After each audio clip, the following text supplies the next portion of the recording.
2, 3.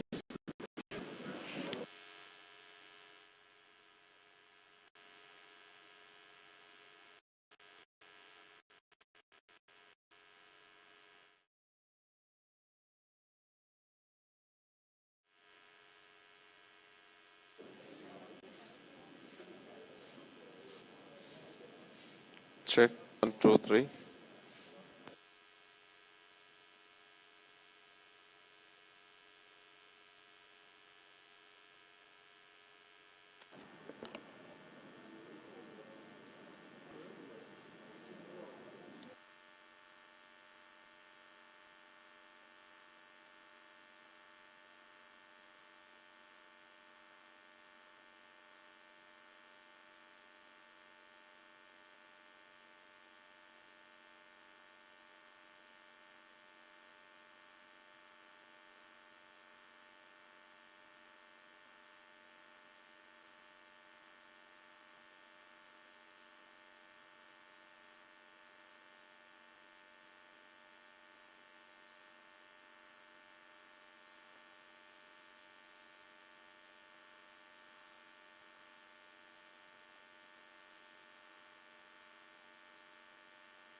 Lies in disguise, shooting up the ocean, falling the skies, my glorious skies. I'm living lit up, living life. My eyes gonna rise, stay mine, ain't nobody gonna stop me. I take 'em down, I'm gonna my army. Call me real merciless, I'm see, you know who he says I'm breaking.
What do you want?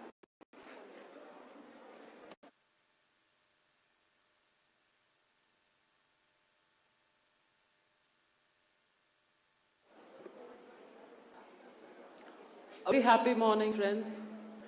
I would request you all to kindly be seated.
I request the speakers to please come to the stage. Through Suchita Desai, SP Goa, and Muttarasi, IPS, SP BCID Chennai.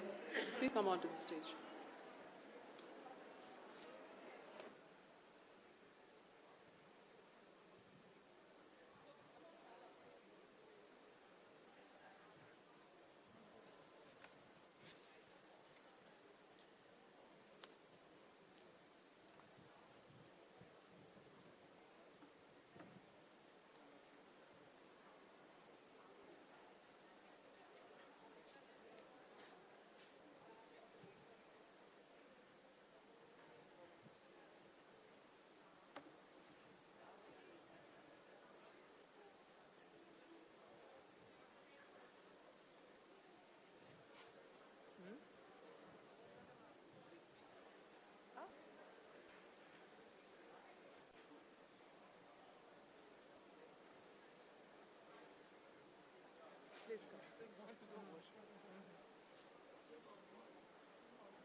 Good morning, ladies and gentlemen.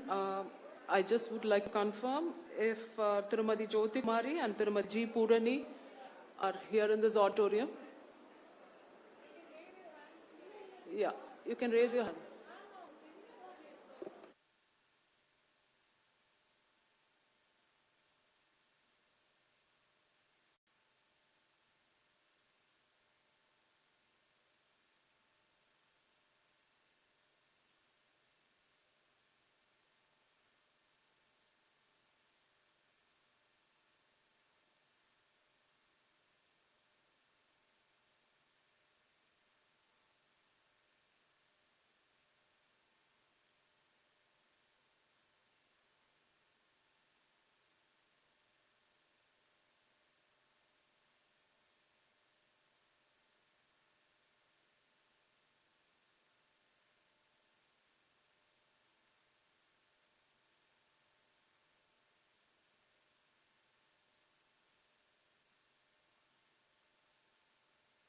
Jyoti Kumari and who else? Meera. Meera, Jyoti Kumari and who else? Purani is in. Ma'am, Jyoti Kumari is not there. Only Purani is there.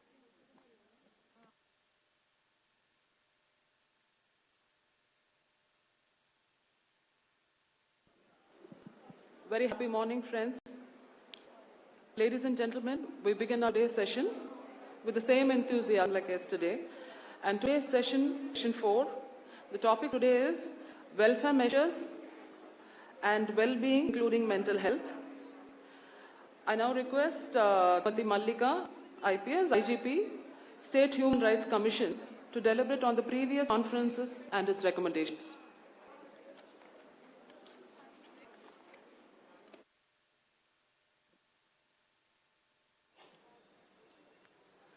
Good morning, respected DGP ma'am and all officers and police personnel from all over the country and the speakers. நிமிர்ந்த நன்னடையும் நீண்ட பார்வையும் நிலத்தில் யாருக்கும் அஞ்சாத நெறிகளும் திமிர்ந்த ஞானச்சேர்க்கும் இருப்பதால் செம்மை மாதர் நம்புவதில்லையாம். The great poet Mahakavi Bharatiyar said about women empowerment, she walks with raised head, with her eyes looking straight. She has her principles, unafraid of anybody. She has a lofty knowledge-based pride. Such cultured women don't falter from the chosen path. She drives ignorance away. She welcomes the bliss of life with learned mind. This is the dharma of emerging women. So far, 10 national conferences were held for women in police. First national conference for women in police held at New Delhi. Some recommendations were made. Toilets, restrooms for women in all police stations and units will be ensured. Maternity leave should be enhanced to 6 months for women in police. Paternity leave, 15 days, should be given in all states. Daycare centers, crèche facilities should be set up in police lines to support women with young children. Redesign uniform for comfort, climate, and to suit indoor-outdoor job as well as age. Facilities such as transport vehicle for official work, family accommodation should be ensured.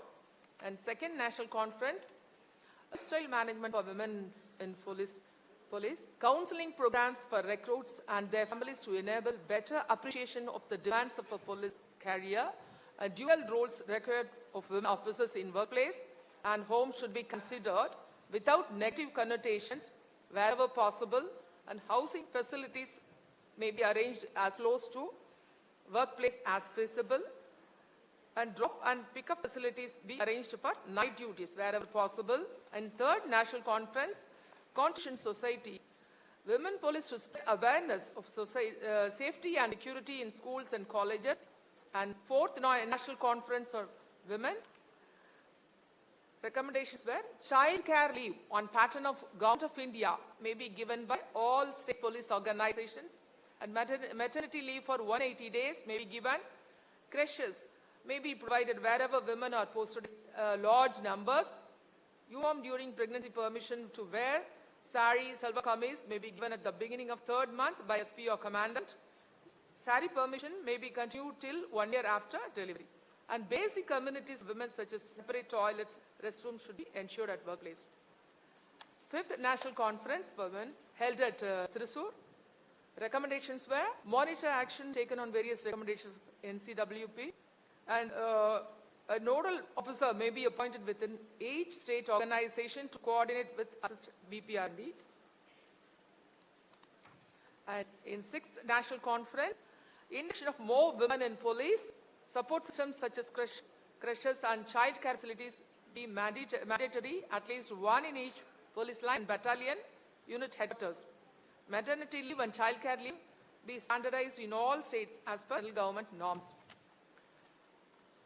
7th National Conference is during career as per child so that education of children doesn't suffer. Child care leave, maternity, paternity leave as per central government.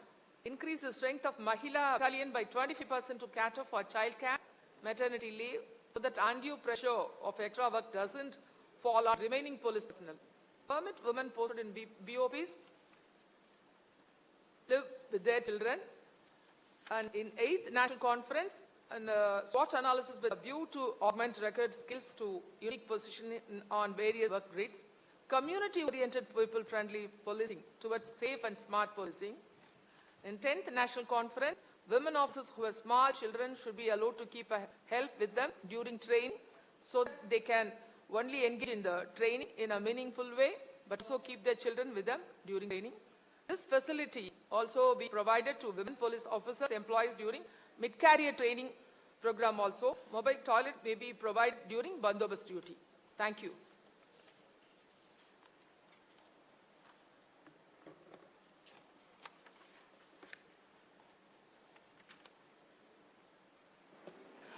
Thank you, Tirumati Mallika. May I now request Ritu to introduce our guest speaker, Dr. CRS.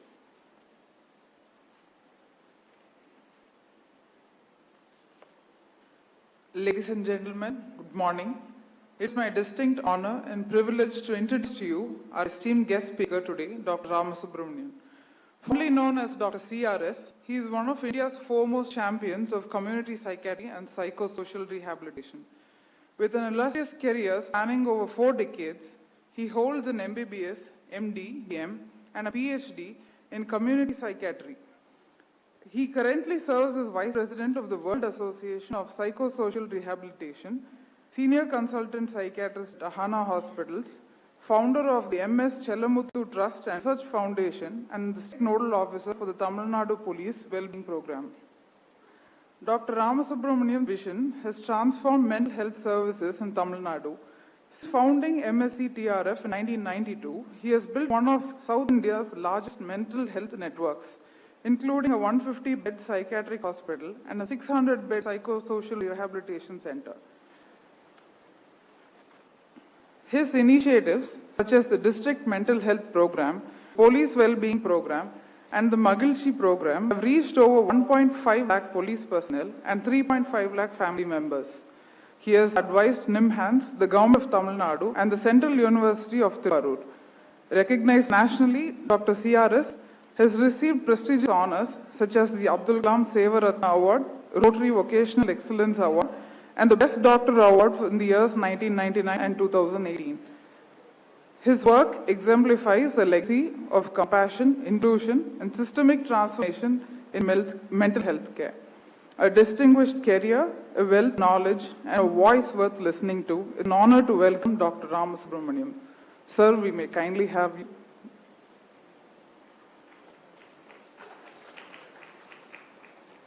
Now I request Dr. Ramasubramanian, sir, kindly address the gathering.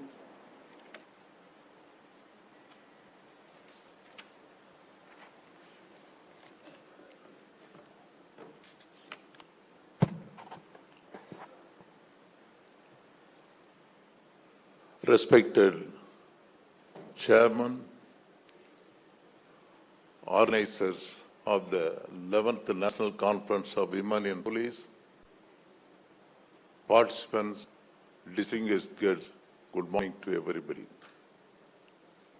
At the outset, I thank the organizers for giving an opportunity to share some of my experience which I have initiated for the mental health care of the police personnel in Tamil Nadu. My dear friends and ladies and gentlemen, I am happy to tell you that I am the only psychiatrist in the entire country who is closely associated with the mental health care and welfare of the police personnel. And also, I am doubly happy to tell that I am the only mental health professional of the entire country who was nominated as a member for police commission who was examining the welfare of the police person. That is why I consider it a great opportunity. My dear friends, the mental health scenario is not very rosy. It is very gloomy. And the magnitude of the mental health at the global aspect, if I tell, it will not be a very happy one. 1 in 4 people worldwide experiencing mental health issues, according to 2021. The 14% of the world adolescents aged 10 to 19 years live in a mental disorder. More than 50% will be diagnosed with a form of mental disorder or at some point of their lifetime. My dear friends, this data is before Corona. Now you can imagine the status of after Corona. Next slide. And again, the magnitude of the mental disorders in India, 13.7% of the Indian population are experiencing some form of mental health issues, wherein 20.8% of the people experience severe psychological stress. 1 in 5% are depressive symptoms. The way we should tackle the mental health illness. My dear friends, any illness, it is going to affect the individual. Only the psychological problem, it not only affects the individual, but also it affects the family members. Not only it affects the family members, it affects the society. An asset becomes a liability. An incoming generative person, he is becoming a burden. So the tackling mental illness, it is the paramount important for any civic society in the country. Next. Under the global scenario, and in the entire global scenario, you will be surprised to know that the most affected professional sectors is first police personnel and health sector, and third educational sector. Next. And again, I am telling the data. And the deaths of police personnel in the service between 2022 to 23, and practically heart attack 13.8%, and cancer 4.7%, and suicide 13.5%, and accident 17%, and illness 15%. So you can imagine almost every day we are losing one human value, valuable human being. And in the unfortunate thing, the most of the illness, the background is psychological stress. Stress plays an important role in all these illness. And again, I want to tell you one thing. Any illness, it started with the stress. When you are not able to identify the stress, it becomes a distress. Even at this stage, when you are not able to identify the distress, it becomes disease. And that is why I am telling, when you are able to identify the stress at the earlier level, it is curable, preventable, and also it can be a new life for the entire family. Next. And again, the occupational stress. See, even though we are facing a stress in our life, and in fact, stress is a must. And if anybody asks, can you live without stress? Definitely we can live without stress. When we stop our breathing, then only we can be free from the stress.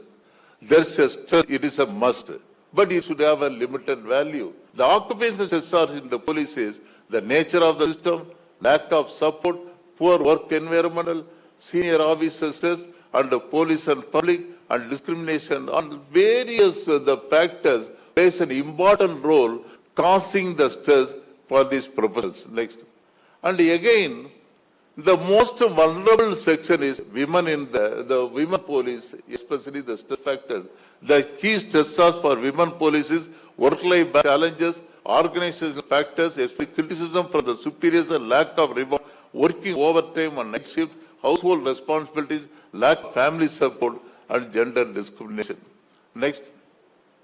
And again, women, police people, they got a specific issues when compared to men police people, and especially balance the domestic responsibility for the demanding work. And women, she has to play a different role. She has to play a role of a mother. She has to play a role of a wife. She has to play a role of the mother-in-law. And she has to play a role of grandmother.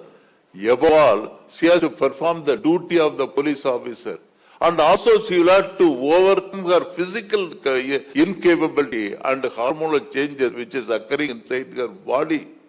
So, the women folks has got a specific vulnerable species when compared to the other people. Next. And women mental health issues, again, in women also, they have got a certain psychological problem, it affects the women only. That is prenatal depression, premature dysphoric disorders, premenstrual depression, and higher prevalence of anxiety, depression, and especially hypothyroidism and all those things. It is a peculiar physical illness, affects only the women folks. Next. And the effects of the rest body, again, I used to tell that mind worries, organ weeps. And also, there is one important the illness which affects from head to foot, skin to body is stress. It affects all the parts of the body, irrespective of the caste, community, and religion. Next. Because of the stress, heart disease, rheumatism, blood pressure, asthma, diabetes, and migraine. Next. What else? And every physical illness has got a psychological background. My dear friend, under every physical illness, the stress factor plays an important role. Without addressing the stress, you cannot cure the physical illness. Next. And also research, also life event, stress, and it leads to psychological problem. Lot of research studies they have conducted. They have proved that the stressful life event leads to stress, and the stress leads to illness. It is a proved factor. Next. And also it affects the immune system, and it because of the depressed immune system, they are vulnerable to viral infection, asthma, diabetes, peptic ulcer. What else? It affects almost all the systems. Next. And again, 74 Indians are suffering from stress, 84 Indians are suffering from anxiety. Again, I am telling my dear friends and ladies and gentlemen, all these data comes from pre-corona period. Now you can imagine the status of the post-corona period. Almost 90% or 90% of the people, they are suffering from stress. If everybody they don't suffer from stress, I think they must be suffering from a major psychiatric problem. Next. Next.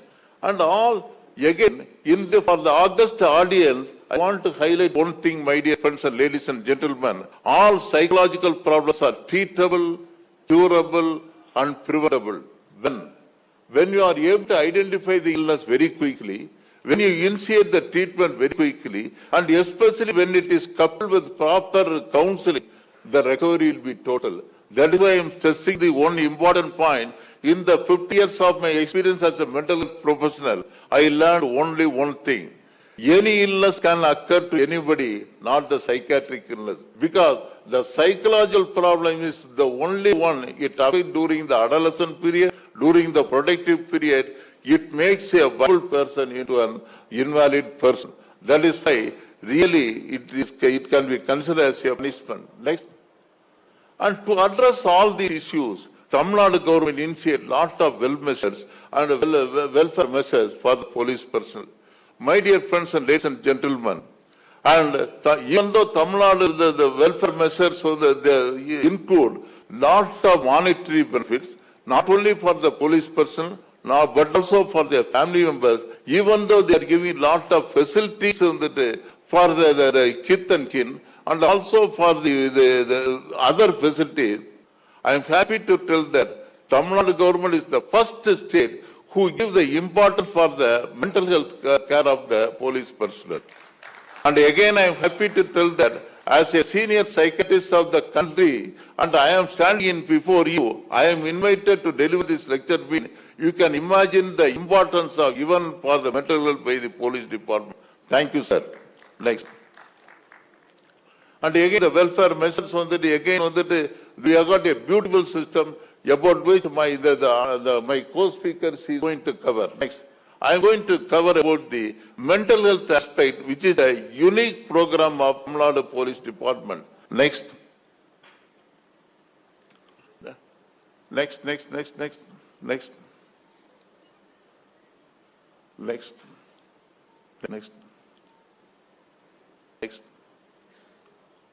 I am going to talk about two important initiatives we have started. That is next.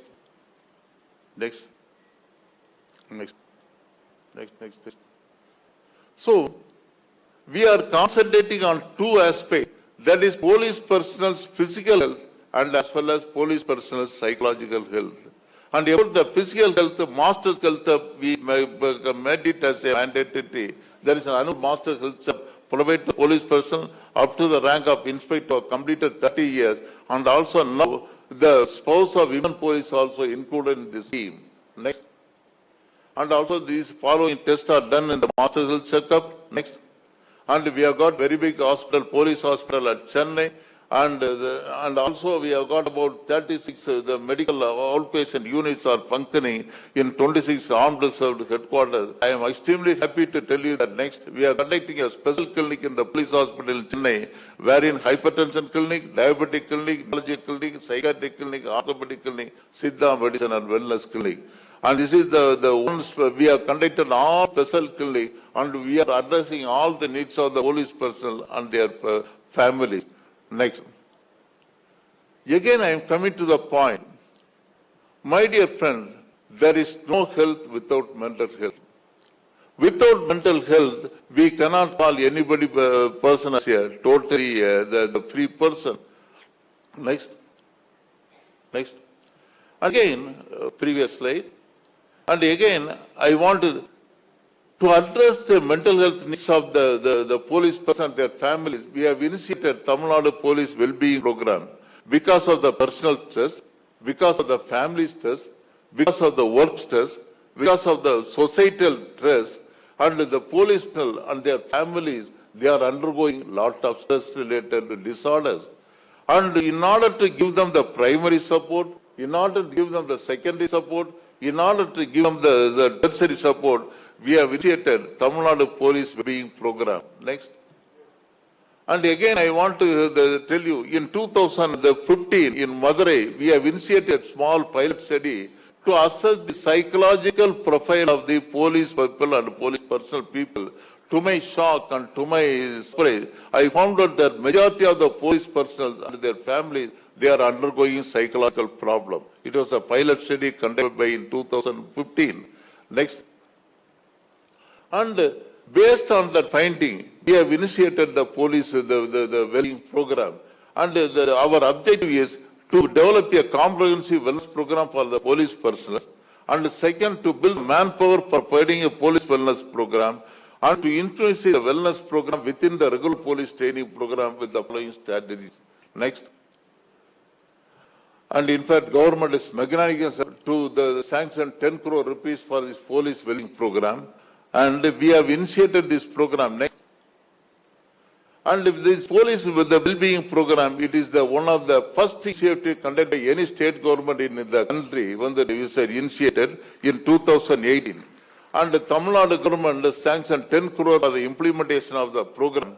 And the MOE was the sign between the Tamil Nadu Police and NIMANS. NIMANS is one of the National Institute of Mental Neuroscience, Bangalore, one of the premier institute not only in the country but also in the Southeast Asia. And we have put an MOE with that NIMANS. And also NIMANS provides capacity building, percolation training, and hand holding, and inform the police authorities on who are all the emergency, who are all the suicidal risk. Next. And another important thing is, we are not covered, we are not addressed only one section of the population, the police personnel, from the constable to the DGP. And not only we are concentrating on the police personnel, we are now concentrating on the families and the children of the police personnel.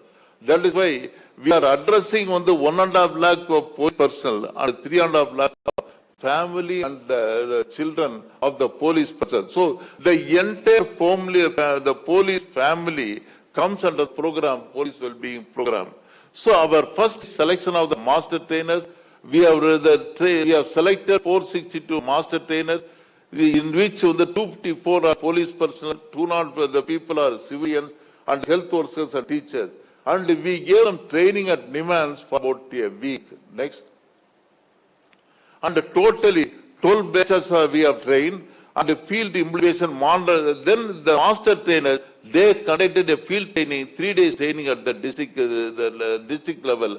Then Friday to Sunday, Friday and Saturday for the police personnel and Sunday exclusive for the wives and children of the family members.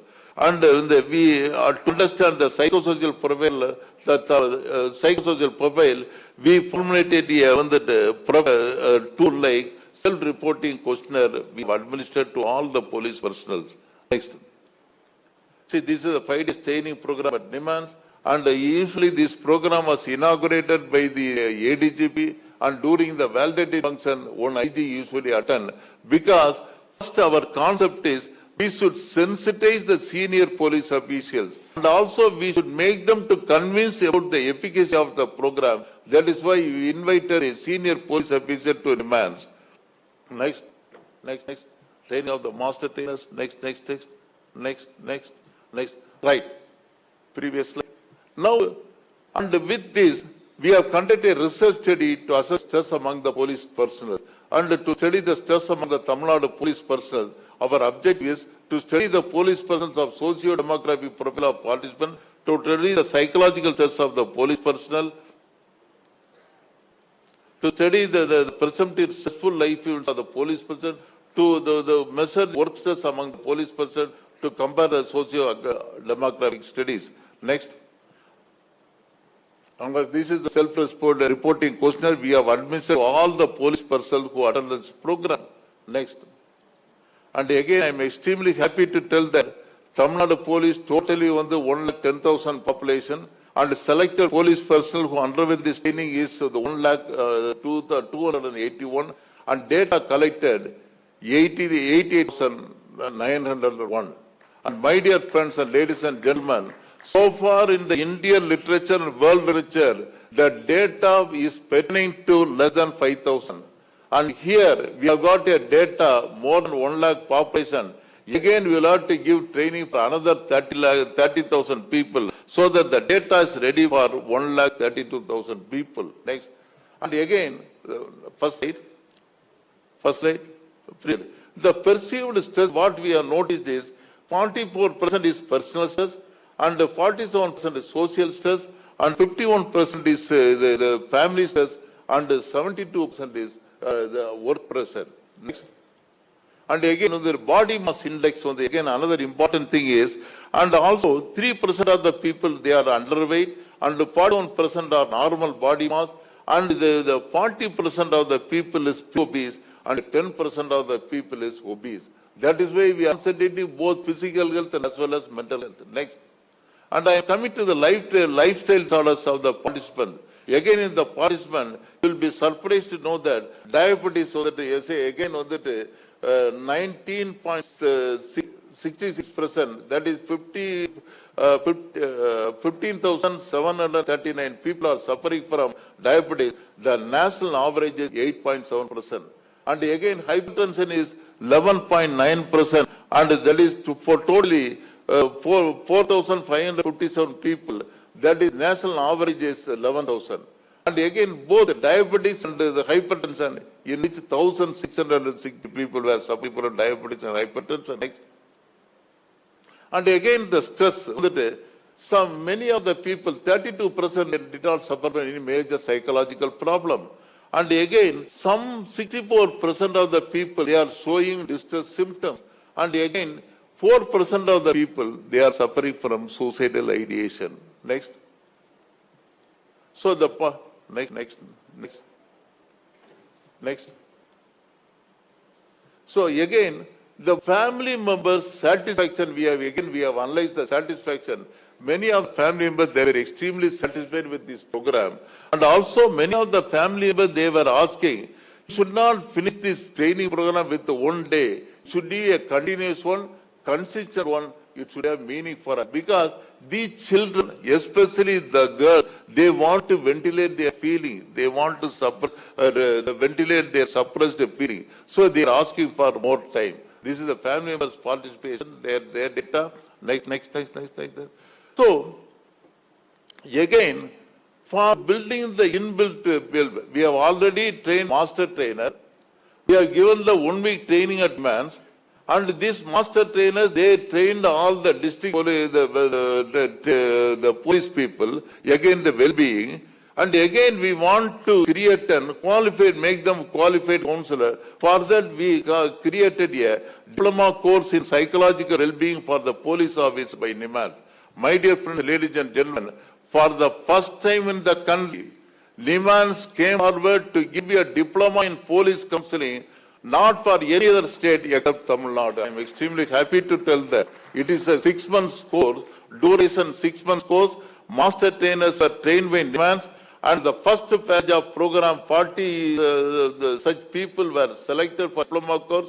2 training were so far we have completed. Yet another 2 training program in progress. At the end of the training program, we are giving a diploma in police counseling, not from the ordinary university, from the National University like NIMAS. And in future, they are becoming eligible by the counselor.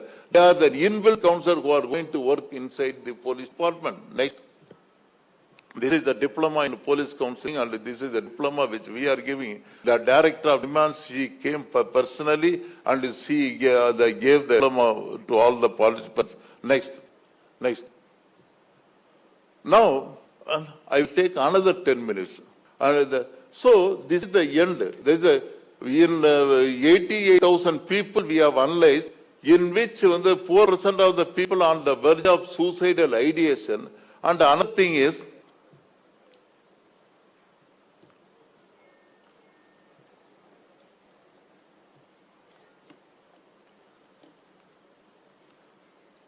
I think our computer become getting stress because of my presentation. I should be careful. This is the time when I should stop my presentation. Anyhow, I will give counting for my computer operator. So 4% of the verge of suicide, 47, definitely I am going to finish within this last slide.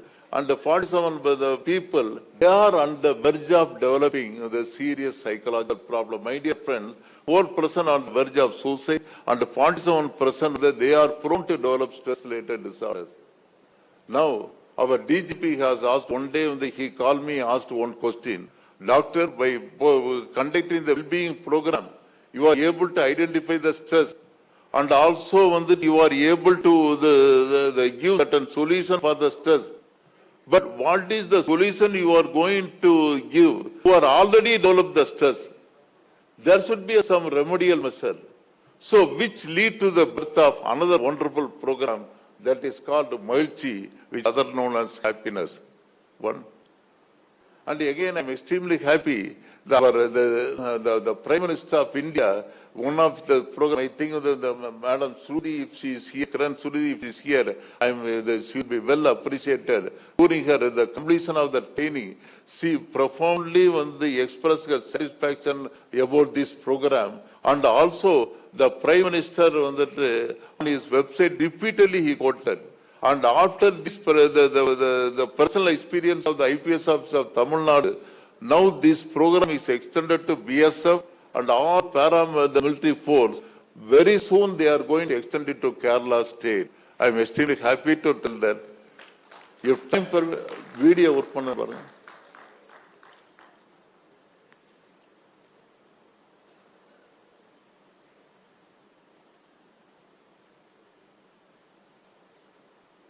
Right. Next. So to address this related problem, Tamil Nadu launched Magilchi, that is police well-being program, police wellness center. Right, first. Magilchi psychosocial support management for the police person and their families, the Magilchi maximum ability, growth, ideal life and choice and independence. Next. And also, we have started the Magilchi at the north, that is at Chennai, And we have started the Mahalchi South at Madurai. And we have started Mahalchi the Central Zone at Thiruvarur. And next week we are going to start Mahalchi at the West Zone at Coimbatore. So the entire the Tamil Nadu coming under the one group called Mahalchi, and our aim is we want to bring happiness to all the family members and the self souls who are working on the 24 hours for the safety of the Tamil Nadu people. Next. So the Mahalchi, the police, the 4 people we have identified. That is substance abuse, substances. Next. The people who are having substance abuse, one, long absenteeism in the department, and who are having mild, severe mental health issues, having personal, professional, family problems in their life. These 4 people are identified, they are sending to the Mahalchi Center. Next. And our objective is creating the awareness about psychosocial issues to the police and family members, developing, creating the human resources, providing psychosocial treatment, doing proper follow-up, and family reintegration. Ultimately, our aims, identification, treatment, and rehabilitation, reintegration to the family. That is our aim. Next. And the staff members, next. And the Mahalchi Chennai was inaugurated on that. And so far, 1,120 police personnel, the family members, on that they were identified. And again, my dear friends, ladies and gentlemen, I can boldly tell that the people who are on the verge of ending their life, the families who are at the verge of separating from their husband, the families who are at the verge of developing a major psychological illness, because of the Mahalchi intervention program we have prevented, we have reintegrated their family. The big thanks, the big hats off to the police department of Tamil Nadu. Next. And this is the categories, and the practically the suicide ideation, alcohol, substance, high stress, family issues, and financial issues, chronic illness, and totally we have the male persons are 1,071, and the female 692, and totally 1,763 people that we have identified, we are treating. Now this program is continuously functioning in Chennai. Next. This counseling, next. And also, this is the one program wherein we are not only treating the patient, but we are also giving the family member. From the day one, we are involving the family members in the treatment. And after the treatment, our social workers, they are making a house visit, they are giving the continuous calling. And another thing, our social workers, they are making a very good contact superior officers and the affected persons. Next. And again, Mahalchi Madurai, we have initiated Mahalchi Madurai on the next. This is Mahalchi Madurai. Next. And another important, what we are doing is, suppose, if any police personnel, after the treatment, if they were practically abstinent from the alcohol or any substance abuse, if they got a good rapport with the family members, if they got a good work record from the superior officer, we are giving a Achiever Award once in 6 months. And the last month, we have given Achiever Award in Madurai. Our COP Madurai Loganathan sir gave an Achiever Award. This is a motivating factor. And also we are getting a get-together among the recovered patients. So the recovered patients are the motivator for the successful. Now, we are getting lot of patients, not from our publicity. One recovered patient, they are motivating the other people. They are bringing the patient to the treatment table. Next. And the previous slide. I am extremely happy that Honorable Central Minister Virendra Kumar, Ministry of Social Justice Empowerment, visited our de-addiction center, Madurai. And he personally interacted with all the recovered patients, and he was extremely happy. One happy thing on that day occurred is, one police personnel who was standing near the Honorable Minister, he took treatment last year, 1 year back, he was recovered. He was a good example for the recovery, and he boldly told to the Honorable Minister that, sir, once upon a time I was dependent on alcohol. I went for so much of depression. This Mahalchi program gave me a new life, and now I am leading a life. My family, I am very happy. That is Minister was so amazed, so astonished, and he very much cleared this Tamil Nadu model should be evaluated from all the states. Next. Then we have the initiated central zone. That is it is another innovative program wherein we have put an MOU with the Central University, one of the premier university in Tamil Nadu. Next. And again. Next. Next. Next. And again, there is another important thing. In this program, the university, they involve all the departments. They involve the psychology department, social work department, English department, community college, and as well as KB school. And they are concentrating on the welfare of the family members. And they assess the need assessment of the families. And the majority of the families, they ask, sir, we want to have an English knowledge to our children. And the women folk, they told that we want skill training, microeconomic activities, job placement for our children, parents, education for their children. And every department, they involved, they addressed all these issues. This is an Alavida poem. Next. Bahilchi Central Zone. Next. And now very soon, so far we have restricted only 3 zones, that is on South Zone, North Zone and Central Zone. Now, slowly we are going to extend our mulchi to West Zone. Next week, the mulchi is going to spread to West Zone. Next.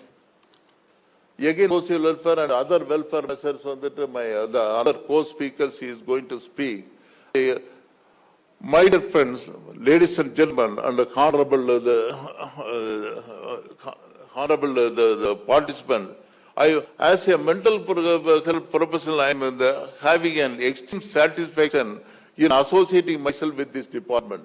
I am head so many the welfare program in the past 15 years with the Tamil Nadu as well as Government of India. One satisfaction I am getting is, which I am not getting from the other the program, is Tamil Nadu Police Well-being Program. It is one of the happiest moment. Next. Next.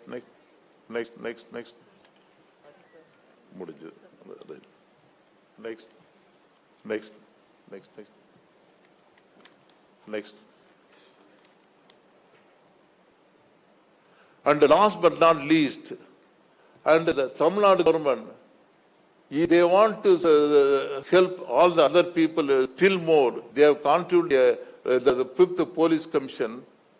Next. And in which we have recommended 26 welfare measures, and also on that physical we have recommended 11 the well-being measures.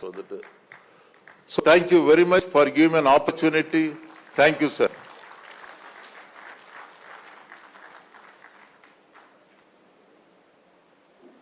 Thank you, sir. I just would like to add to what Dr. CRS said.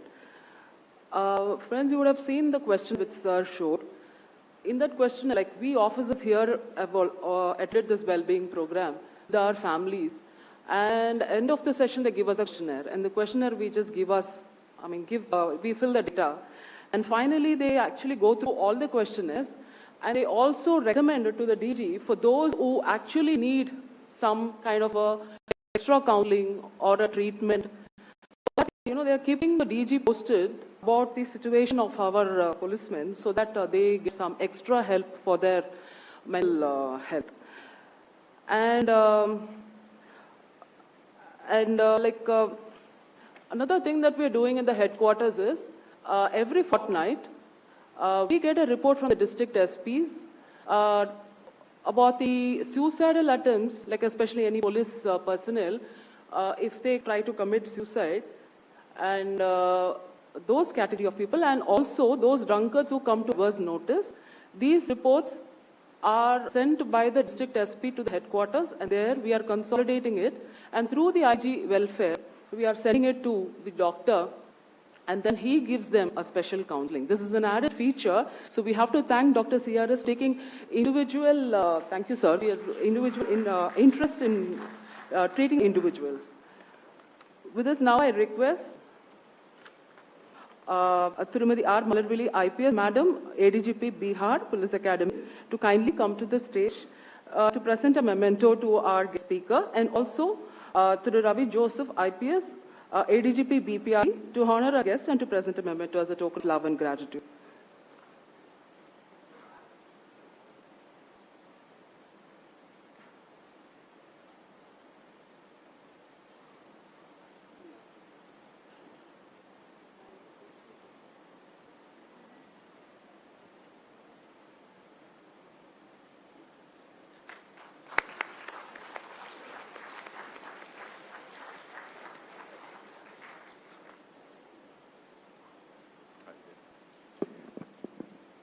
So, on behalf of DG BPRD, I would like to present a memento.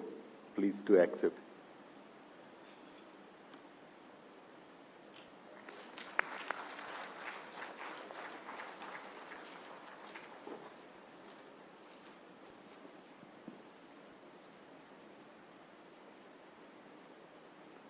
Thank you, madam. Thank you, sir. And our SP Shruti is also here who introduced this project to the Honorable Prime Minister. And because of her, I think this is introduced in BSF and other parts of the state. Thank you, Shruti. Now I request ASP Meera to kindly introduce our achievers. Tirumati Padmaja Chauhan, IPS ADGP Madam of UP, and Tirumati Jyoti Kumari and Tirumati G. Purani.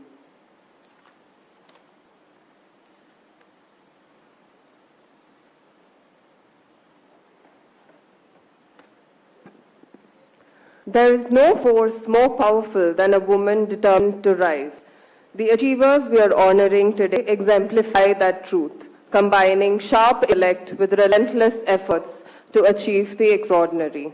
The first achiever of this session is Srimati Padmaja Chauhan Madam, 1998 batch IPS, currently posted as AG, Women and Child Security, Women Power Line, 1090, Lucknow, Uttar Pradesh. She has significantly contributed to Mission Shakti, a flagship UP government program. She conceived, designed, and supervised Operation Shield, a campaign against illegal asset sale, Operation Garud, handling cyber harassment complaints, Operation Destroy, against obscene literature and media, Operation Majnu, against miscreants near girls' schools and colleges, Operation Eagle, to arrest and check released accused in crimes against women, and Operation Bachpan for identifying and rescuing girls affected by child labor. She is also credited with the technological upgradation of Women Power Line 1090, making it a popular initiative in UP. The second awardee of the session is Inspector Ms. Jyoti Kumari, who previously served as the head of Women's Police Station in Muzaffarpur. In 2018, a report published by the Tata Institute of Social Science revealed a horrific sexual exploitation of girls residing in a shelter home in Muzaffarpur. As an alumna of TIS Mumbai myself, it is a matter of immense pride and privilege to present this citation to Ms. Jyoti Kumari, who, along with her team of armed police personnel, acted swiftly and decisively to rescue and transfer 46 girls from the shelter home. She led the inspection of the crime scene, recorded the statements of all survivors and witnesses, facilitated medical examinations, and secured forensic evidence. Through her meticulous investigation, all and accused were arrested. The case was charge-sheeted and later handed over to the CBI. Trial was conducted in 2019, resulting in conviction of all the accused.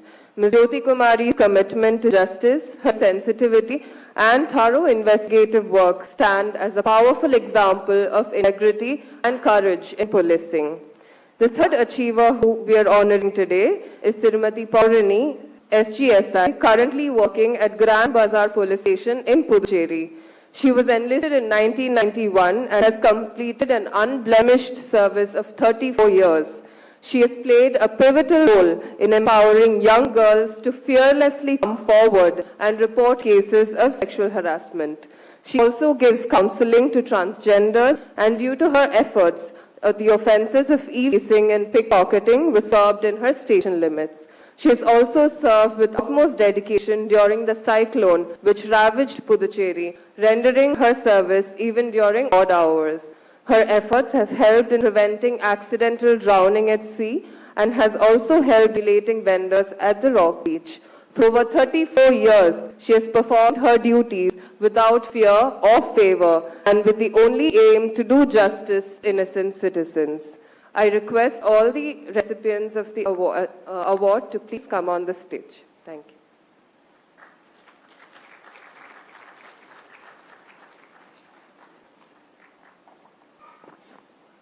May I now request a DGP BPR&D, sir, to kindly come to the stage to honor our achievers and to present a memento as a token of our love and gratitude. Please, sir.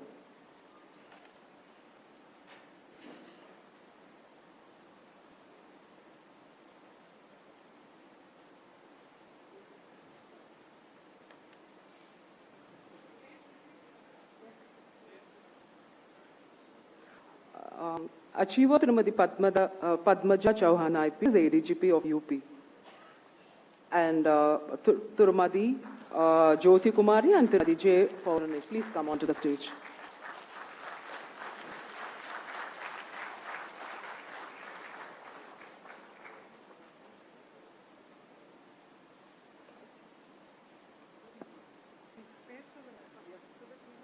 Yes, ma'am. Srimati Jyoti Kumari.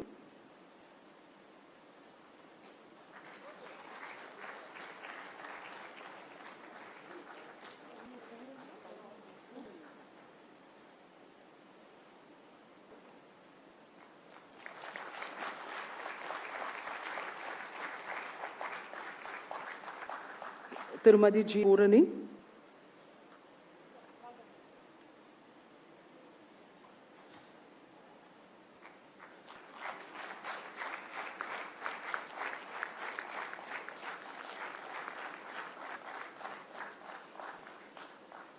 Thank you, sir.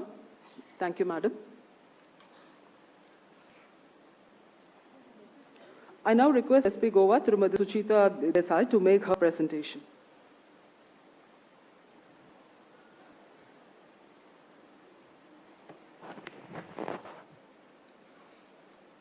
Good morning, DG sirs, DG ma'am, IGs, DIGs, all my colleagues from the police department. We have had a very good session yesterday. We have started with recruitment, then it came down to career, and then we came down further to work-life balance, and today we are at a point where we are talking about well-being, welfare. A very important topic. In fact, I would say this is one of the topics which we have to really take care of, because I feel that this is the backbone of the organization. If you're having a very good and fit your police force, you're going to have a very good, entire police force is going to get the benefit of the same. So this particular topic, welfare and mental health, which is a very important topic, I would request, we have all been sent here for this conference from our police departments, respective states, so that we take back something, that we attend at the conference. And good practices, whatever good practices are being followed by other states, are being incorporated in our department. That is the whole purpose of a conference. So I would like to thank Tamil Nadu Police for giving me this opportunity and addressing the gathering out over here.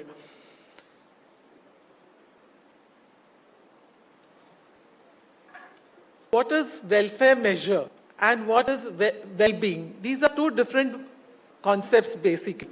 Welfare measure is a quantitative or qualitative tool used to assess the overall well-being. So basically it is for the entire lot. And well-being is supposed to be something that is for an individual.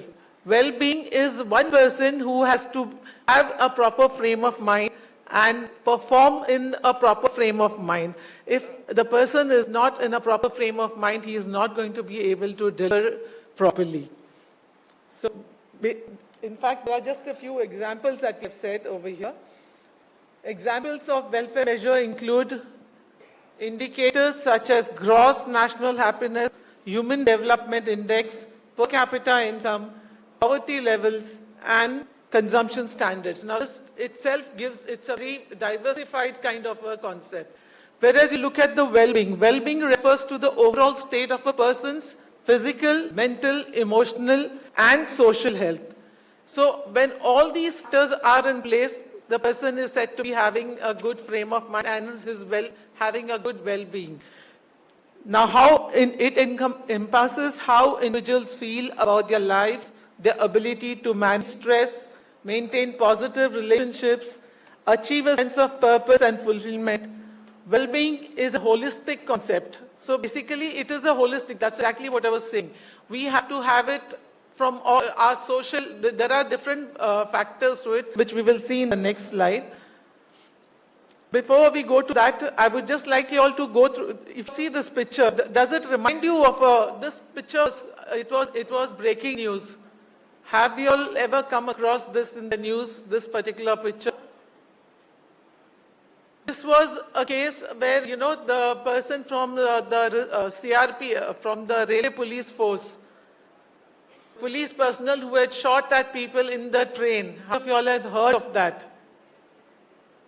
Basically, what was the cause for it? So, relevance mental health in today's work environment. We all are aware that we are in a phase where our mental health actually in most of the police personnel is disturbed. So, the relevance of mental health in today's world environment has become increasingly prominent due to several evolving factors. As workplace grows more dynamic and complex, prioritizing mental health is essential for fostering productivity, employees' well-being, and organizational success. This is exactly what I was saying. The organization's success depends on how well the police force mental health stands. The key reasons for this is what happens is there is impact on productivity and performance, retention and engagement, impact of external events. We are a force which has a lot of negativity around us, especially at the lower rungs. If you look at it, up to the level of inspectors, we have a lot of them face a lot of negativity around them. And that is the crux of the reason why, if you see, it is like too much of negativity around you. If you feel that then there's too much of negativity around you, you are bound to be affected mentally with it. It is not easy to handle negative stress at every point of time. And there has to be some way or means where you can vent out the negative stress. Dimensions of well-being. The 6 main dimensions are the physical well-being, emotional well-being, social well-being, financial well-being, occupational well-being, spiritual well-being. I mean, the words are itself very, if you look at the words physical well-being, itself speaks that the person has to be mentally, physically fit and in a proper frame of mind. Emotional well-being, disturbances at home can also affect the mental stress of a person when he is at workplace. Social well-being, not communicating much with the social background and being all by themselves, work-oriented at all points of time can affect a person's well-being. Financial well-being, of course, this is also sometimes a major problem. If you see most of the low-rung staff, they have these kind of issues where the families are big, one single supporting member, and that's where the financial stress they notice. Not being able to give sufficient to the family also causes a lot of problems in the family then. Occupational well-being, yes, work level when he's working at the workplace, being stressed because maybe he feels some of a senior officer is harassing him or not trying to understand what his problem is. We have to change our mindset. That kind of dictatorship existed before has to reduce at some point of time now. We are reaching, in fact, so many of female officers coming into the department. I think we have to also be the hand-holding. We have to do a lot of hand-holding for our subordinate women staff. We are the ones who are going to be helping the issues that they face. Spiritual well-being, of course, you need to have a lot of mental peace. And that is possible only when you have a dedicated time set for giving some time to manage your stress levels. Workplace mental health, common issues, stress, anxiety, depression, and burnout. If you look at this chart, this particular chart is taken from the Policing in India report.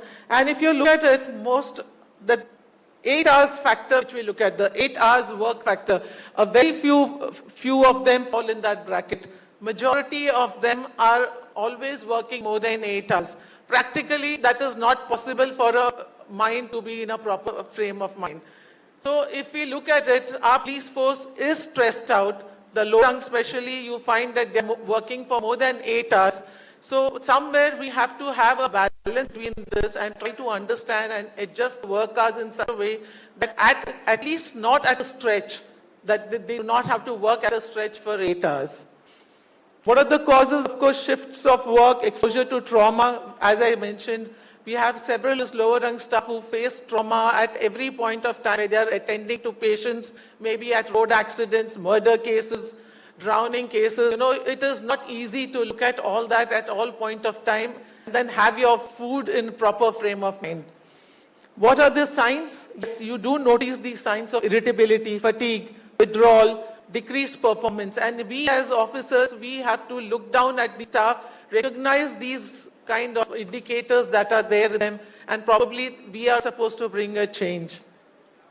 Now, this is a myth. Mental health issues are signs of weakness. This is a myth which most of the times we find that people feel that if I have to go and see a psychiatrist, people will say I'm not mentally strong. Or in fact, in simple language, they say I'm not mad to go to a psychiatrist. But this concept, that because you go to a psychiatrist, you're mad is something which is a myth. Better mental health leads to improved decision making and it reduces burnout.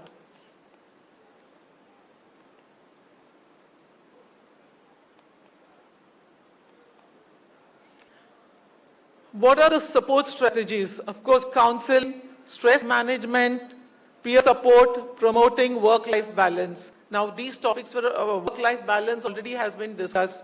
Peer support is, yes, you give a shoulder to me, I give a shoulder to you. We are together in this department and we have to make sure that we stand by our colleagues at every point of time. Now, what are the types of welfare measures? There are two types basically, statutory and voluntary.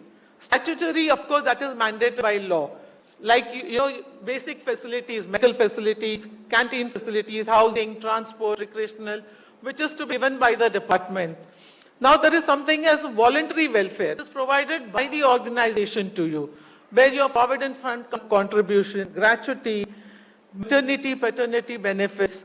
Now, in Goa, we have got another few such which we have taken up as a welfare measure. Group insurance, Mediclaim, BMI Healthcare, and Goa Police Society. I will discuss on those points later on. Integrated welfare, how do you integrate welfare and mental health? Basically, it is leadership commitment. That is, the lead on the top have to make sure that these issues are taken care of and addressed properly within the department. Staff training and mental health awareness, which we in the state of Goa have been doing it at a very frequent rate. Practically, since I have taken charge as SP training, we have made sure that every month we have these kind of stress management courses for all the categories of the police, be it police stations or the side branches. Staff training and mental health awareness, regular checks and campaigns to reduce the stigma. Now, I would just like to mention about this group Mediclaim health insurance policy that we in Goa Police have for our Goa Police personnel. Now, what's the basic concept of this policy? There are many health insurances that are there, which we do take on our individual front. But this particular thing that we had come up with was group health insurance, where the main idea of this is it was tailor-made and customized plan designed to provide comprehensive health insurance coverage for Goa police personnel and their family. Now, the distinct features of this, how was it different from the other policies? If you look at it, there was no age limit for enrollment. So, just because a parent is 60, 70, 80, there was no such age limit that because that person is older, expecting that there would be health issues and all, they are not entitled. So, it was basically a unit they had given wherein 6 people could be enrolled in this. We had a deliberation with various insurance companies, and finally we had arrived at one point where we had terms and conditions where they said that we had to give them 12,000 insurance members who would be insured, and they would give us the required benefits, which include no age limit for enrollment, comprehensive coverage for parents, uniform premium rates, coverage for pre-existing conditions. Pre-existing conditions means if the person was already having some pre-existing illnesses, yet without any certificate asked for, they were enrolled in the said health insurance. No waiting period. That means there was no waiting period after the illness was there, that he didn't have to wait to get completely certified that he is fit. It was without any waiting period. Then there was posthumous coverage, which means even if the policy holder, whoever held the policy, if the main employee expired and his family was enrolled in it, they were entitled to all the benefits till the validity of the said insurance policy. Affordable premiums. Premiums were not very high, so it was very convenient for the staff. And the most important factor was the premium payment structure. What Goa Police did was the welfare society, which had its funds, they would pay in lump sum in 4 quarters to the health insurance company, while the staff of the police department would make the payment on a monthly basis so that the premium would not affect them. Now you look at this, if you look at the statistics, this policy was rolled out in 2019, where we had employees themselves at about 8,164 employees, and they enrolled. So which meant that they could enroll their 2 parents and their 2 children. If the parents were not there, then they could enroll even the in-laws. Suppose they had a second child, and that second child was a twin, so that means 3 children. They were entitled to enroll 1 parent, 3 children. Yeah. And similarly, even for the year 2023, if you see, we had about 8,591 employees, and about family members were 7,893. Total lives covered was 16,000, and the total amount of lives that claimed insurance was 811, and the total paid claims were about 4.2 crore. Similarly, in the year 2025, this year that is, we have got about 13,422 enrolled, and as of date, just in this 2 months that is there, we have got about 1.10 claim done by the police personnel. We have also launched the BMI machines on 18th of September 2024, as the doctor had mentioned.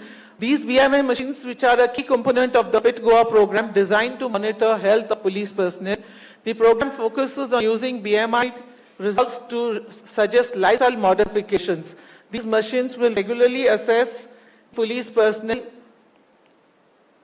This initiative aims to enhance the health profile of police force, leading to improved productivity and a reduction in lifestyle-related disease.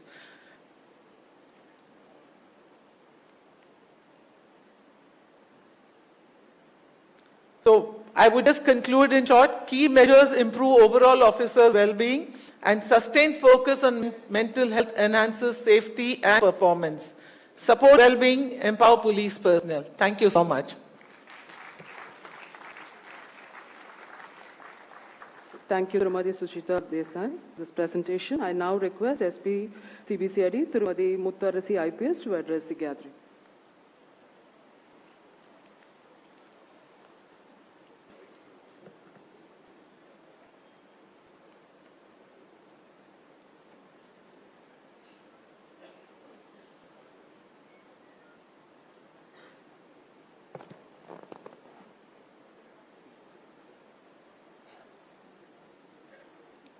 Respected seniors, guest speakers, colleagues and friends, good morning to all. Before I start my presentation, I would like to applaud the courage, competence and expertise displayed by the 22 women police personnel recruited in the year 1973, which resulted in increase in strength of women police to 21% in 2025.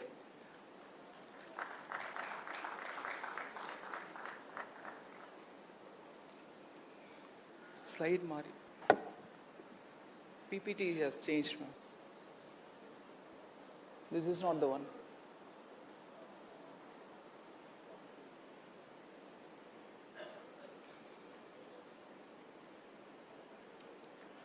I'll be restricting my presentation to the welfare measures and well-being programs successfully implemented in Tamil Nadu, especially for women.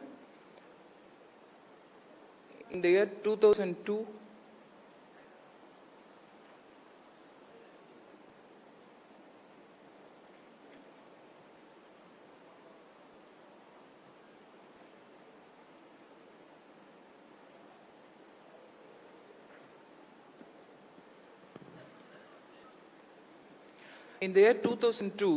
there was a representation from women police personnel to provide creche facility to those who join after delivery so that they can take care of the child.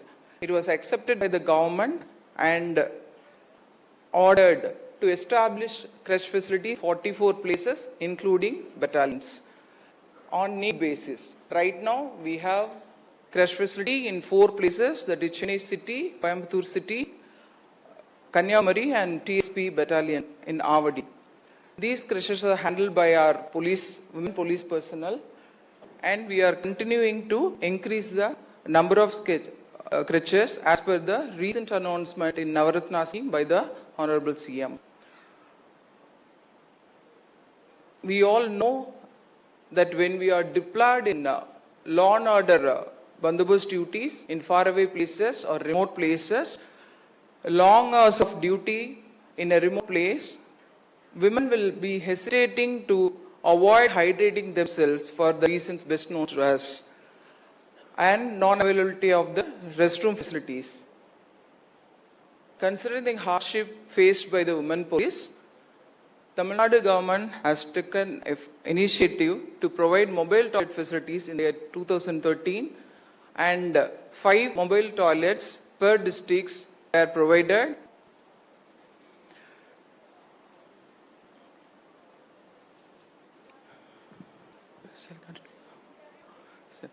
Even we all know that delivery is a year-long process involving physiological and psychological changes to be addressed.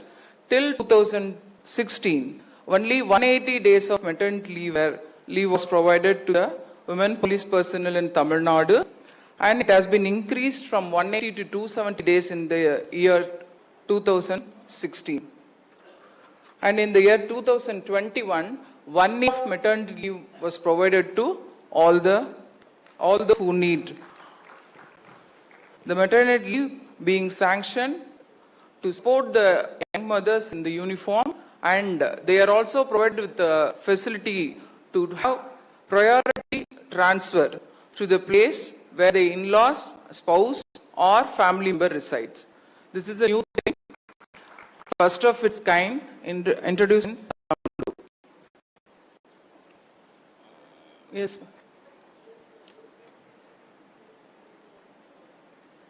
Yes, ma'am, I'll do.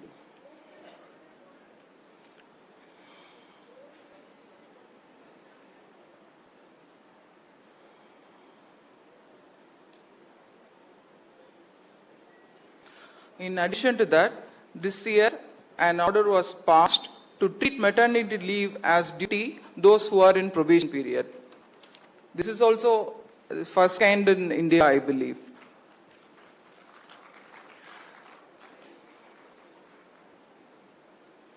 No, I'll change.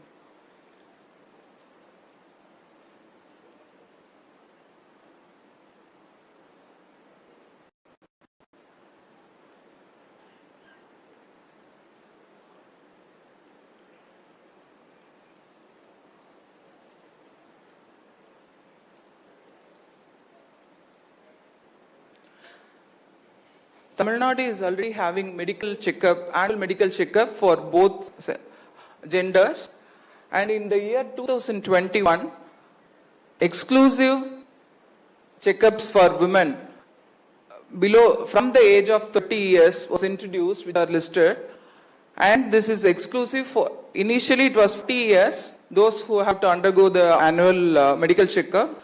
It has been reduced to 30 years to take care of the well-being of the women police personnel in Tamil Nadu.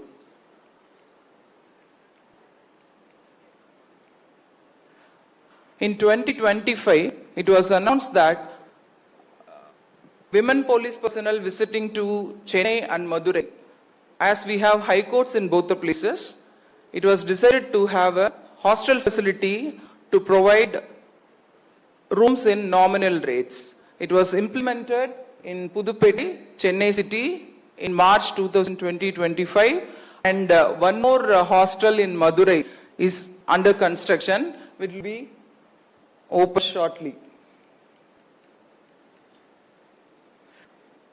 As we are discussing from yesterday, we have recently celebrated the Golden Jubilee in the year 2023, in which Navaratna schemes are announced by the government. The prime thing is the roll call has been changed from 7 a.m. to 8 a.m. exclusively for women to take care of the family responsibilities. And women hostels, as we discussed, it was one was opened and another is under construction, and separate restrooms in all police stations. Even though we have common restrooms and toilet facilities, the government felt it is important to provide separate restrooms and toilet facilities for women. So it is being implemented, and it was announced in 2023 and it is in pipeline.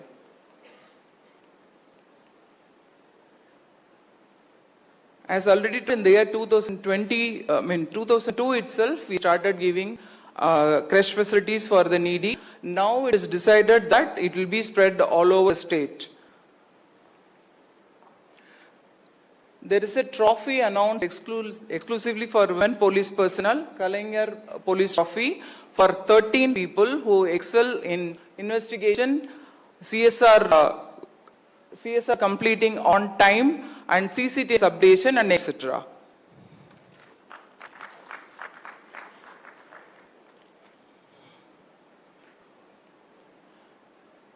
As we already discussed, the transfer policy has been flexible, that the mother and the young one to have a proper care. It has been decided to give priority transfer, as we discussed in the previous slide. Annual state police pistol competition for skill development exclusively for women police personnel will be conducted every year. This year we have conducted All India shooting competition for women recently, and the results were announced. 8th one is a conference, hosting of the conference, which we are doing now. And 9th, dedicated committee at the Director General of Police level to give career counsel for all the women police personnel. This team is headed by our beloved DGP Fire and Rescue Services, Madam Seema Agarwal, and they are taking up career counseling in all the places. The recent two announcements made in the assembly floor recently. One is taking care of the lactating and pregnant women personnel to allot the light duties and with specific time hours, so that they can take care of themselves and the young one, and permit to wear khaki sari and with badge in their shoulder. This is the recent announcement which will be used by all. Well-being programs, it was covered in length by the guest speaker, so I don't want to repeat. So well-being program was started, and it was based on the report of that, Magilchi program was introduced, and all were benefited, both genders. But from this exclusive program for women, Anandam was also introduced, which covers, it will be conducted on 3 days course, as a 3-day training course, and it will be covered yoga, holistic, which is displayed. All 3 days, these topics are covered, and it is covered by the experts. And this was conducted exclusively for the Greater Chennai Police alone, which will be extended shortly to other parts of the state. Transfer is on priority. The number of postings and vacancy available will be a challenge to implement the scheme that was already provided to the women. And implementation of all these programs is person-based, so sensitization will be the solution for this challenge. And the success of the well-being program depends on the reluctancy of sharing, non-reluctancy of sharing the issue. We find in some of the incidents, we face this reluctance in sharing the issues that will be addressed by repeating training programs to encourage them to come out. Way forward. No women police personnel availing in the maternity leave should be transferred because they are facing a problem in getting the salary. So this has to be addressed. And running creche for 24/7 because we have right now creche is being run from 10 to 6. So those who wants to avail 24/7 when they are going out, for that we have to extend the facility to make this scheme successful. We have been provided with women-friendly transport vehicles like Scooty and Honda, kinetic Honda kind of a thing that has to be brought back for making the women who are king. Though MHA has given directive to raise women representative by 33%, we are yet to achieve that. That has to be taken care. And well-being program, which was already covered existing strength, has to be extended to the new recruitees. Magilchi and Anandam program, taking care of the well-being of the people, to be extended to other parts, which our guest speaker already covered.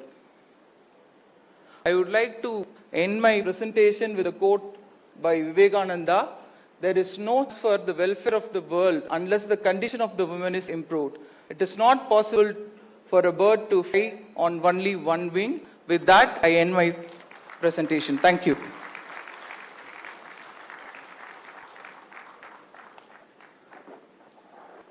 Thank you, Muttarasi, for that presentation. I may now request our DGP Madam to come to the stage to kindly present a memento to our DGP BPR&D as a mark of love and gratitude.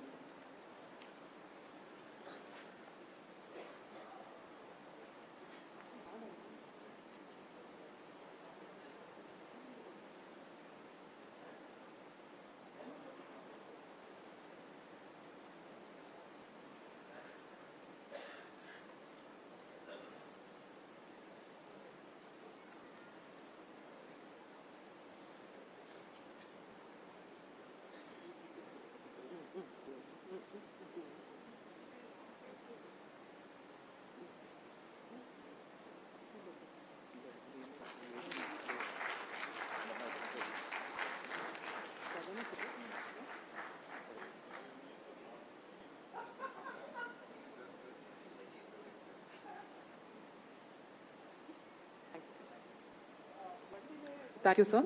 Thank you, madam. Now request ADGP BPR&D sir to kindly present the mementos to the speakers, Srimati Suchita Desai and J. Muttarasi, IPS, SPCB CID.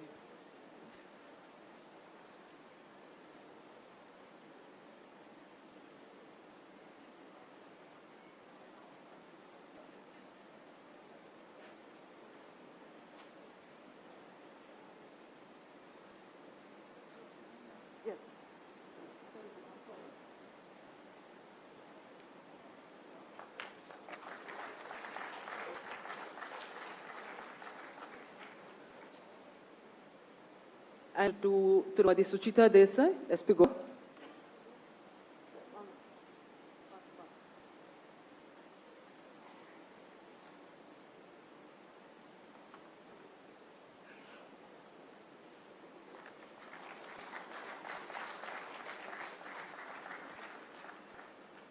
Thank you, sir.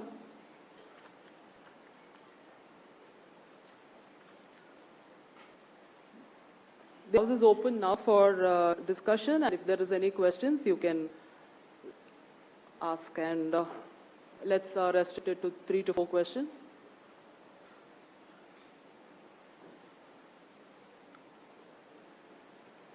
Yeah, please. Please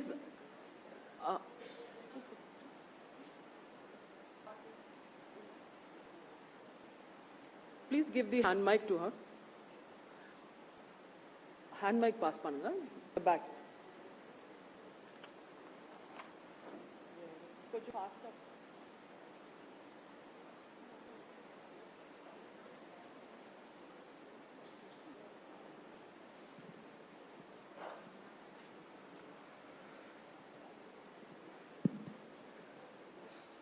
good morning to all. मैं अपनी बात जो है वो हिमाचल से हूँ, हिंदी में ना चाहूँगी। आई थिंक सभी कंफर्टेबल होंगे और मेरी बात समझेंगे। वेलफेयर विंग के बारे में मैं कहना चाहती हूँ। क्वेश्चन नहीं है, सजेशन है कि क्रच की फैसिलिटी जो है वो चल रही है, कुछ स्टेट्स में चल रही है, कुछ में नहीं भी चल रही है। लेकिन एक बहुत जो बड़ी समस्या है वो है पेरेंट्स के लिए बच्चों की एजुकेशन का। लेडीज़ में क्या है कि जो विमेन ऑफिसर्स हैं वो चाहती हैं कि उनकी पोस्टिंग जो है वो ऐसी जगह पे हो जहाँ पे उनके बच्चे जो हैं वो अच्छे से एजुकेशन प्राप्त कर सकें। लेकिन ऐसा पॉसिबल नहीं है। हर पुलिस स्टेशन में अलग अलग जगह जो है वो जाना पड़ेगा। तो मैं चाहती हूँ कि एक ऐसी कोई फैसिलिटी गवर्नमेंट तरफ से, डिपार्टमेंट की तरफ से ऐसी की जाए कि हेडक्वार्टर लेवल पे हर डिस्ट्रिक्ट में हेडक्वार्टर लेवल पे एजुकेशन का अच्छी स्कूल रहती है, अच्छा जो है बंदोबस्त रहता है एजुकेशन का।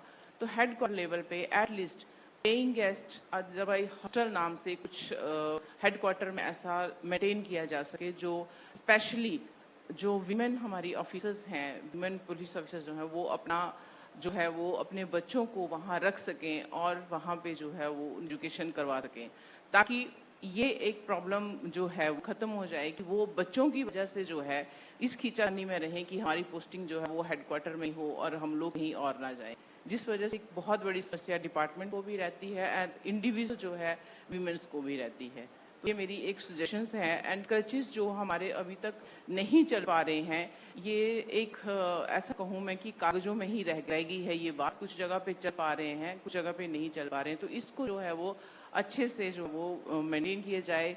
खास तौर पे अगर BPRND की तरफ से कुछ स्टेट्स में फंडिंग की प्रॉब्लम रहती है, तो अगर कहीं से एक्सेल फंड जो है वो इस चीज़ के लिए आए और ये चीज़ अच्छे से मेंटेन की जाए, तो मैं चाहती हूँ कि हमारा जो है वो काफ़ी हेल्प हो पाएगी। Thank you.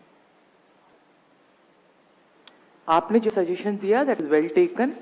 हम आप रेजोल्यूशंस में ले आएंगे। BPRND DGP यहीं पे बैठे हुए हैं, वो सुन रहे होंगे। जो भी करना we will do it from our side. किसी और को पूछना?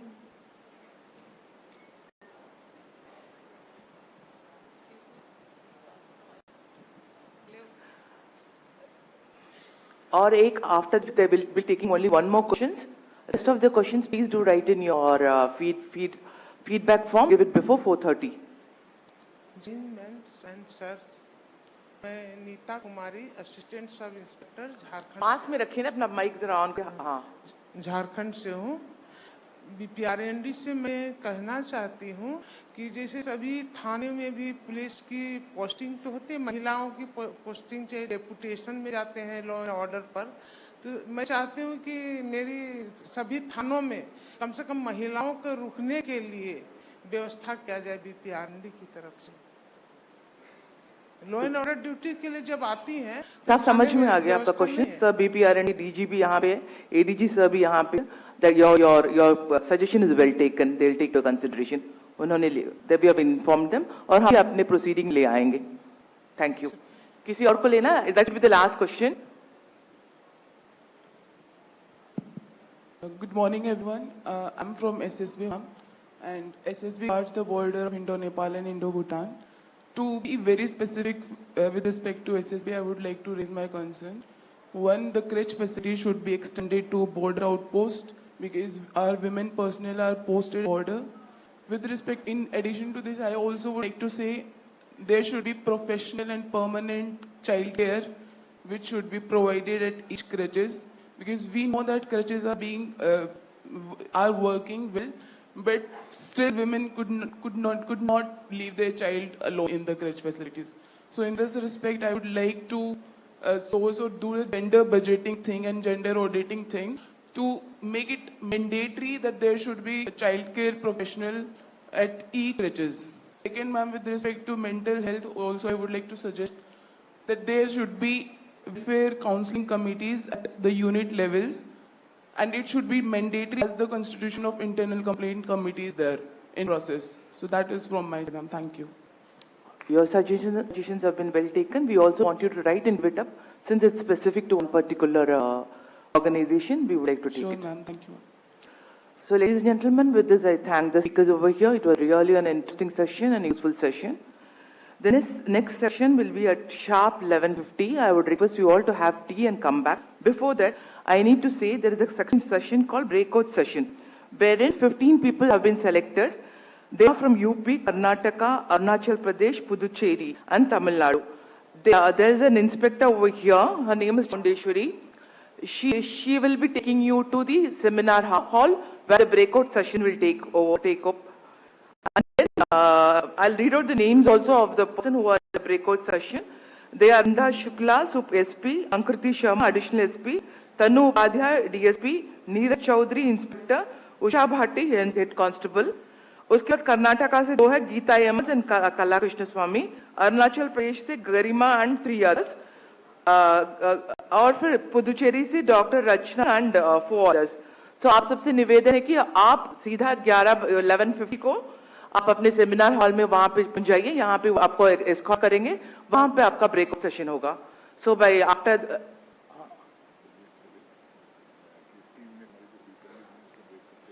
अच्छा, आप लोगों से निवेदन है कि आप और 3 मिनट यहाँ पे बैठेंगे. एक बीपीआरएनडी का एक वीडियो अभी will ask them to telecast video of BPRND. After that, you can go for the tea, and then please assemble at sharp 11:50, so that we start our session today, because we have a valedictory at the exact point of time. Thank you. 3 minute वाला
Indian evidence act के स्थान पर भारतीय साक्ष्य अधिनियम और CrPC के स्थान पर भारतीय नागरिक सुरक्षा संहिता प्रभावी है। नए आपराधिक कानूनों में महिलाओं और बच्चों के खिलाफ अपराध से निपटने के लिए 37 धाराएं हैं।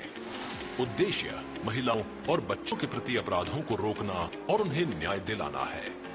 अपनी पहचान छुपाकर या शादी झूठे वादे कर महिला का यौन शोषण अब अपराध है। नाबालिग बच्ची के साथ सामूहिक दुष्कर्म के लिए है आजीवन कारावास या मृत्युदंड। बच्चों को अपराध में शामिल करना अब है दंडनीय अपराध। आतंकवाद, संगठित अपराधों को परिभाषित किया गया है। एफआईआर, डिजिटल माध्यम से गवाही। आने वाले वर्षों में भारत की न्याय प्रणाली विश्व की सबसे आधुनिक, वैज्ञानिक और टेक्नोलॉजी से लैस होगी। सबको न्याय समय पर मिले। भारत का नागरिक न्याय की आस में अदालतों के चक्कर न लगाता रहे। इसके लिए आपराधिक न्याय प्रणाली में सभी की जवाबदेही तय की गई है।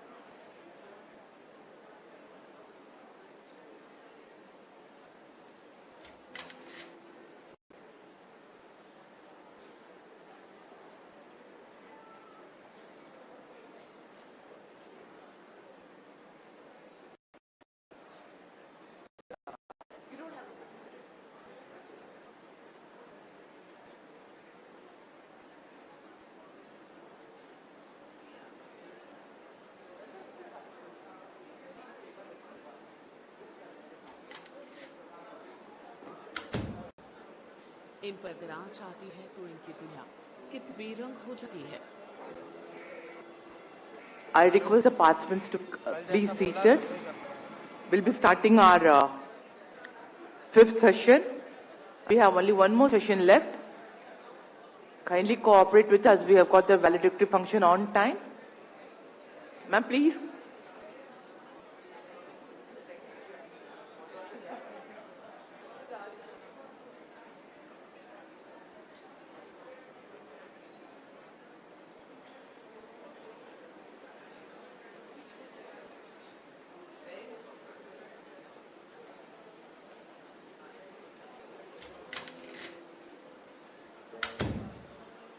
इन पर आँच आती है तो इनकी दुनिया कितनी व्यंग हो जाती है।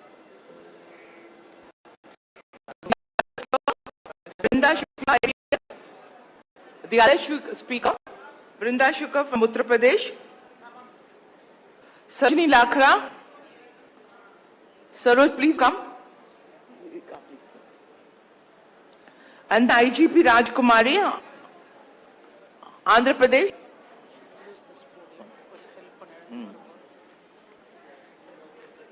Rajkumari, IGP, please do come.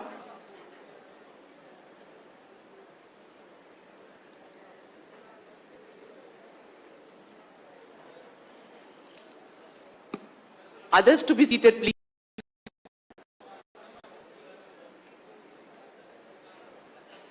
Huh? Yeah, Sarojini Lakhra. Huh? You're the Jharkhand.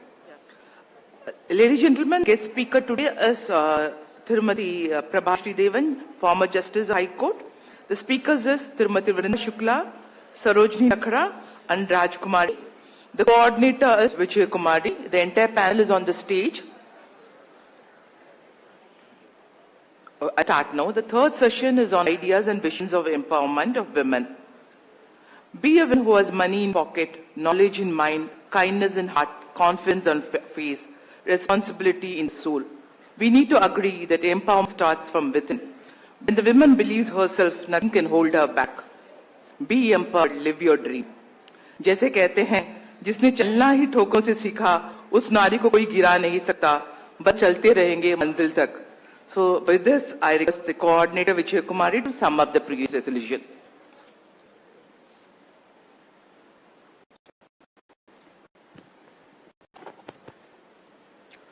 respected DGP Madam, honored guests, distinguished colleagues, and my dear friends, good afternoon to all of you. It's my privilege to welcome you all to this session on ideas and vision on the empowerment of women, held as a part of the 11th National Conference for Women in Police. Today's gathering is not just a continuation of a tradition. It is a reaffirmation of our collective commitment to build a more inclusive, equitable, and empowered police force. Over the past 2 decades, the National Conferences for Women in Police have served as a mirror and a roadmap. From the first conference in 2002, led by the trailblazing Dr. Kiran Bedi, to the recent landmark events, these conferences have repeatedly emphasized the importance of representation, equality, transformation within the police force in India. The early conferences laid the foundation, calling for 33% representation of women, equal opportunities, and the forming of supportive networks. As years passed, the focus expanded from numbers to meaningful participation, mentoring, grievance redressal, common cadre, and gender-friendly service conditions. Notably, the 5th conference marked a turning point, recognizing the women police officers not just as law enforcers, but as social change makers. More recent sessions, including the 10th conference in 2022, challenged us to confront the glass ceiling in khaki and to design strategies that help women officers not only to survive, but thrive in the face of adversity. The message across these conferences is clear. Empowerment is not symbolic. It must be structural, sustainable, and sincere. Today, we build on that legacy with fresh perspectives, real stories, and renowned results. I look forward to the insightful thoughts of our speakers, Honorable Justice Srimati Prabhasri Devan, Dr. Sarojini Lakra IPS, and Ms. Rinda Shukla IPS, as they help envision a future where women in police are not defined by limitations, but by leadership. Thank you.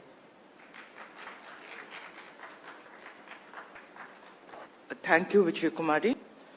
Vijay Kumari is IGP, Armed Police. Now I request Shri to kindly come and introduce the speaker. Ladies and gentlemen, we all need a little reminder of our strength and resilience. Thus, the justice over here.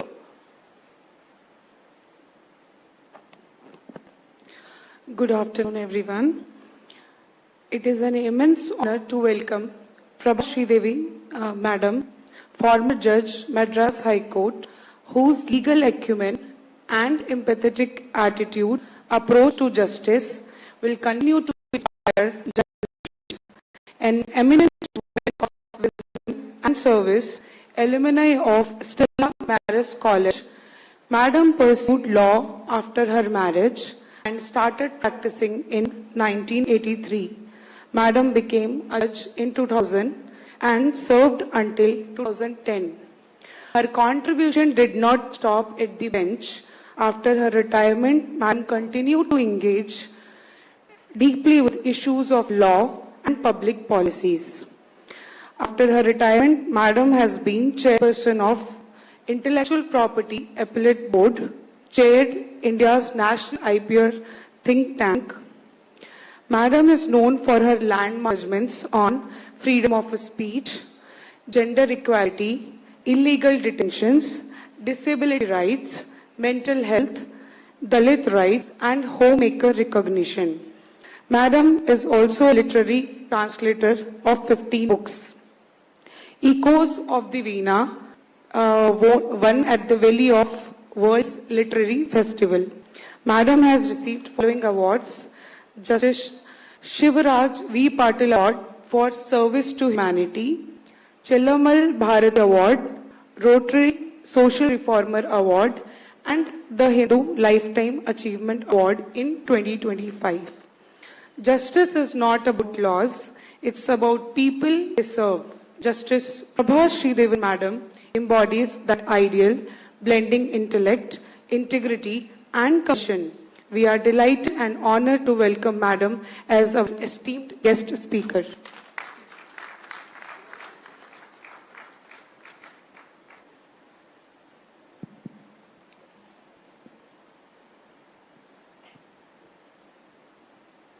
Good morning, everyone.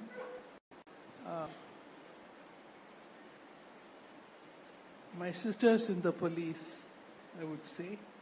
I'm very happy to see the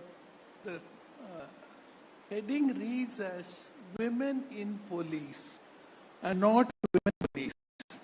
I have a, thank you, there is a difference. Women between a woman judge and women in the judiciary.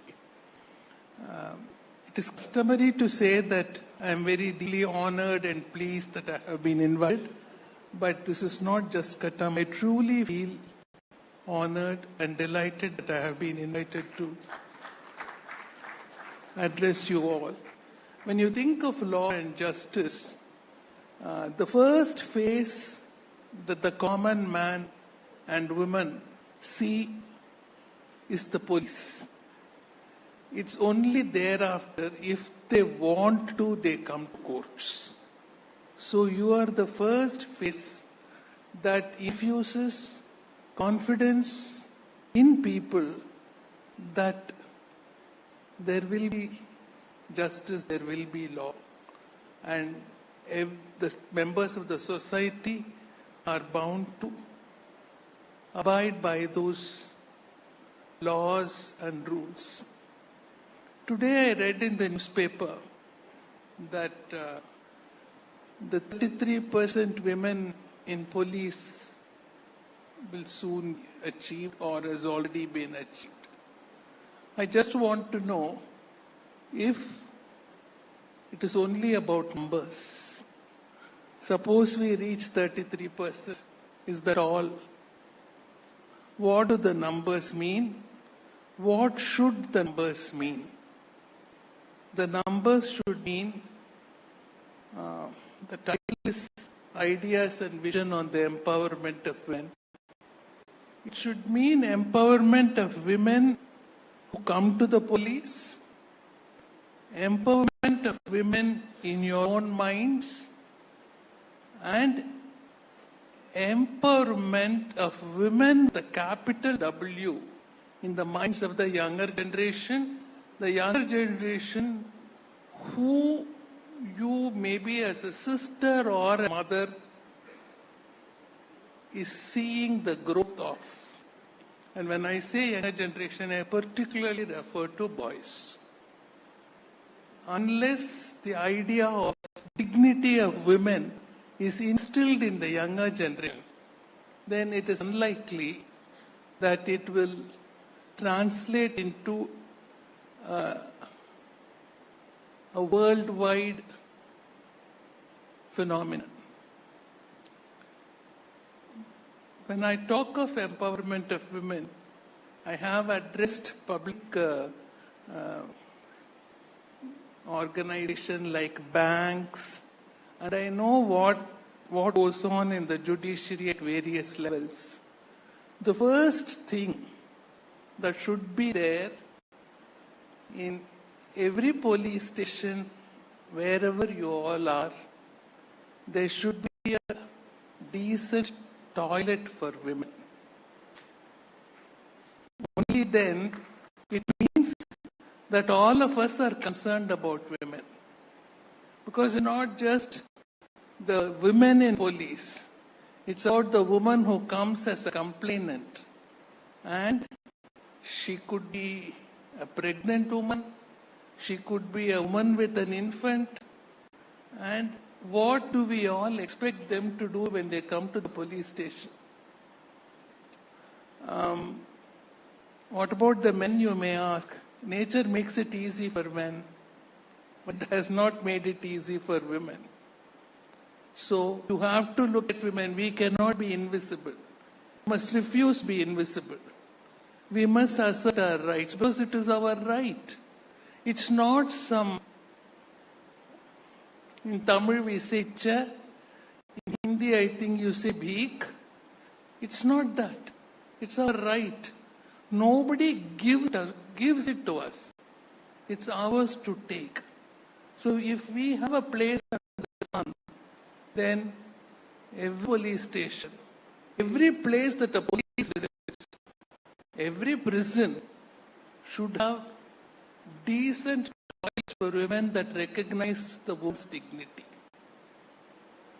Now the next is, how do you recognize the woman as a citizen who comes to the police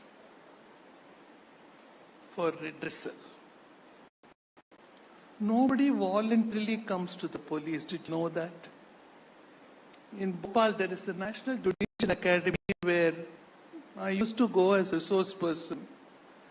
And there was an obvious violation of a person's right. So we asked him, why didn't you go to the police? You know what his answer was? Nobody goes to the police. People are taken to the police. The police should trust the people who come to them. People should trust the police. I've often told many police officers who have met, both when I was a judge and after my retirement, that why don't you have a system of recognizing in each district the most sensitive police officer? That will give an incentive, no? To be seen in papers. Nowadays, of course, when I was a judge, social media was not like this. To see the most sensitive police officer in Madurai district, and somebody's photo comes, then everybody will want to be that. Everybody will want to be citizen friendly. That's why you are all there. That's why you chose this work, right? There are some jobs which are only money based. But sorry to say, yours is not just purely money based. It will be much more than that, because you're taking care of a large part of the people's rights, their property, and so much more. So you're not there for the money. And when people come to you, say this happened to me, the first thing one should receive from the police is a sensitive ear. I'm sure you are all the excellent police officers, I'm sure. But I want to tell you one very unfortunate experience I had when I was a lawyer. I was a lawyer between 1983 and 2000. And the woman who helped me at home had been beaten. And I could see her black eye. So I said, let's go to the All-Women's police station. We went. And I said, complaint and all that. The police officer said, you will now give a complaint, and the night you join with him. I was so shocked, I told my lady, let's go away. It has been said the police force is a brutalizing force, that people think that only third-degree methods should be used to get the truth. But verbal lathi is worse. And what happened that day was that the lady who helped me at my home was robbed of her dignity. We do not know what compulsions people have in various levels of society. We are all privileged, maybe. You are all privileged. That is why you could study and you are all holding a post. But there are many sisters of ours who are not like that, right? Then, yes, today they may say, my husband beat me. Tomorrow they'll go and live. Why? Because they ultimately believe that having a man's face in the house is a protection. Can you argue with that? You can't argue with that because we are all privileged. We can't argue with that, and we can't say how shameless. No, we have no right to say that. So we have to accept whatever she says, and that is how you empower the ordinary woman in public space. Next we'll come to ourselves. What do? We are here, as I said, not because the large is given by men. We are here because we have earned our right to be a woman in police. And so, you have to give your all. Tell you, once I was talking to a senior judge. At that time, in some other court, a woman high court judge was appointed as a judge. And generally it was known that, I'll use the word lazy.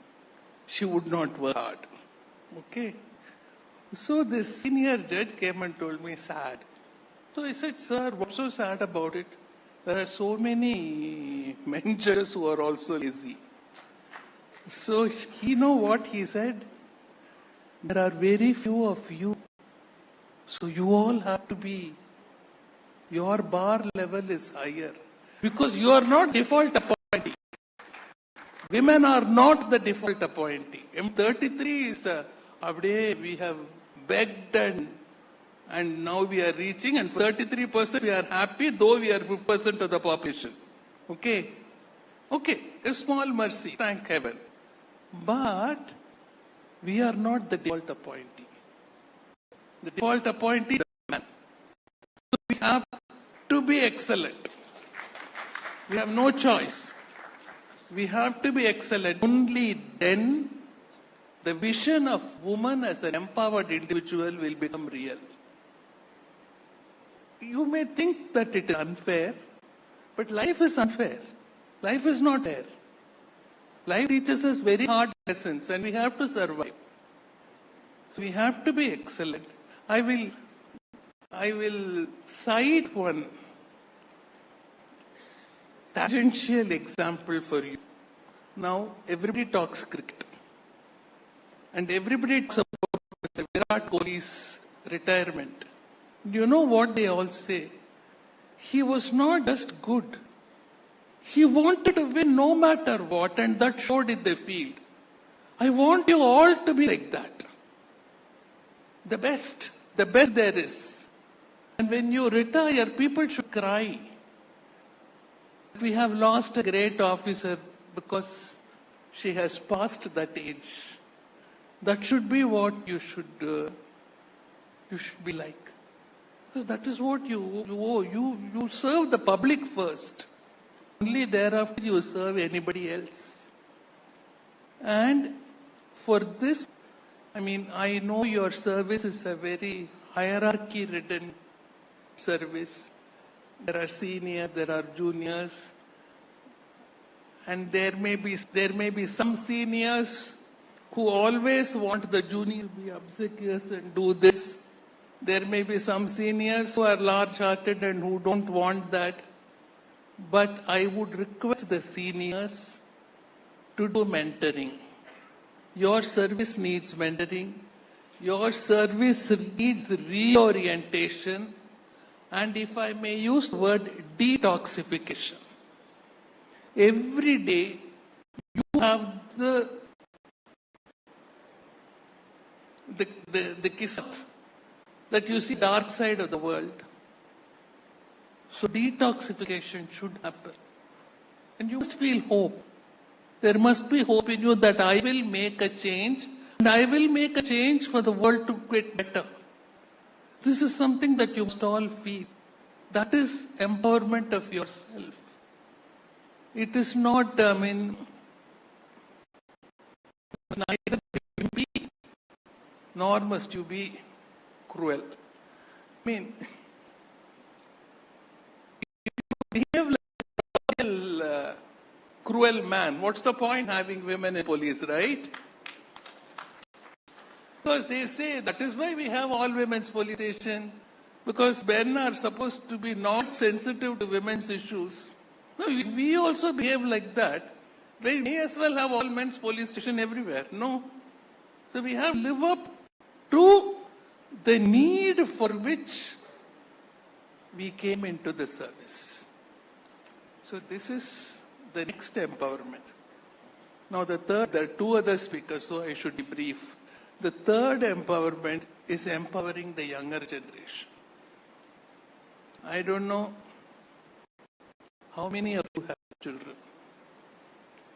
Even if you don't have children, I'm sure there are children who come in contact with you, or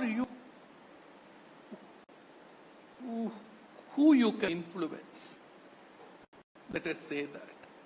Now, we live in a world where even today, barring some few instances, we are there as second-class citizens.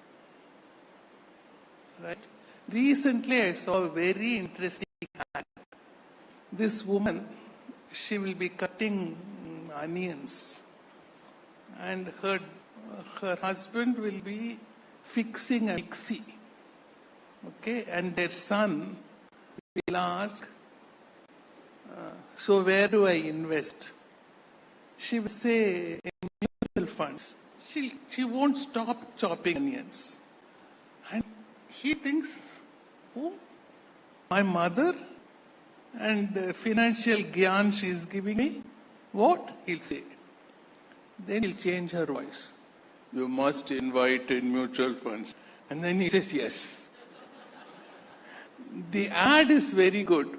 Women are equal to men where financial savvy is concerned or something. Okay? So children must be told, both boys and girls, that we are equal. We are different. Physically we are different. In other ways we are different. Like I said, even with the need for toilet, we are different. But we are the same. Right? And we are the same person when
at home, you should not be working outside.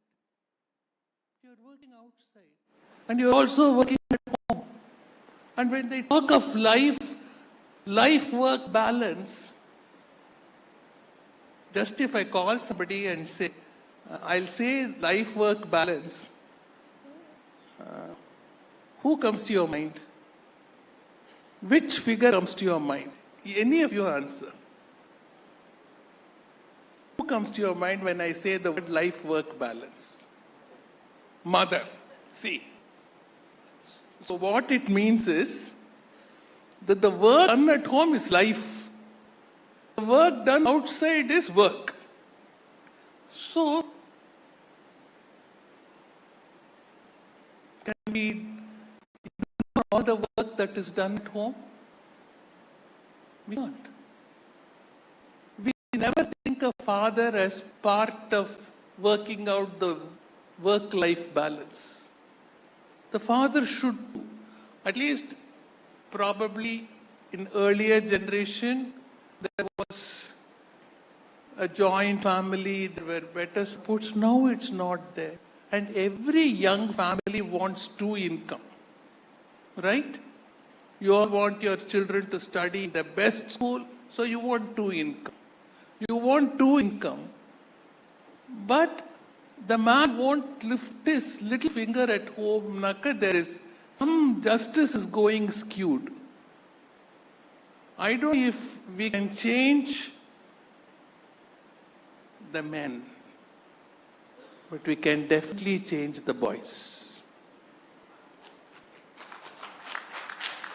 And we have to. We have to make the boys work. We have to make the boys help us at home. Recently, I saw a very nice, because of the COVID isolation, I became a YouTube addict. Kutti boy, who I think is a Korean or a Korean, I think, I'm not sure, but yeah, Korean or Chinese. And then the father is cooking. And the father is saying something, so this Kutti boy runs there and brings one plate of ramen noodles and put it on the plate. He runs 4 times, bringing the various dishes. Then one he goes and picks the chopsticks and puts it there. And he adjusts the table very well because he's used to it. He's not doing this the first time. So he keeps bigger bowls center and the smaller bowls in the corner of the table. Then he runs to the mother who is with the washing machine. And he tells her, come, food is ready. I'm guessing the dialogue is that. So she comes. Then he goes to the father, calls the father. The father asks a question which I think means, has your mother come? And so they all sit down. Now, what has that little boy, 3 years old, learnt? That what is called life, which I will call work at home, is shared by both. And I will have to do, that little boy will have to do his little work, whatever he can do. The man is cooking, the woman is washing, and they all sit down to eat. So in his mind,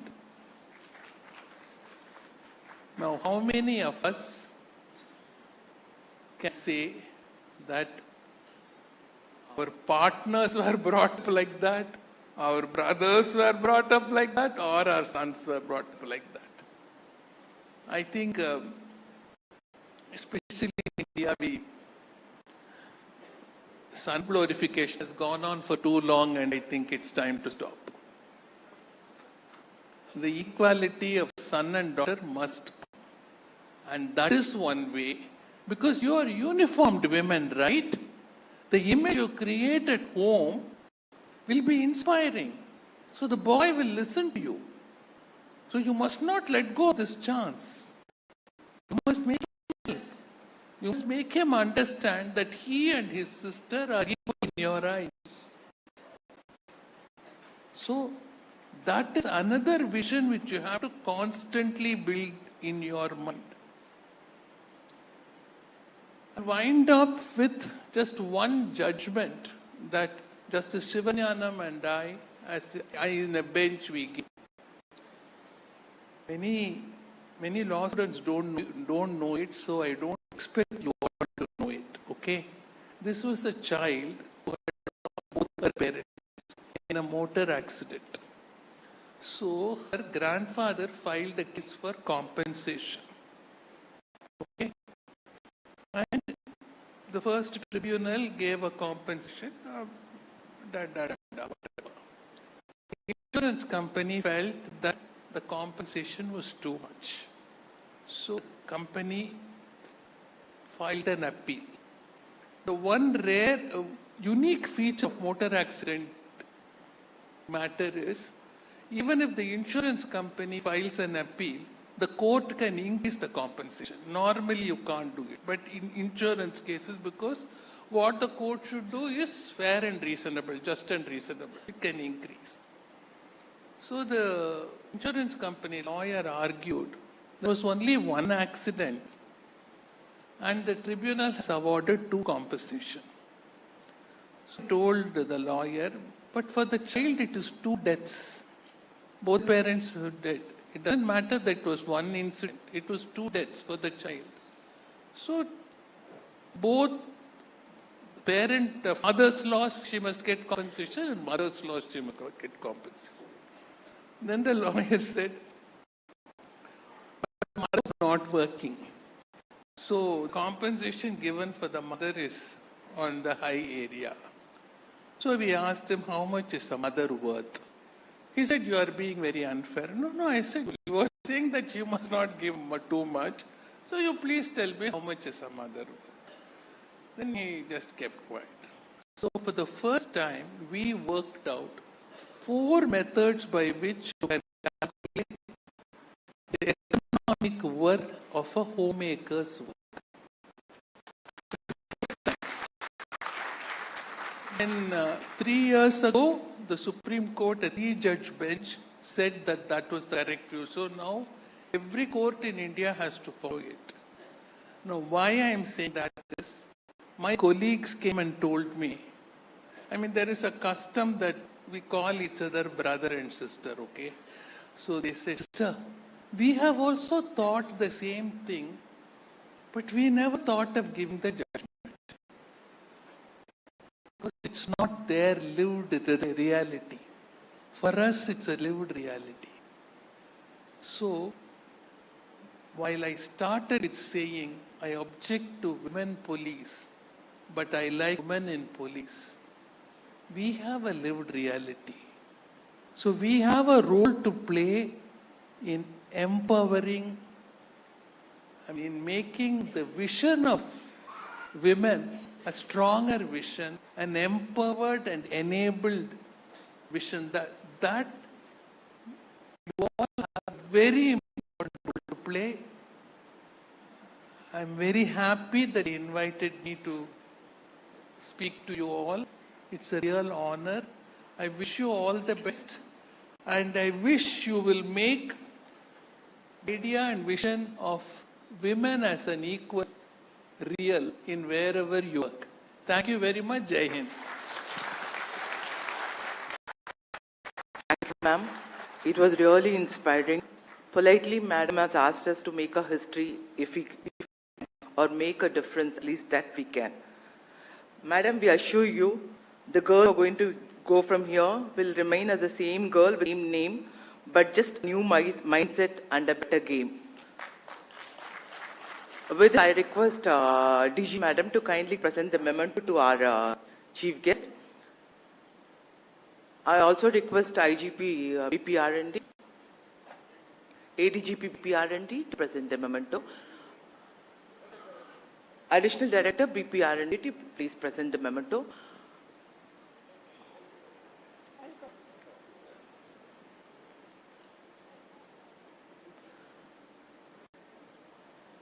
I request Balan Devi ma'am to kindly come onto the stage and please be seated, as the number of outstanding achievers are more in number.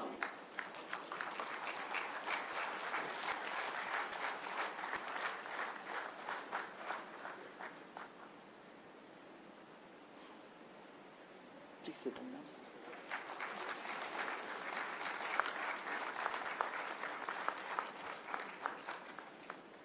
Thank you, ma'am. Thank you. Thank you. I now request Shraya, Srishti Shraya to, I have another name, to please read the names of the outstanding achievers. We have 4 achievers today. In this session, she'll read out the achievement. Our first achiever, Tirumati R. Esther, Inspector Intelligence Section, Madurai C. She joined the police in May 2000. Between 2012 and 2017, she had handled major sensitive cases, including a major sensitive POXO case in Virudhunagar. She followed the case from the investigation till the trial and ensured conviction of 17 years rigorous imprisonment. Second, Inspector Mary Raju. She is involved in Karangal control room. This initiative is not just a rescue mission, it is a movement of humanity, compassion, and community collaboration. Under this mission, she has collaborated with NGOs, civil societies, and rescued 8,200 plus uncared, destitute, and mentally unsound individuals. Also, she has reunited 1,300 families, buried 5,200 unclaimed bodies with dignity. Our third achiever is Miss Veena Kumari from Rajasthan Police. She joined the Rajasthan Police in 2005 as a platoon commander.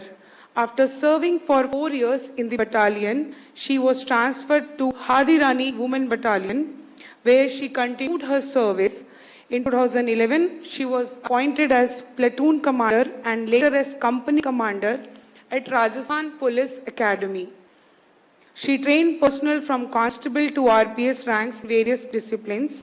For her exemplary service at the academy, she was honored with Uttam Seva Chinna and Maha Nideshak Prashasti Padak by DGP.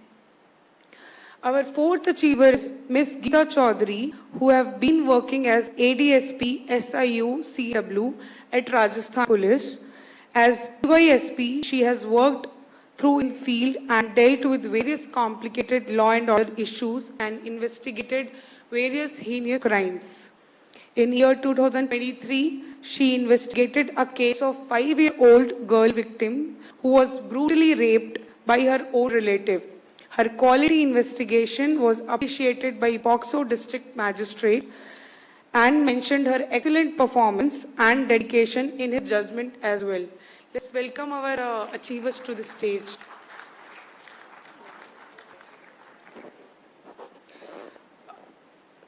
R. Esther. She's. Mary Raju.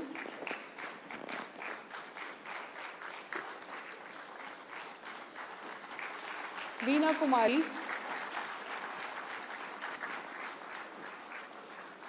Veena Kumari. Geeta Chaudhary.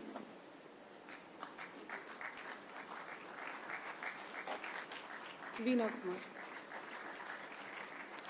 Mary Raju.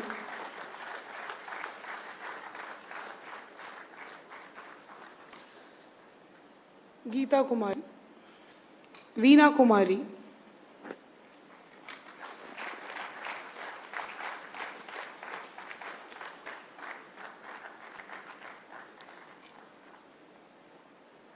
Geeta Chaudhary.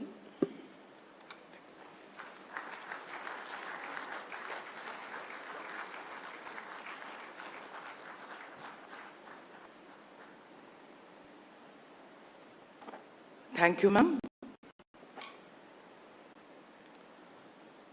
The next speaker is Vrinda Shukla, SP Uttar Pradesh. Ma'am, we would like you to stick to 10 minutes. Thank you. Our most honorable guest speaker just delivered an extremely edifying and uplifting address, has now made it extremely difficult to present on anything else. Respected senior officers and my dear colleagues who are participating in this conference today. When we received the letter from DGP Tamil Nadu detailing the subjects which were on offer for presentation, this topic naturally jumped out at us, the entire team at Uttar Pradesh, because under the current political leadership, such an exhaustive and robust framework has been put in place. And I hope over the course of my presentation to convey to you the rigor of this model, and I also hope that most of you will find something of value in it to take back with you for implementation or improvement in your respective state cadres.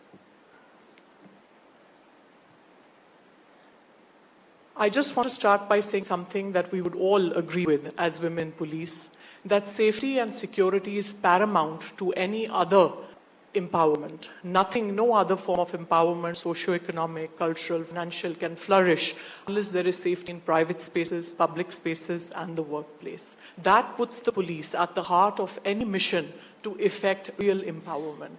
And safety is not just protection from physical harm. It's be able to provide women an ecosystem where they can truly flag when they are being wronged and can assert their rights in event of prejudice, discrimination, or abuse. Why we must apply ourselves to this subject, again, quite straightforward and quite familiar to all of us. There's a legacy of almost hundreds of years of subjugation and suppression, which has, up till today, caused natural hesitancy and stigma in reporting crimes. There is also a conspiracy of silence when it comes to crimes perpetrated by those known to us. The prestige of the family, of the community, of the society is still forced upon women, causing them to remain silent when accused is somebody we know. And as such, we need to find customized solutions to rise above these problems. Generic solutions, of course, awareness, the confidence to be able to speak up for themselves, confidentiality, if we can extend that, priority policing access, easy redressal, and exemplary action, not just for the victim on hand, but for the entire generation of women who are going to be watching her and are going to form their impression of the responsiveness of the criminal justice system from the experience of this single individual. I just want to contextualize the challenge case of UP, because our sheer numbers are staggering. When we speak about the empowerment of women, we are concerned with over 11 crore citizens that are 47.7% of our population. UP's sex ratio continues to be below the national average of 940. And please take note of the staggering discrepancy in literacy rate, almost 20% between men and women, which gives much less assertive and bargaining power to women in state. Large swaths of our state continue to be guided and defined by extremely patriarchal, feudal, and rural norms. As such, an acute need was felt by our political leadership for a 360-degree framework to be put in place which would truly be able to change the face and fate of Uttar Pradesh's women and consequently of the state itself. In October 2020, our current Chief Minister launched Mission Shakti as a flagship initiative of the government of Uttar Pradesh. It operates in mission mode involving 14 departments, all of which directly host schemes for women and girls. The objective of the mission is simply to be able to extend these schemes for women's safety, security, and self-reliance to the last mile, to the hardest to tap women. And in a remarkable departure from what is usually the norm, the Home Department, and actually de facto the police on the ground, has been designated as the nodal department, again in recognition and acknowledgement of the fact that safety is foundational to empowerment and no other department's efforts can succeed unless the police succeeds. Some founding principles of Mission Shakti, first and foremost, most important, that it was identified as a genuine priority area, supported political will from the highest level. The Honorable Chief Minister himself conceptualizes every single phase of Mission Shakti and minutely supervises the progress made in these missions. That consequently translates into forced or willing administrative will by the concerned officers. Second was the establishment of an independent police vertical, the Women and Child Security Organization, for a unified command and control and for a unified supervision of all the policing initiatives and in fact in some cases even non-policing initiatives. For instance, even the Safe City program, an ambitious scheme of the Government of India, has been given the Women and Child Security Organization of police for supervision, which I think is quite rare in governance India. Third, what is expected from all the departments is synergy as opposed to working in silos, which usually ends up happening. And finally, we have also leveraged technology quite beautifully. We have dedicated portals for monitoring all the parameters to consequently support robust administrative monitoring. What exactly are we doing in Mission Shakti? First, awareness. I simply can't emphasize enough how much we are doing in order to be able to reach women of all demographic cohorts. There is not a day that goes by today in all police station areas of Uttar Pradesh where at least some Mahila Chaupal or woman awareness program is not taking place. It could even just mean, on an evening patrol, women police constables going out, gathering a few commuters, gathering a few shoppers, a few vegetable vendors, and spreading to them a message of which crimes they are vulnerable to, how to speak up for themselves if they find themselves in such a situation, and how to easily reach the police. The police programs since the inception of Mission Shakti have impacted over 5 crore women directly, and if we think about the digital outreach, the number is far more. The collaboration with other departments often amplifies the impact of awareness campaigns. The biggest infrastructural thrust that we were able to give in Mission Shakti was the establishment of 1,600 women help desks all over Uttar Pradesh, all at once. When the program was launched, in the first phase, 1 lakh rupees was provided per police station for the establishment of these women help desks. These are staffed 24/7 with women police personnel, including in remote areas. And it's a matter of such great pride for me to stand here and say with conviction that you could go to the remotest hinterland in Uttar Pradesh, you could go in the dead of the night at 3 a.m. in the middle of winter, and you will still find a woman police personnel available to hear your grievance. The objective of this initiative is to provide a space and private space for women complainants to report issues.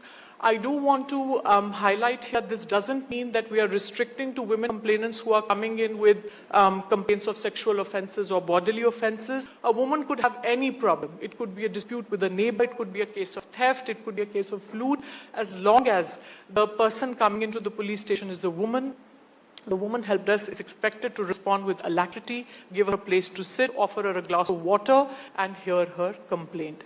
An expansive administrative effort had to be undertaken to ensure that we are able to staff every single police station in the country with sufficient women police personnel for this job. Until then, as happens in most states, most women police personnel wanted to be adjusted in side branches or offices because that affords them certainty of schedule, fixed timings, things like that. But this initiative really helped us to put more women police personnel on the field, and we have also taken corresponding measures to make it easier for them to now do duty at police stations.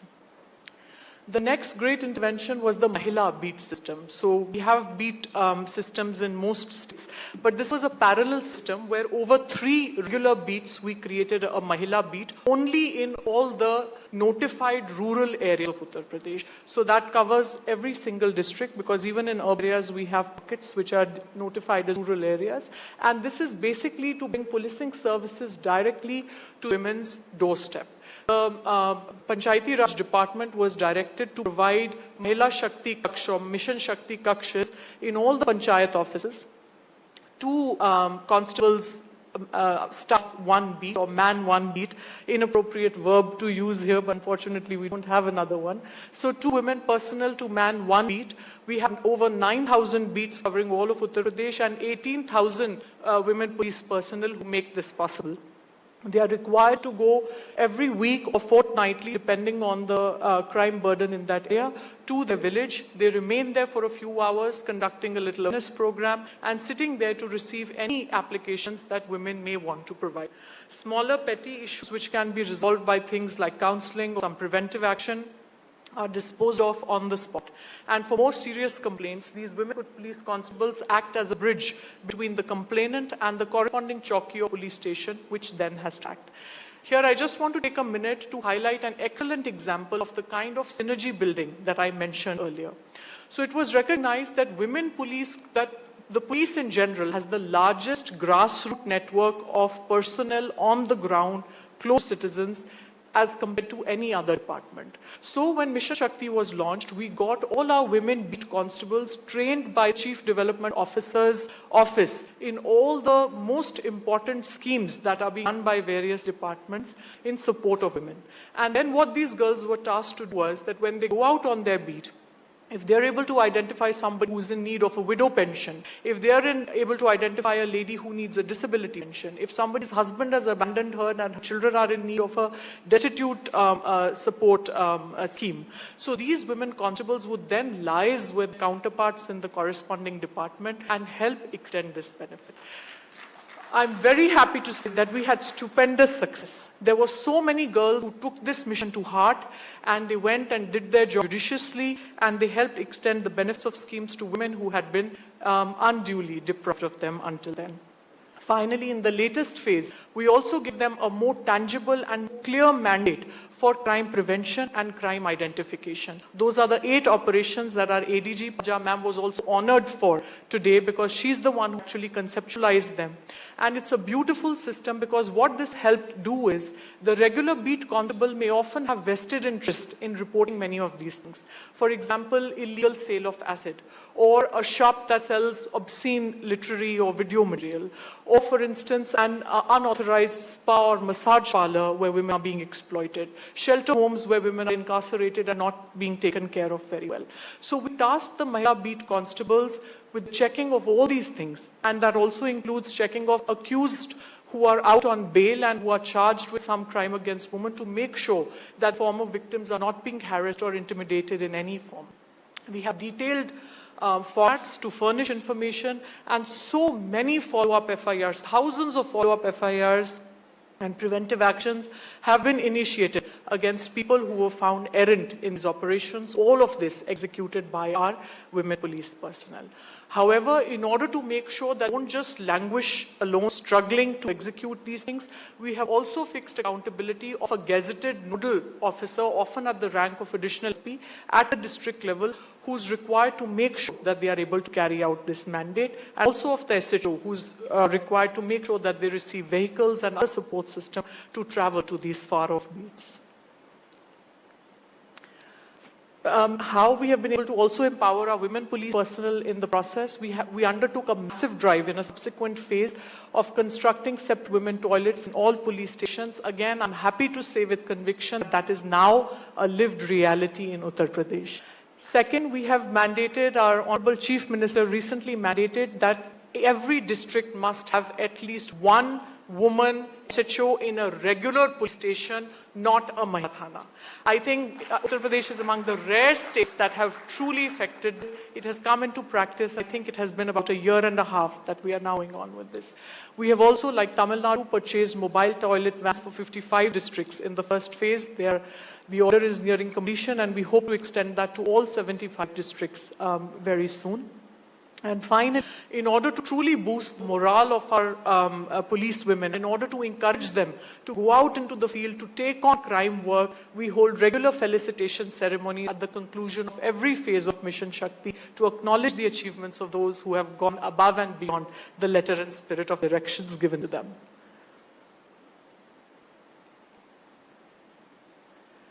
I want to take a few minutes to dwell on an excellent power line that we are running, which also is something extremely unique to Uttar Pradesh. I don't think very many states have replicated it.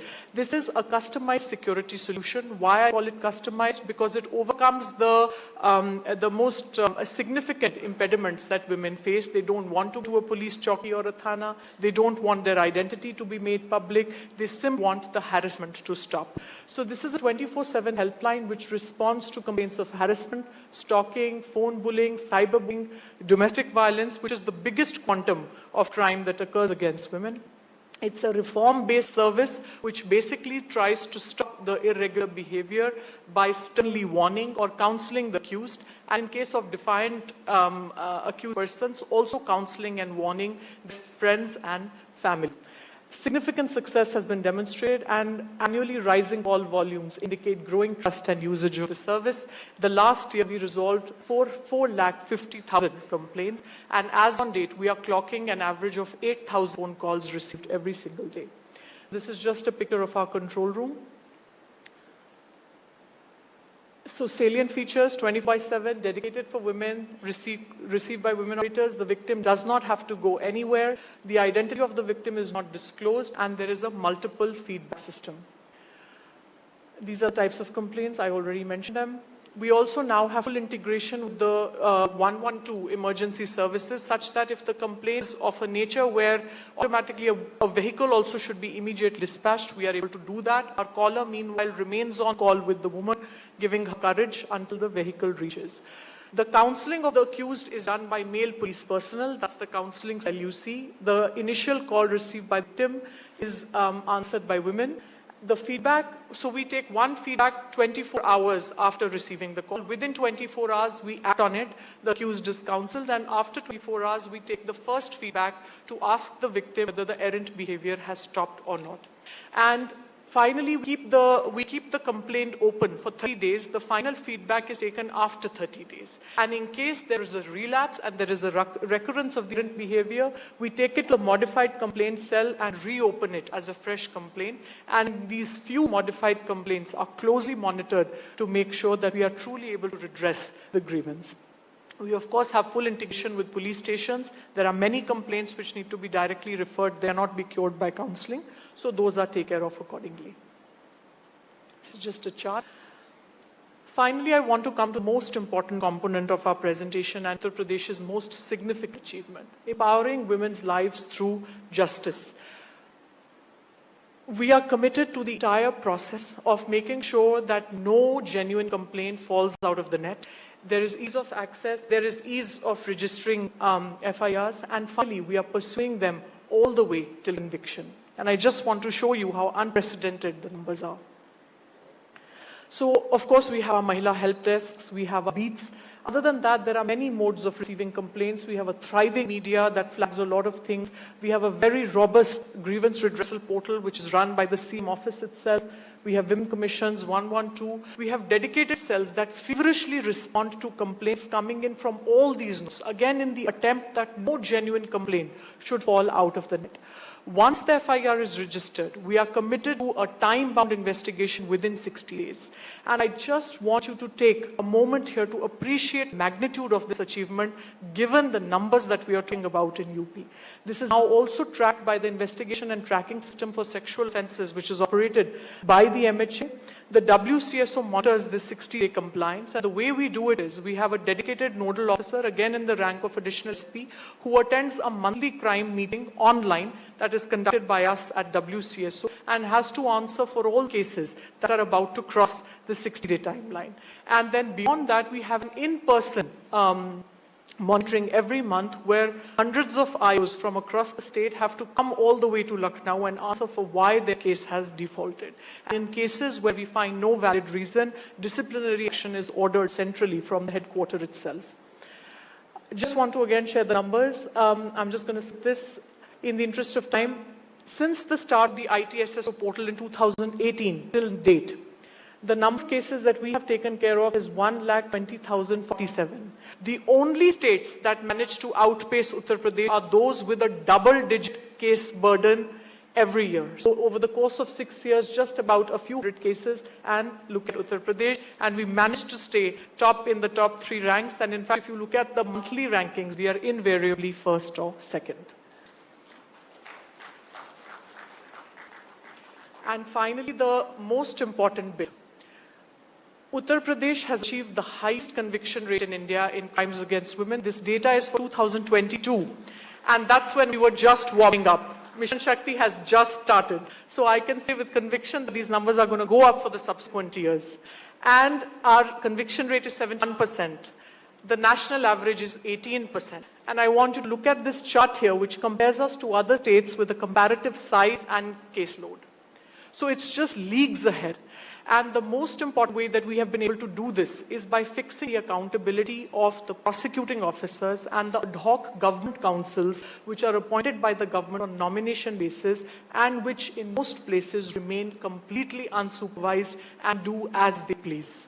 So the prosecution wing of the UP Police has been greatly strengthened. They have some amazing portals, and these prosecuting officers have been brought, have been brought to the book of accountability where they must answer.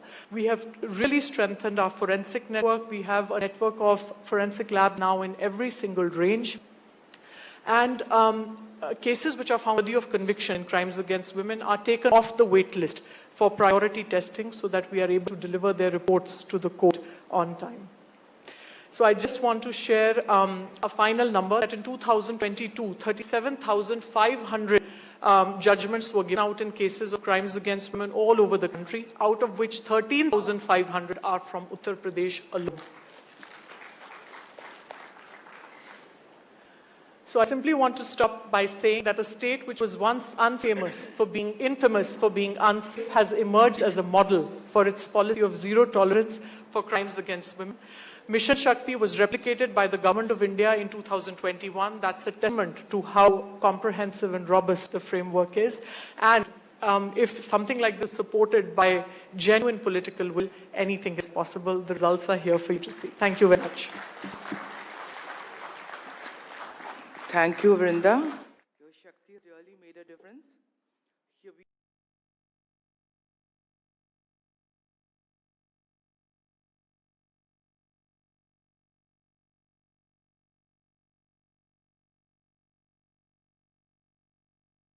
the next speaker, Sarojini Lakra from Jharkhand, to make a presentation. Ma'am, as we are running short of time, I would request you to kindly contain yourself to the 10 minutes.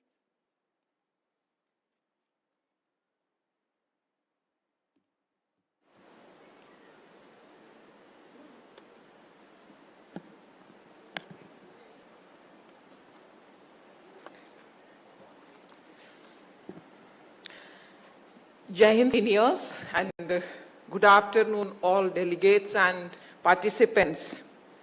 I am honored to stand before you today for share my thoughts on women empowerment, particularly within our policing system. I have very short presentation. Introduction, historical context. Empowerment means giving men the strength, the confidence, and the right to make their own choices. For centuries, women were confined to domestic roles, denied the right to speak, vote, or lead. But the time has changed. Today, women are proving that they are not just equal partners in the society. They are leaders, supporters, and change makers. Gender inclusive policing. Gender inclusive policing is no longer optional, it is essential. Despite the government's 30% reservation policy, police forces remain male-dominated. Patriarchal systems and gender stereotypes continue to hinder the progress of women police, but we are breaking those barriers one step at a time. Challenges. Women face challenges from the very start.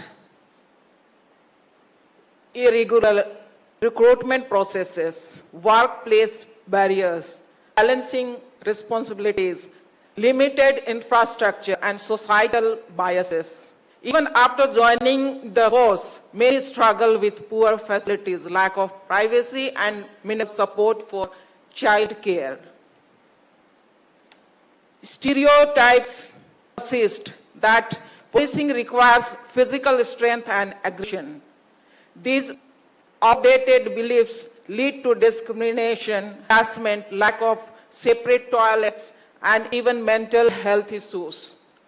Balance personal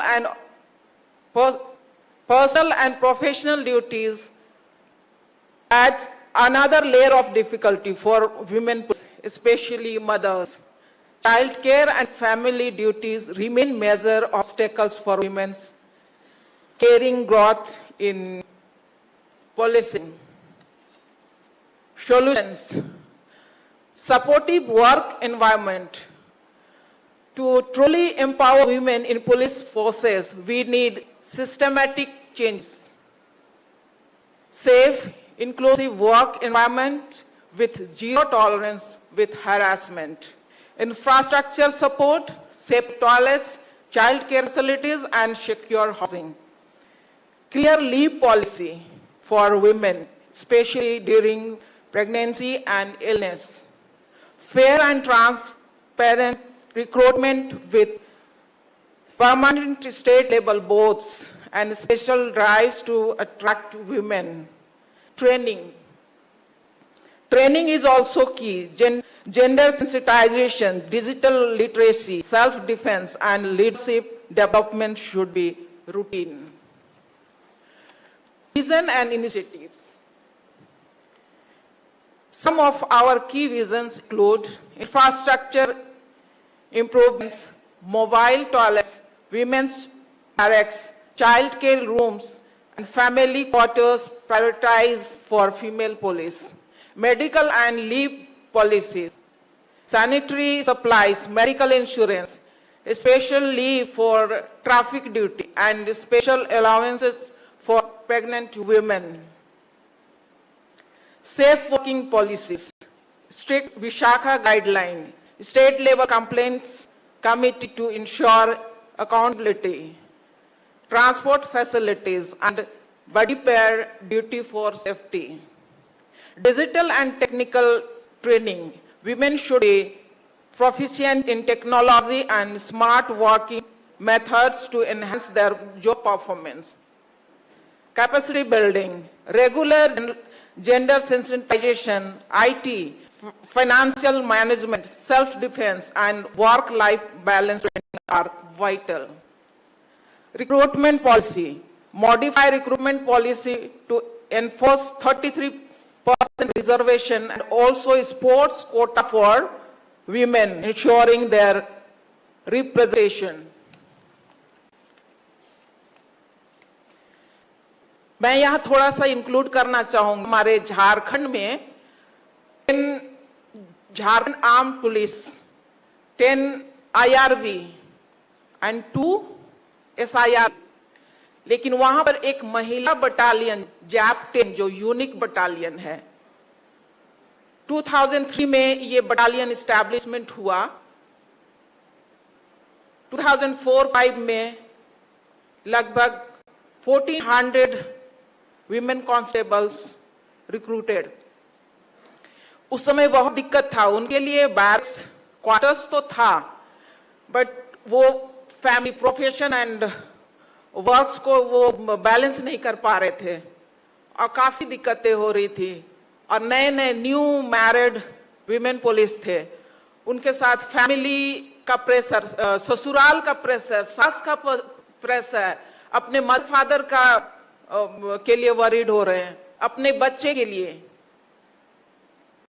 तो उनकी समस्या को देखा गया और police department उन लोगों के लिए और जैप बटालियन से स्पेशली उनके लिए एक क्रेच की वहां पे सुविधा दी गई है, जिसमें कि बच्चों को वहां पर ड्यूटी से पहले वहां पर रखते हैं। जो वाइफ्स एसोसिएशन है, वहां पे जो IPS ऑफिसर्स की जो वाइफ्स हैं और जो पुलिस IPS ऑफिसर्स जो हैं, इनका एक वाइफ्स एसोसिएशन है।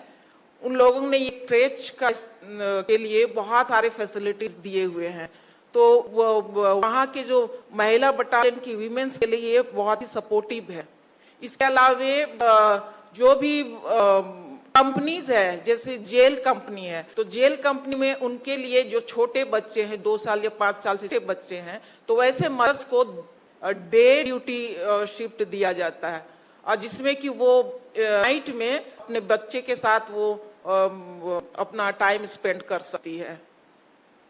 और इसके अलावा और भी क्वार्टर्स, बैरक्स बनाया गया है, जो कि अभी बहुत ही अच्छा उनके लिए हो गया है। और अभी वो बटालियन जो है बहुत ही बोल्डली काम कर रही सारी महिलाएं, उनको उनकी ड्यूटी जो है लॉ एंड ऑर्डर में लिया जाता है और IT सेक्टर में भी, CCTNS में भी है।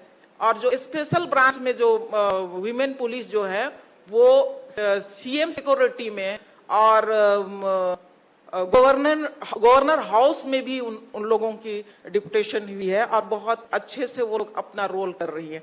तो पहले से काफी एडवांस हो गई है हमारी झारखंड पुलिस की महिलाएं।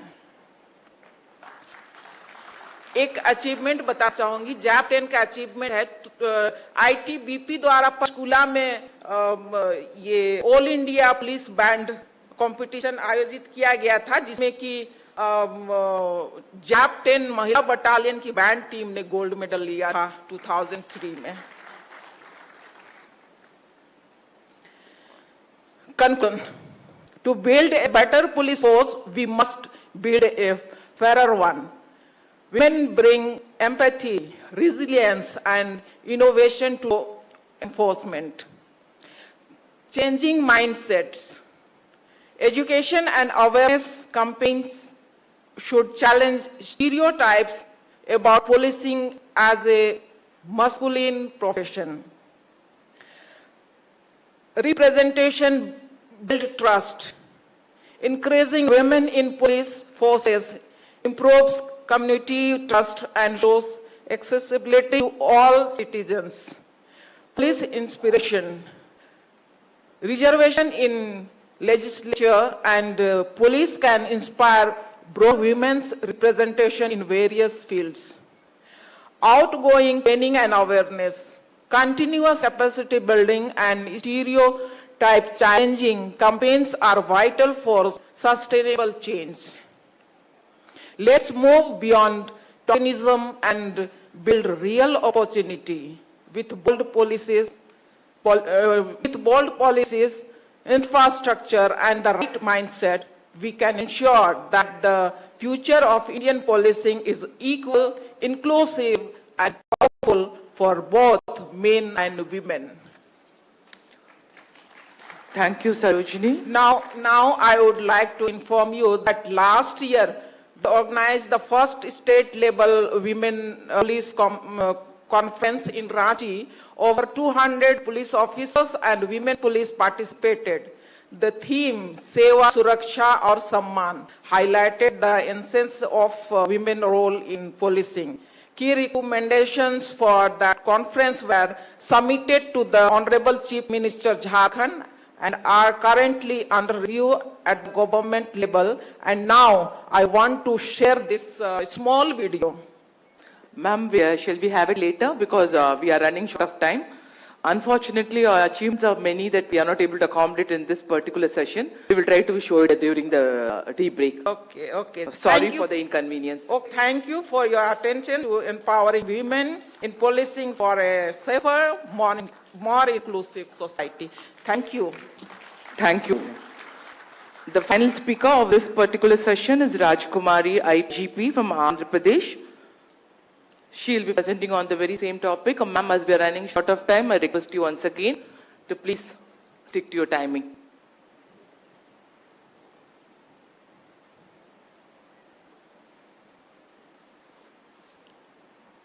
Good afternoon to all.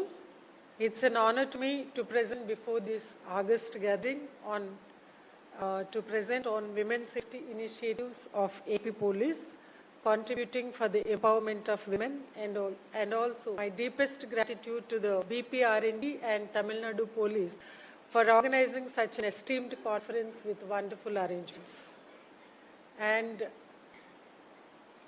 my presentation would be little similar to Vrinda's presentation. Actually, we started this Shakti in 2018, but later it was halted in between, and again this March 8th, 2025, we have restarted with Shakti initiatives. So AP Police has created a separate women and child safety wing with a motto, educate, empower and ensure safety on the eve of March 8th, Women's Day. Next. And the Honorable Chief Minister and Honorable DGP sir has inaugurated the logo of AP Police Shakti. And next.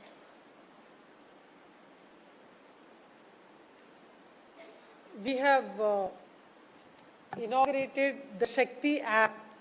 So far it is available in the Google Play Store, and 50 lakh downloads happen so far. And there is a SOS button, and so far these are the number SOS calls we received, and these are actionable calls because so many may be the test calls when they download the app. And through this app, so far 3,192 FIRs were registered, and there are features, 13 features in this Shakti SOS app. And give a complaint without going to the police station. We have provided template in the app itself, so they can give a complaint, and 321 complaints were received. And missing children also, there is a feature, and 18 cases have been reported. And 112 calls, 112 also has been integrated in this Shakti app, and reporting illegal activities like open drinking and any drug abuse, eve teasing. So all these activities also can be reported through these illegal activities. And also family counseling also we have provided. If any family conflicts, parents and children conflicts, or any counseling is required, so for that also we have provided, and so far 227 requests we received and solved. And safe travel we have included in this. So if any woman traveling alone in any public transport or private transport, they can just feed the destination and also their details and time, etc. And it will be monitored in the control room, and there is any deviation in the track, then immediately there will be an alarm, and the local police will go and inquire with her, and also she will be called because the next. And this is how women police are visiting all the educational institutions and getting the app downloaded by all the women students. Next. And this is the Shakti app features, as I told you. This is how the app looks, the features. And the middle one is the SOS button. And in this special feature is, whenever that SOS button is pressed, a 10 seconds audio and video is also recorded, and immediately it is sent to the command and control center, so that through this we have prevented a lot of suicides also, because women, they have recorded small videos and sent to the command and control center, and we have prevented suicides. And also one woman after was poured kerosene on her, and by her, like the person who was engaged, because of suspecting her fidelity. And immediately her sister called the police, pressed the SOS button, and the local SAO went there, and immediately she was rescued and admitted in the hospital with 40% burns. And she is alive today. Next. And we have formed the Shakti teams. They are in Mufti, and they move in bus stands and wherever there are women more gatherings. And apart from the, first of all, they like operate in decoy, like wherever there are some stalkers or eve teasers or bad characters, if they are moving around, they'll be identified, and also they'll be immediately taken to the police station, and 6 in a team. We have formed 164 teams across the state, and they will attend the SOS calls also. They will be carrying the tabs also. Immediately they will go to the spot and rescue the victim. And this is how they are visiting the rural villages also and creating the awareness on the rights and protection acts of the women. And next. And Shakti warrior groups. We are forming in the educational institutions, especially in the elementary and high schools. Like formation of rooms, each class will nominate 5 capable or smart girls, those who can easily understand and grasp. So they will be trained with the Shakti teams whenever they are visiting the educational institution. And one from each group, each class, they will form the Shakti core committee for that particular educational institution. And one teacher will be identified to mentor these groups and also to be in coordination with the Shakti teams. And they'll be trained in good touch and bad touch and child abuse, and also maltreatment. If any child maltreatment at houses, that will be shared with the Shakti teams and also Shakti warrior leaders. So that because police can visit educational institution any particular point of time. Whenever they find the leisure time in the schools, any leisure hours, these Shakti warrior groups will create the awareness to the remaining children about the good touch and bad touch, so that we can prevent the POCSO Act cases. Next. And this is the self-defense capsule courses we have started in all the educational institutions, and also for the workplace working women also. We have identified almost 42,524 institutions and schools and colleges. And we have engaged 904 experts for teaching the capsule course. And this is the tentative completion of the course, first round, that is September 2025. Next. And this is how women helped us. We have also established almost 1,000 police stations across the Andhra Pradesh state, running, providing safe and friendly space for grievance of women. And also, they are linked to helplines like 181 and 112, and also Shakti app, and also one-stop center. Next. And this is the command control center. Around 70 call takers will be working 24/7, and there is an integration of 112, 181, and also SOS, Shakti app. Next. And women police stations we have established in all 26 districts, and also there is DSP as an SHO, and they will coordinate all the Shakti women safety initiatives. And just like in UP, we have also nominated additional SP admin as the nodal officer for each district, who will be, we are also conducting monthly conferences with the additional SP admins to monitor women's safety issues, how they are functioning and coordinating. Next. So this is Visakhapatnam city, how the March 8th was celebrated. Ajita is here. She is also here in the conference. IPS officer 2014 batch. And next. This we have conducted Women Empowerment Week. Like generally we conduct open house during commemoration weeks and all, but we have celebrated Women Empowerment Week, and during the week we have invited all the women and girl students to visit police stations and interact with all the police, and also exposure to the weapons and the functioning of police stations to take away the fear of police. And open house, and also we have conducted happy hours for women. So they came out, and whatever hobbies they are into, we have provided the platform to pursue. Next. And these are the, few of the photos like Empowerment Week. And next. And this is how police can contribute for women. There would be faster response for crime against women case, and also the patrolling in vulnerable areas. Women can easily identify and empathize, and women help desk, dedicated helpline, and also they can give a legal support or guidance and assisting in filing FIRs, and the majorly the awareness programs, not only for the girls, for also boys. Because girls generally we say to be careful, and boys also we should tell them to be careful with the girls. And gender sensitive programs we can conduct, and these are the Women Help Desk and patrol vehicles we have inaugurated, and also the video awareness programs. Next. And the POCSO access cases convicted, this is the outcome. Actually, in the last 3 months, we could get 107 convictions because of this Women's Safety Wing monitoring on priority basis the cases at the trial stage, coordinating with the FSL, judiciary, and also the law and order investigation, IOs.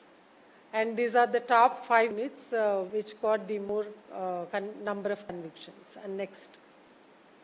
And the last quote, perceptional and attitudinal change in the minds of the society can only make the women to attain human rights, dignity, and equality at all levels. That is the real women empowerment. Thank you all. Thank you, Rajkumari. Both AP and UP has drenched us in Shakti. We started with Shakti and we've ended up with Shakti. Ladies and gentlemen, now it's time for the Additional Director, BPR&D, to kindly present the memento, or any officer from BPR&D, please, to come and present the memento to the speakers, please.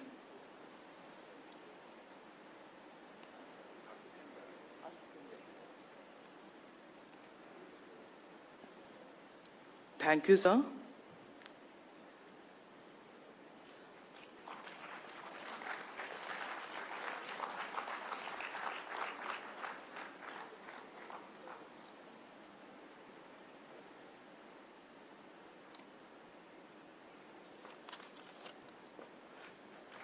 Saroj Lakra receiving. Thank you, sir. One more. Rajkumari, IG Arm Police.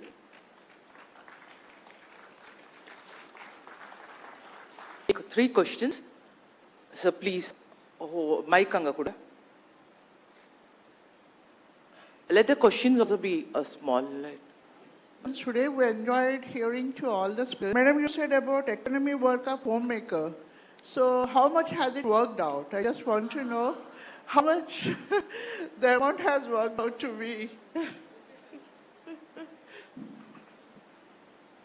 See, we suggested 4 methods. Okay, one, to treat her. Suppose the man was in a private business, to treat her as a partner and suppose she was highly qualified and chooses to stay at home to keep the home going, then what would she have earned had she pursued career with her qualification? That's the second method. Then the third method is how, by staying at home, her husband's career had advanced. Okay. For all this, you have to give evidence. That must be the judges can't do chumma kanak, okay? You have to give evidence. Then the last one is a real zinger. She does so many roles at home, isn't it? Suppose for all that she is paid. No husband can afford wife. So that is the last method. For everything, you have to give evidence. In that particular case, luckily for us, the father-in-law, that is the child's grandfather, had given evidence that my daughter-in-law used to help my son in his business. So with that, we calculated. But it was not a big jump. But anyway, we had started the thought. Thank you. One more question? Yeah. You're from Jharkhand, if I'm not wrong. नमस्कार, मैं अर्चना नागर inspector from Madhya Pradesh. मैं question नहीं कर रही हूँ, मैं एक प्रश्न पुटअप कर रही हूँ कमेटी के सामने। मैं कल से इस empowerment of women in police इस प्रोग्राम को देख रही हूँ, सुन रही हूँ। हम सिक्के के 2 पहलू में से सिर्फ एक पहलू की चर्चा कर रहे हैं कि महिलाओं को बैलेंस होना चाहिए वर्क में, महिलाओं का इस तरह से एम्पावरमेंट होना चाहिए। महिलाओं का 12% महिलाएं अक्रॉस द इंडिया महिला पुलिस है। और सबसे बड़ी बात जो ये है कि इस 12% में से जो मोर देन 60% है कांस्टेबल टू इंस्पेक्टर्स, ये महिला पुलिस है। इसका एक पहलू जो डार्क फेज है, मैं आपके सामने बताना चाहती हूँ कि वर्क प्लेस के जैसे जैसे महिलाओं की संख्या बढ़ रही है, इस बात से हम इनकार नहीं कर सकते कि महिलाओं का हरासमेंट और सेक्सुअल हरासमेंट वर्क प्लेस पे बढ़ रहा है। अगर कोई महिला हमारे पुलिस विभाग में अपने सीनियर ऑफिसर के हरासमेंट के अगेंस्ट अपनी आवाज उठाती है तो उस महिला को टारगेट किया जाता है, because we are the member of uniform service. हम पे अनुशासन की का टैग लगाकर हमें साइड कर दिया जाता है और हम हमारे एक सीनियर ऑफिसर के हरासमेंट की कंप्लेंट दूसरे सीनियर ऑफिसर के पास करने जाते हैं, who is also a male. But हम जब अपनी महिला किसी सीनियर ऑफिसर के पास जाते हैं तो वो सुनती तो है बड़े अच्छे से, मगर साइलेंट, वो क्यों कुछ डिसीजन नहीं लेती है, ना कुछ हमें हैक करती है। ये मैडम, मैं इस ओपन मंच पे हर उस constable to inspector lady officer की आवाज मेरे मुंह से निकल रही है। हर मैक्सिमम लेडी ऑफिसर्स चाहती है कि उनका अब एक एसोसिएशन हो, constable to inspector. There is no association in police department. हम एक एसोसिएशन चाहते हैं मैडम। आईपीएस लेडी ऑफिसर्स का एक एसोसिएशन है। They belongs to a association. Gazetted officers DSP से एसोसिएशन चालू है, बट कांस्टेबल टू इंस्पेक्टर कोई एसोसिएशन नहीं है। और मैडम इस बात से तो आप इनकार नहीं कर सकते हैं कि ये constable to inspector backbone of the police department. आप इनके बिना पुलिस विभाग की कल्पना नहीं कर सकते। आप यहाँ पर ये बात आपका बात जो हो गया हमें समझ में आ गया। आप जो कह रहे हैं मैडम, हम इतने लंबे दूर से अच्छा, आए हैं। you finish it. Yeah, finish it. Okay. 11th, this is the 11th national conference.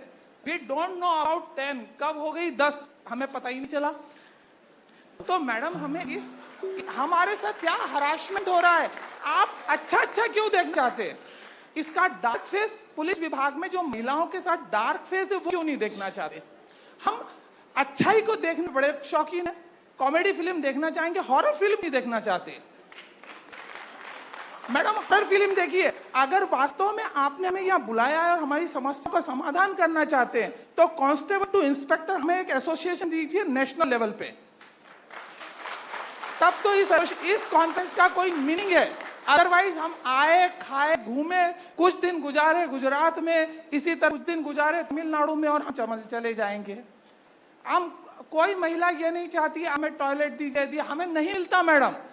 ये फैक्ट है कि हमारी अगर होली में 24 घंटे ड्यूटी लगती है, वहां कोई टॉयलेट नहीं, हम पड़ोसी के घर में जाते हैं, वो एक झोपड़ी होती है, वहां जाके हम टॉयलेट करते हैं। हम ईद पे, ये फैक्ट है मैडम, बहुत सारे ऐसे फैक्ट है। Excuse me, we understand your दो value. लाइन में अपनी बात समाप्त करना चाहूंगी। हाँ, 2 लाइन में हो गई है फिर पर्वत सी, अब पिघलना चाहिए। अब हिमालय से कोई एक गंगा निकलना चाहिए। हंगामा करना मेरा मकसद नहीं, मेरी कोशिश है कि सूरत बदलनी चाहिए। तेरे सीने में नहीं तो मेरे सीने में न सही तो तेरे सीने में ही सही। आग कहीं भी हो, अब आग जलनी चाहिए। धन्यवाद। हर एक कॉन्फ्रेंस में ऐसा ना आना चाहिए, ये हमारा भी ये है। Excuse me, ma'am. I just want to add to her. Probably we should also throw light on Vishakha guidelines. They are existing. Let me tell you, each conference is dealing with one issue or other. This conference was dealing with empowerment. So there was a previous conference which was dealing with the sexual harassment. So every conference has got one particular topic. So however, we do have a... Ma'am, ma'am, I'll ask Justice ma'am to tell you, reply for your questions. Your grievance is justified. Yes. Any organization which has hierarchy will have this problem. Yes. It's not that the High Court there was no such problem. It is even a reported case. What will happen is, I'll tell you what will happen. That woman will be transferred from that section to another section, as if that is a big deal. It's not. You must keep raising these issues. That is the only way. You must not stop talking. Yes, I listened to I read a story recently, and I will tell you this. There was one person in a flat, and he heard a bird chirping. It was not chirping, it was a rough sound. So he first tried to ignore it.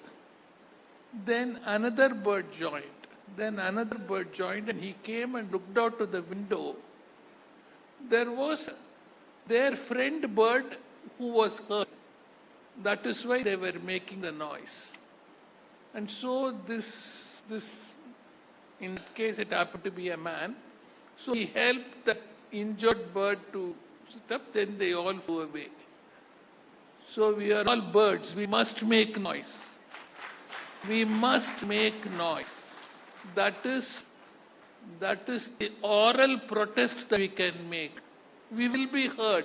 Maybe not today. Maybe next year. Maybe the starting point is your objection. But don't be disheartened. See, for a long time it has been a man's world.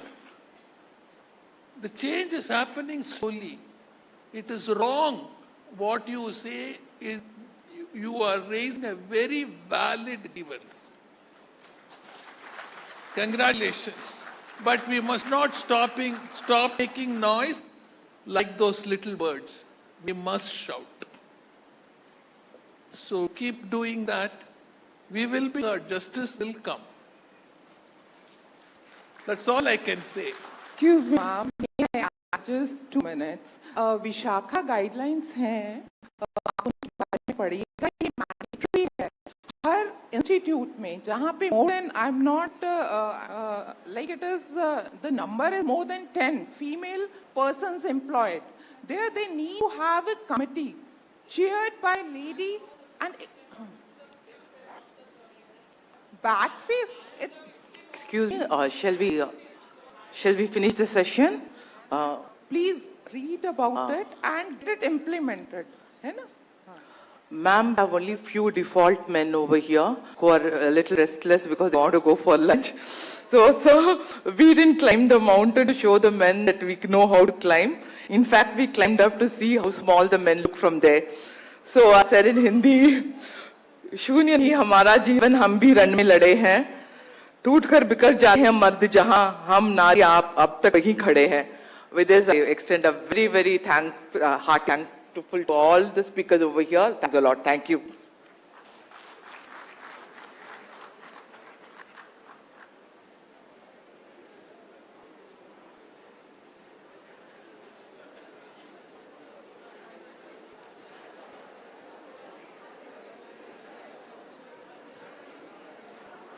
Next, request all the participants to assemble here at 2:50.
Officers at the back, please take your seats.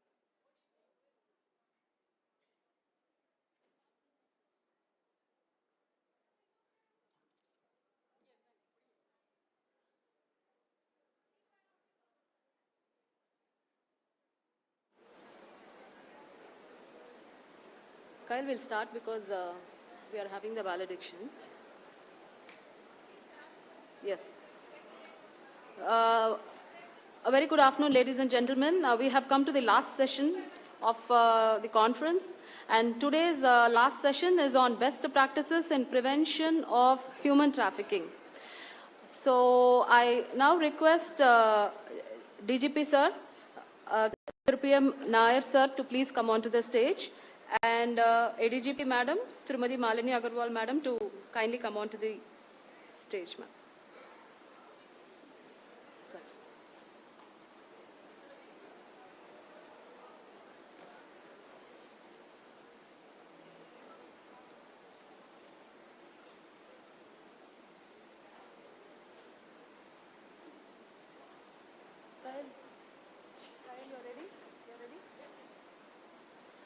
I request Srimati Kayalvili IPS, IGP CWC, to deliberate on the previous conferences and its recommendations.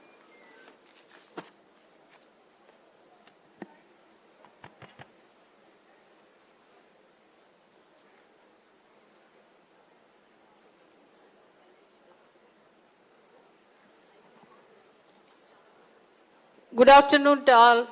Volume konja kammi pannungappa. It's a post-lunch session. Please pay attention. It's an important subject.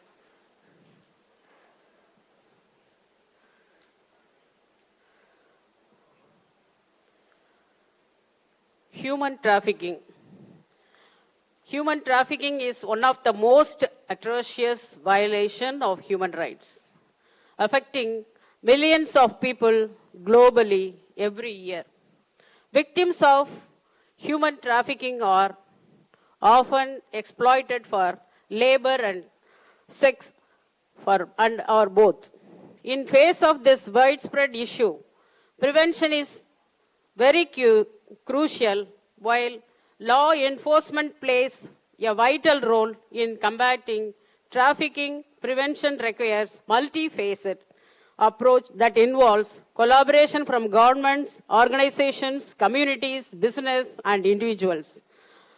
Now, let's explore some important elements regarding human trafficking.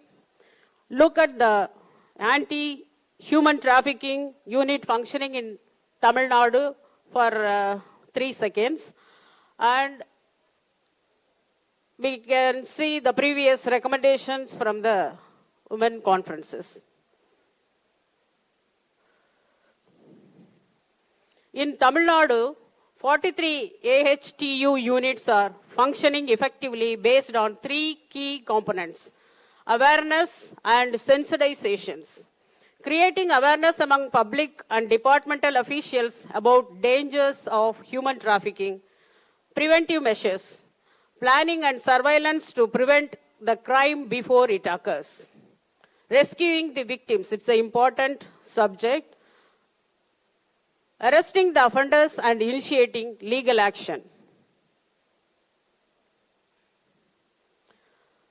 Trend of human trafficking in Tamil Nadu. We are specifically mentioned the 3 points. Interstate migration for labor. Families including women and children from Odisha, Chhattisgarh, Jharkhand, Bihar and Andhra Pradesh migrate to Tamil Nadu for low-wage work, making them vulnerable to trafficking. Number 2, tech-savvy traffickers. Middlemen use social media, fake job ads, and online scams to lure the young girls for promising jobs before trapping them in exploitation. Number 3 is important for our girl child. Exploitation in textiles and construction sectors. Migrant laborers, especially women and children, face forced labor in spinning mills, government factories, and construction sites withheld wages and abuse. These are all the action taken by our Tamil Nadu police. It's our goal. 3 goals are we are mainly concentrating: to improve the interstate and interagency coordination, better attention to investigation of cases of missing person, proper security at hospitals and public places to prevent child lifting. Actions: close cooperation between the police and NGOs, periodical training for the police personnel, effective enforcement of Immoral Traffic Prevention Act 1956. Out of 10 conferences previously happened, 2 conferences recommended the subject human trafficking. Number 1 is 6th National Conference. The recommendations are capacity building for women police officers, special training programs designed to enhance women's exposure to the core policing functions, focus areas, investigation of special crimes such as domestic violence and human trafficking. Our objective is equip women officers with skills to address crucial issues requiring focused attention.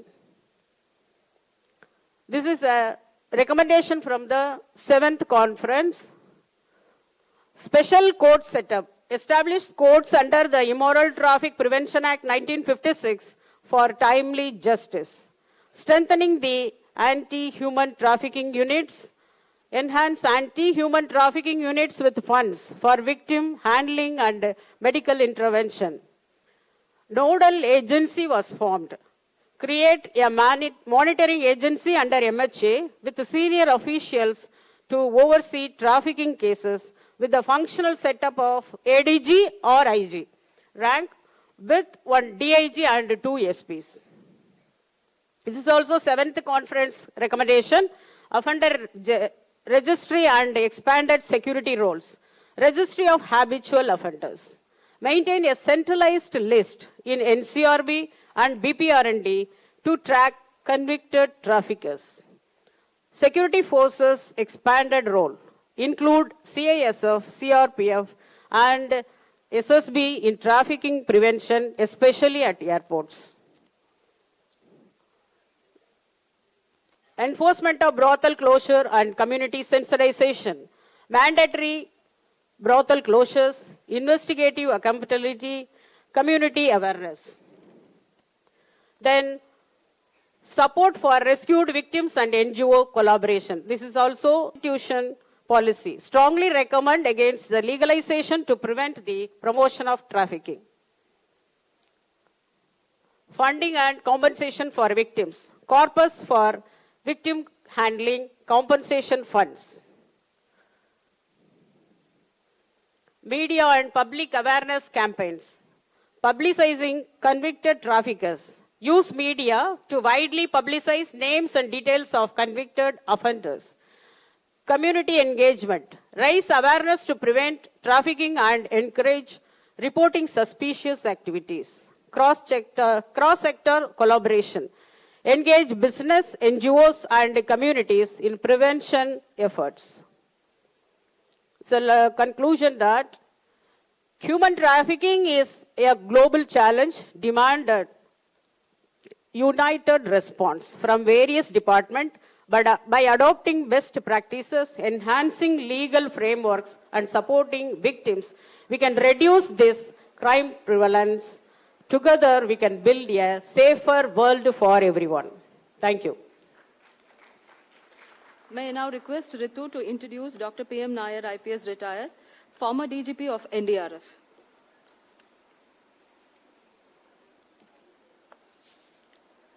Ladies and gentlemen, good afternoon. It is with profound respect and admiration that I introduce our distinguished guest speaker today, Dr. P.M. Nair. Sir is a globally renowned expert in anti-human trafficking and law enforcement with over 4 decades of dedicated service in India and South Asia.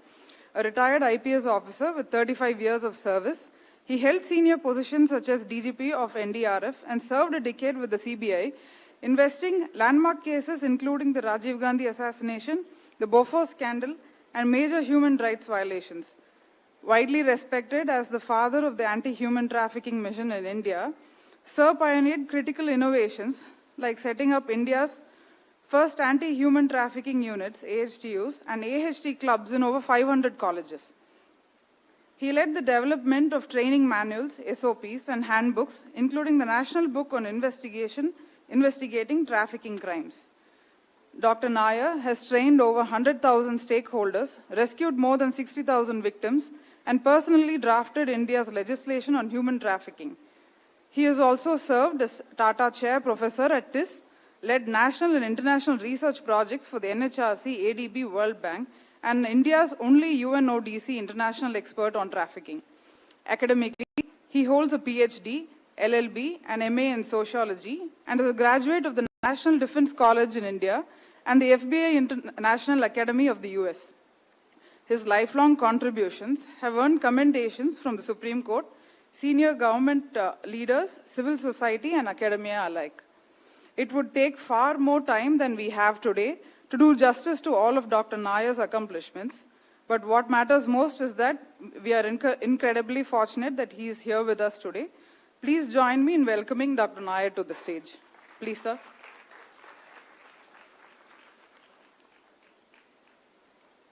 I request a former DGP, Dr. P.M. Nair, sir, to kindly address the audience.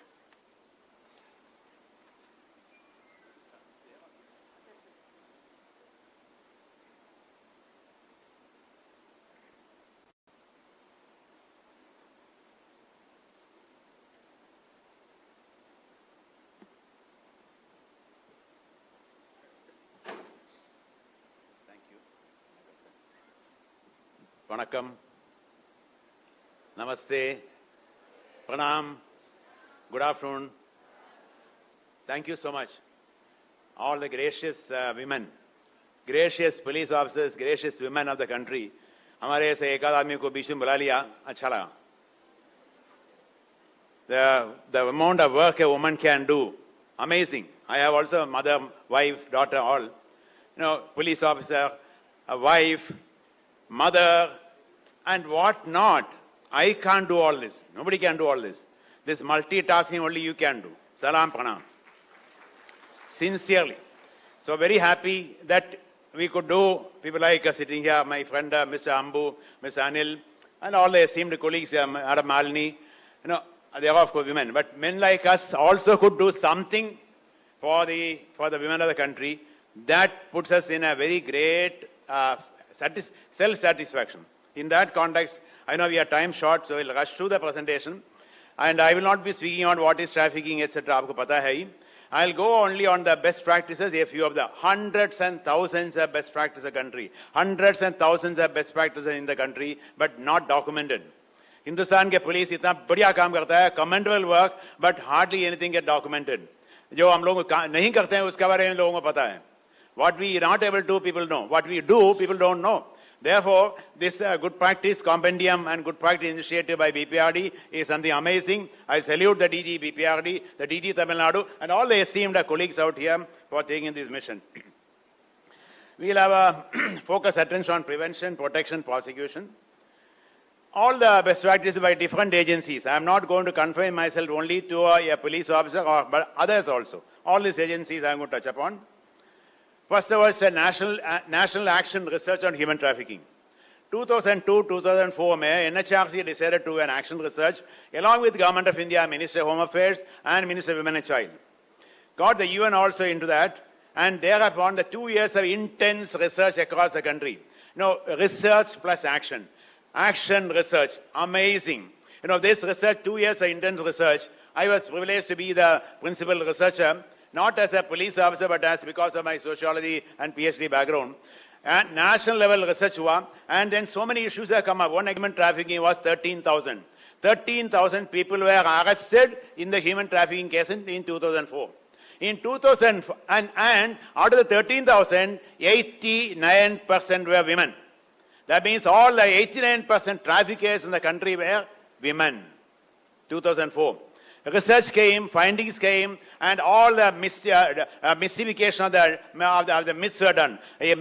All the myths were demystified, and the impact is that in 2005, the data came that their arrested was 5,500, out of which only 10 or 11% were women. Kahan chale gaye? What happened to the women? 13,000 women in 1 year, and next year hardly 5% of that. What happened? The fact is that the research showed that police were arresting women as prostitutes, victims as prostitutes, victims as offenders. The research had stopped it. The Human Rights Commission took the initiative, Home Ministry came in, NHRC came in, Women and Child Ministry came in, state governments came in, all of you came in and stopped arresting women as prostitutes. They were rescued as victims. The entire paradigm change happened in the whole country. Entire paradigm change happened in the whole country. Ladies and gentlemen, that's the beauty of integrating research with action. Research with action. Many police officers wanting to do research, do that. Tie up with a university, appropriate university, and do micro researches. You can make a tremendous improvement. This study is one, we made a tremendous impact. Now, research also showed that holistic action is required. It is not that you do something and go away. Prevention, protection, prosecution, a combination model was brought in. That model got stabilized from 2004 onwards. Today, Hindustan mein 2004 ka jo model hai, integrating prevention, protection, and prosecution. Prevention we all know. And by prosecution means registering crimes, investigating, documenting, presenting in the court of law, and conviction. What is protection? Protection means ensuring the right to the victim, rehabilitation, restoration, all is a part of that. The police was not aware or not involved in the process of protection, but we brought in a mandate whereby protection was also part of that. So the entire scenario got changed because of this triple P model. Then came the anti-human trafficking unit. Ladies and gentlemen, one of the findings of the research was that police and NGOs are not together, government agencies are not together. Koi kahta hai kisi ka kaam hai, koi kuch karte nahi hai. Somebody says somebody's job, and people are moving helter-skelter. There was a complete working in silos. Complete working in silos. Now the government, now the NHRC research said you cannot work in silos. Come together, work together, converge. The convergence mantra was brought in. Very interesting. The convergence mantra has to be put into action. Then came the government of India along with the UN. United Nations Office on Drugs and Crime, UNODC. I was fortunate to become the project coordinator for the UNODC. 2 saal ka project, 2 years project in Delhi. What did we do? We set up anti-human trafficking unit. I am not taking any credit. Entire credit goes to the entire team in the state police who did that job. I am only a trigger factor. ASU kya hai? You bring the police together, NGOs together, caregivers together, prosecutors together, and we set up 9 ASUs. Ladies and gentlemen, setting them is very easy. Running is not so easy. What did you do? Mentoring, facilitating, hand-holding. Go to Goa, sit with the inspector of ASU, work along with her, conduct a rescue, investigate the case, make a plan of action. And entire process of investigation was done. Prosecution, conviction, all those we did. Network with the prosecutors, network with the judiciary, everything was done. The caregiver part, psychosocial counseling, whatnot. That is what ASU started. Now 9 ASU started in 2007 and thereafter went on and on. And now ASU focus is on all these other focus of ASU. Now somewhere down the line, the focus has been whittled a little bit, changed a bit, or some issues are there that we need to sort out. Problems are not with the ASU. Problem is what we and how we handle. So, ladies and gentlemen, this is a mandate of the ASU to investigate and take it forward. In that context, all these facilities are provided for the ASU. The Government of India gives money for the ASU. Government of India gives money for all these facilities. I don't know how many of you are aware of that. Now, good practice models. One is the integrated model was brought in with an SOP for that. Synergy of stakeholders, capacity building was done. All people are got together. Can you believe the judiciary, prosecutor, police officers, NGOs, caregivers, forensic scientists got all of them together and trained them together. Training together makes all the impact. Entire gap was broken and the gap melding was taken place. So sustained mentoring took place. Impact of ASU is that it was a good practice model, went across the country, and it was copied to Nepal and Bangladesh also. NGO as a partner was required. NGO partner means we verify the integrity of the NGO. There are outstanding examples of NGOs across the country, from Kashmir to Kanyakumari and from Arunachal Pradesh to Rajasthan. Very good NGOs are there. Some of them may not be known outside. They may not publicize. We need to work along with them. We need to work along with those NGOs who are on the grassroots. We need to work along with the NGOs who are on the ground level. Many of them have publicity, etc., etc. Unko apne rehne dijiye, but let's work along with the NGOs who are actually on the ground level.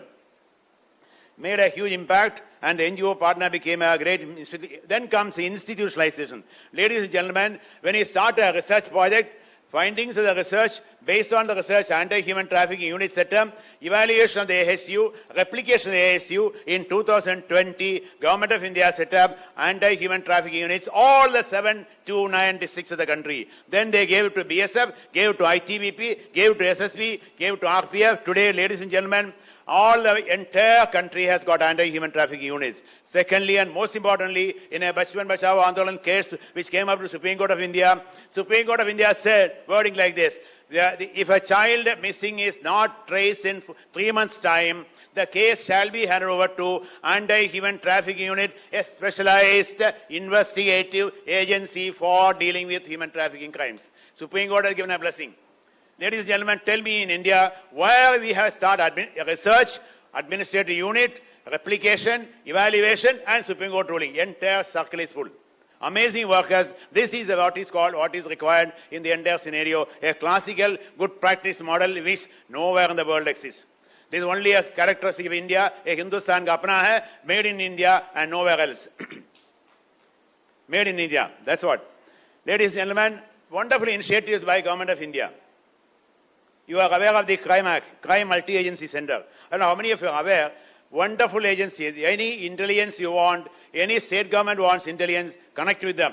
One of the best agencies on criminal intelligence. We keep saying we have documentation required for abusers, traffickers, sex workers, etc. So nothing is required. Everything is available there. It is all there. It's all there. It's all there. So please utilize this agency. Take it forward.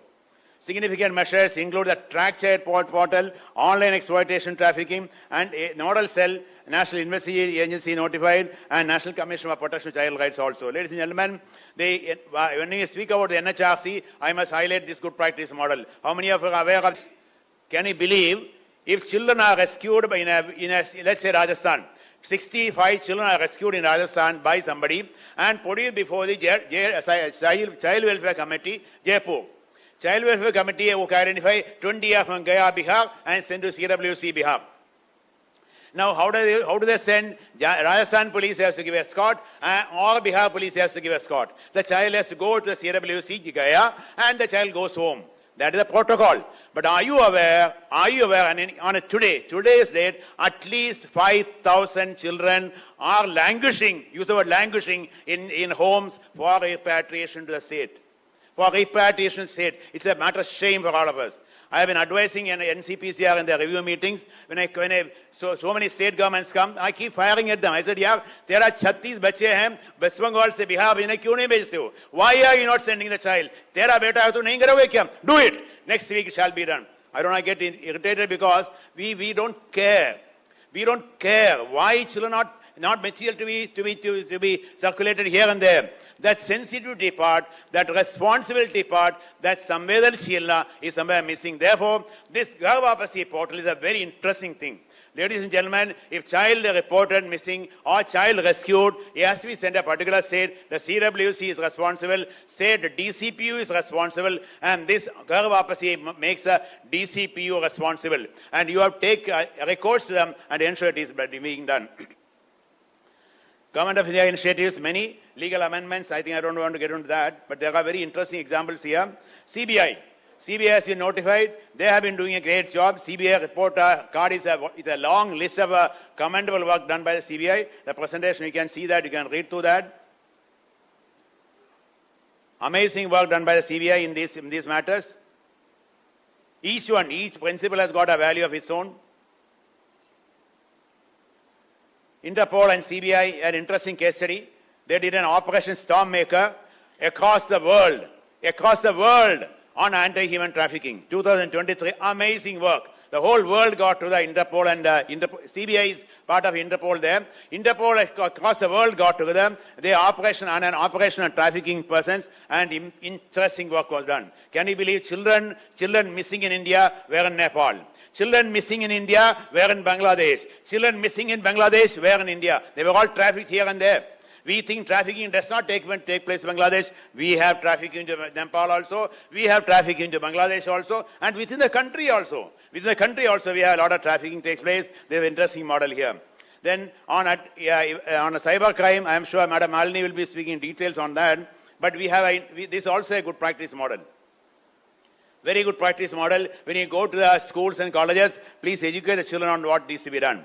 Good practices in partnership also is very good. Trained counselor helps the crime detection. I don't want to go into details. As Sanlab is an NGO in Kolkata. Anybody from the Kolkata? Sanlab? Yes, ma'am. You know Sanlab? Sanlab is a Kolkata. Yes, thank you so much. NGO in Kolkata. Amazing work they are doing. They have an MOU with the police. CID and what happened? CID and West Bengal police have missing here. CID and West Bengal police have an MOU, and based on that MOU, they have taken action. How many agencies have MOU with NGOs? Beware of the NGOs. All NGOs are not good. And moreover, when you work with an NGO, keep 6 months time frame only. After you verify the NGO credentials, then only go on. Don't make you as liable for years together. Trained counselor, interesting crime detection. I consider a very interesting case because the case got convicted. It's not moving here. Counseling a victim helps in conviction. Again, a Kolkata girl matter of 16 rescued in Kolkata. This very interesting matter again. How the NGOs are of great help when you have to investigate a case. How many of you are really utilizing NGOs? There are limitations of NGO, but use them only for that limitation. They cannot investigate. No, don't get them into investigation work. But counseling, very important validation part. In a crime of trafficking, the victim is completely devastated, completely shattered, completely gone. To get the child to speak or the woman to speak, a girl child to speak, not an easy job. What I communicate today with you, 35% is spoken, 65% is not spoken. My body movements. So that child, that 65%, 35% also won't come. So we have to be more careful about listening to what is not spoken.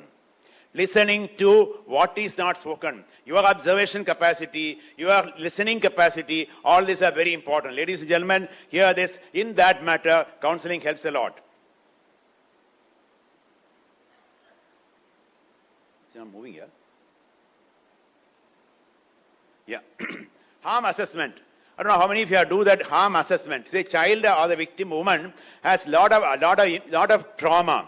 When you want to record a statement under 164, the child or woman doesn't speak. हम लोग क्या बोलते हैं? कुछ बोलते नहीं है. The diary बंद कर दिया.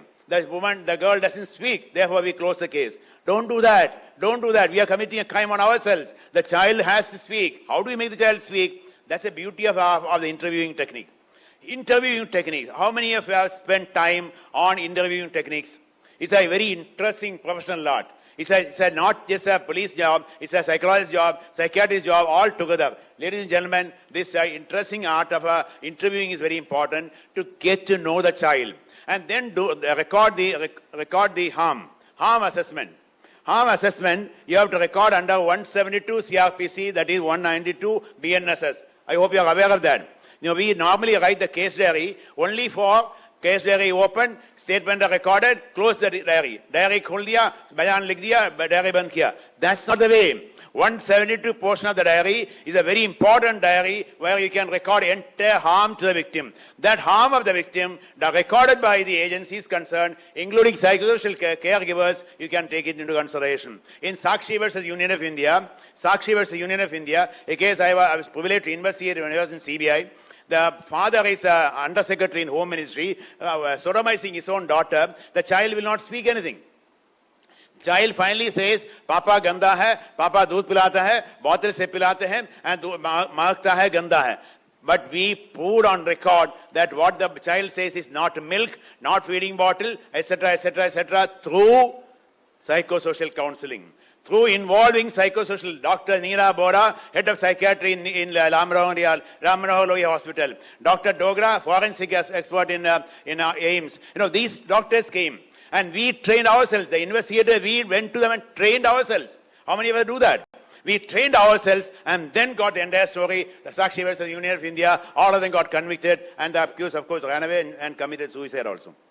Well, linking source, transit, destination is very important. Ladies and gentlemen, how many of us do that? The scene of crime is not the place of rescue. The child has been trafficked from Assam, brought to Kolkata, brought to Mumbai, brought to Pune, and rescued in Pune. Your scene of crime is not Pune. That's scene of crime number one. So very many interesting investigations done in this count. I consider this a very good practice where outstanding police officers, professionals have done linking source to transit to destination. Very important. Case management, very important. Normally we file a charge sheet and don't record that. Ladies and gentlemen, I am not giving what you should do. I am only giving what has been done. Please remember that. Whatever I am speaking is good practice model. All these are good practices models in our country, which many of us may not be aware. All these examples are not what is to be done, what has been done. So please notice that case management is a very important thing done. Victim compensation and relief. In a NGO in Kokrajhar in Assam, the NGO ensures that the child gets all relief, the woman gets all the relief. It's not that District Legal Service Authority pass an order, DOLA compensation, and nobody and children are taken care of. It's what a wonderful thing to happen.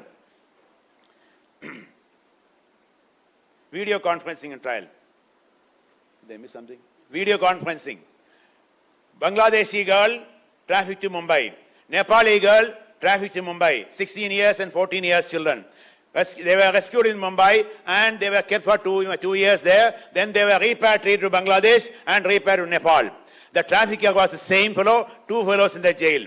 Then the case went on and the victim had to be called from Nepal and from Bangladesh. They refused to come. Kyom? Why didn't they come? They got married. They got one child. Now husband will say, "Arey, prostitute hai, unko bahar nikal denge." They didn't want to come. Naturally, they will not come. They need not come. That's the beauty. We blame them. Don't blame them. They need not come under the law. Prabhul Desai versus Union of India, Supreme Court has decided about the video conferencing. That video conferencing did not say here to here. So we used that provision. The magistrate was wonderful. Swati Chauhan, judge of Mumbai, she said, he called all of us and said, let's do something. The victim is there in Nepal, victim is there in Bangladesh, can we do something? What will he do? It's a long process. She went to High Court and got administrative approval. We facilitated child sitting in Nepal in an NGO home, child sitting in Bangladesh in an NGO home. The court was held in Mumbai. The trial court did not have a video conferencing facility. Mumbai district collector had NIC facility. Told the collector, can you spare your room for a day? Yes, madam, please come. The district collector's office was converted into court. Can you believe that trial took place? And both of fellows were convicted. Ladies and gentlemen, karna ho to bahut kuch hai. Rasta khula hai. We have to keep on walking, and I salute the people in this. I salute all of them. Fantastic work. Ladies and gentlemen, Hindustan mein outstanding practices so many. This is one of the classic examples. Of course, I made I made a SOP also. If anybody wants to see the SOP, it's available in the Maharashtra Judicial Academy website. Use that.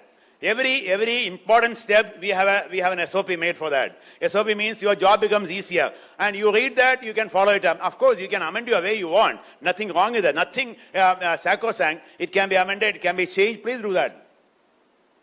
State level coordination makes a great impact. State level coordination.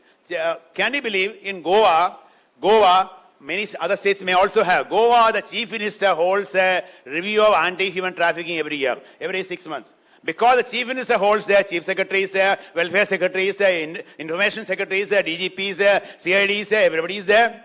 And that's the beauty of the review. So I don't say everywhere CM should do that, but somebody authorized with the CM, if that can be taken, I consider this one of the best practices in the country.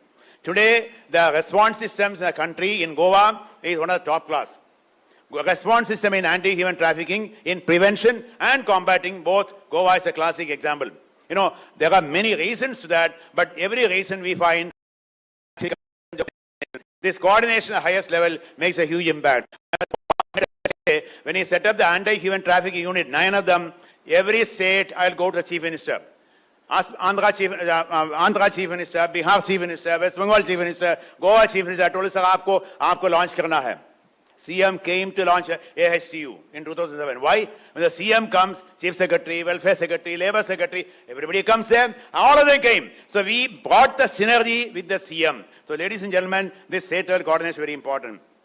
Cyber slavery, Ms. Anbu is here handling a very important case. This is also a classic model, though investigation is still going on, but the amount of labor they did, this is not known to anybody. This, of course, not women mostly men, but this is again a classic, a good example. Social media watch. We always blame the social media for the crimes committed on trafficking. It is a fact. I'm sure Madam Malini will also elaborate further as to how social media complicates the issues in Rajasthan like any other place. But social media also got a positive impact. You know, very interesting. A lady inspector sitting in Mizoram, her only job was watching the social media. Subha se sham tak, social media watching. One day she was watching and found Young Mizo Association, YMA. They have a unit going outside. Any Mizoram boy or girl going outside for a job, they have a YMA group. So she saw the media YMA group, advertisement came from Goa. A hotel wants men and women for hotel work. Many people applied. Again, a message comes after a few days. 10 people applied, 11 people applied. After a week, again a message comes, interview held, and 9 selected. 9 people selected. They are moving from Mizoram to Aizawl to Goa. 3 days after message came, they were all briefed by the hotel manager. They are very happy there and things are going on well. Now 6 women and 3 men. They are all very happy they are going on there. And then the next day message comes there. A message simply says that two girls and a man has been called to the owner's house for training. Owner's house for training. They suspected something wrong. The inspector is watching the whole thing. And after some message comes there, the male came out and said, 2 women are trapped inside, come and save. She sitting in Goa, watching the social media, watching the Facebook, calls at the anti-human trafficking unit of Goa. Madam Gupta, Mrs. Gupta, additional SP there, immediately swings into action and rescued the woman. Before the girl could be violated, before the woman could be violated, action could be taken. Ladies and gentlemen, social media is equally powerful if you use that. Here is a classic case of a good selling example. Baby selling for adoption is a classic case of Andhra Pradesh where they have done a good job. So I must appreciate that part. Customer. Punishing customer. Ladies and gentlemen, in the field of human trafficking, woman is not a prostitute. Woman is not a prostitute, it's a prostituted woman. No woman wants to be a prostitute. We can't keep on saying sex work and sex work. Those fellows who say sex work, you ask them, will your daughter be a sex worker? They will say no. No. Why? Why? That's what. Entire research of Human Rights Commission, 6 to 9 women were talked to. They said, we don't want to be here, but we are forced to come, coerced to come, lured to come. By lure, deception, coercion, they are there. They are not sex workers. They are there because of compulsion. They are women under exploitation. There, the man is not an offender. Sorry, man is an offender. Sorry, man is an offender. Man is not a customer. Don't use the word customer. Under the law, there is no word called customer. We keep using the word customer. Hey, customer kaise bhai? When I go to Dukan, buy a telephone, I am a customer. When I buy a rice or vegetable, I am a customer. But when I go to violate woman, how can I be a customer?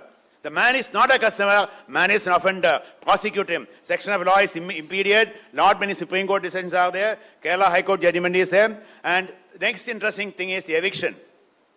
I'm going a little faster because I want to give space to my colleague, Malini. Now, eviction part. Ladies and gentlemen, outstanding example. Our law, Indian law, Immoral Traffic Prevention Act is a wonderful law. It's a wonderful legislation. I worked with the UN and drafted the World Model Law on Human Trafficking.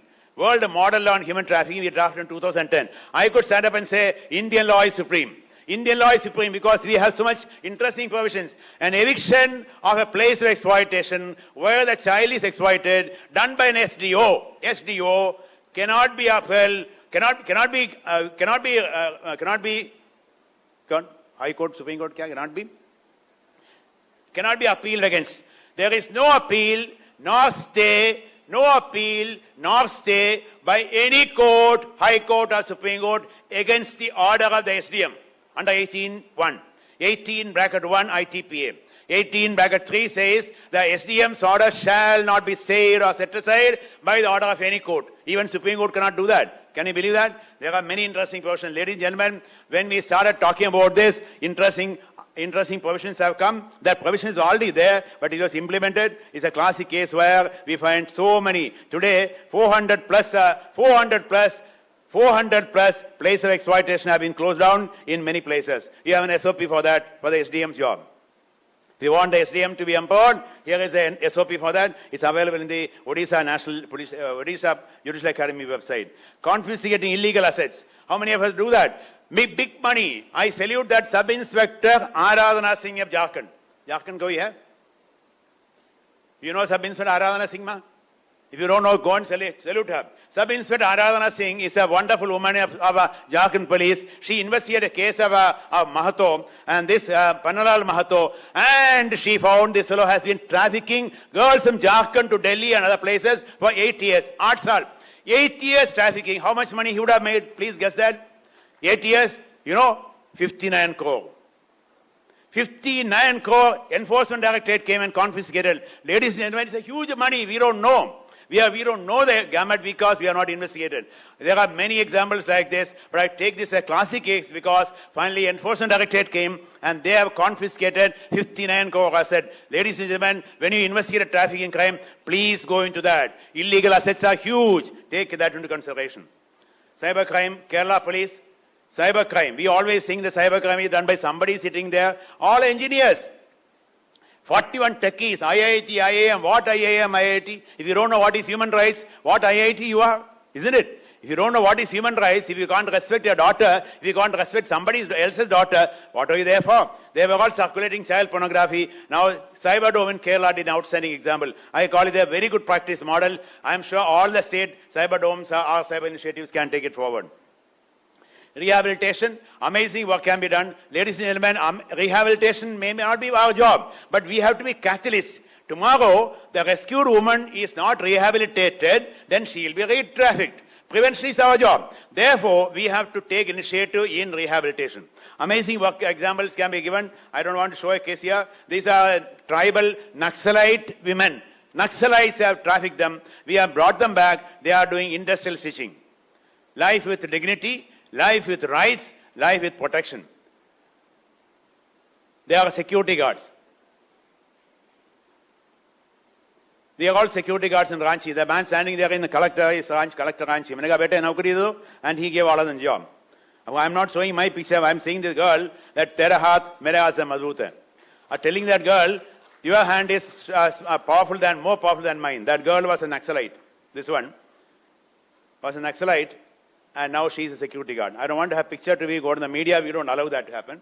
Here, security guard, untrained. She was a sex slave in the Naxal field for 9 years. 9 years she was a Naxalite. She committed all sort of crimes, not because she wanted, but because she was forced to do it. And she remained a sex slave all the time. Done. Today, she is our security guard. Thank you, ma'am. 5 minutes? Still you have 5 minutes. I thought the time is up. Go. Well, I'll complete that. Other good practices. We have outstanding examples of good practice with a great impact. Anti-Human Trafficking Club. Ladies and gentlemen, wherever you are coming from, college is very important. Youth is very important. First and foremost, when I go to colleges and tell the youth, tell me, bete, can I rape your sister? It's a very, very crude question. I ask him, can I rape your sister? He will say, what? No. No. He will get angry. He must get angry. Then I question, can you have sex with your neighbor's daughter? What? That should stop. If your sister is not for sale, my sister is also not for sale. If your daughter cannot be violated, my daughter also cannot be violated. That should stop. Ladies and gentlemen, empowering the youth in the colleges can make a tremendous impact. Set up anti-human trafficking club in the colleges. We have already set up 613 colleges. Last one is Ranchi College. Ranchi College we set up in 613. Now wherever you are, please go and set up anti-human trafficking clubs. I'll be there with you. I'll give my email ID or WhatsApp number. You can call me. I'll come and help you also. No issues. I don't want any money. I can come on my own. Another interesting is Panchayat against human trafficking. All the source areas are there, problem areas there. Come, go to the panchayat, empower the panchayat and come back. You may not be preventing trafficking, but there are many reasons of trafficking. I'll give an example of a girl by name Arunima, MSW student of Trivandrum College. MSW student Arunima.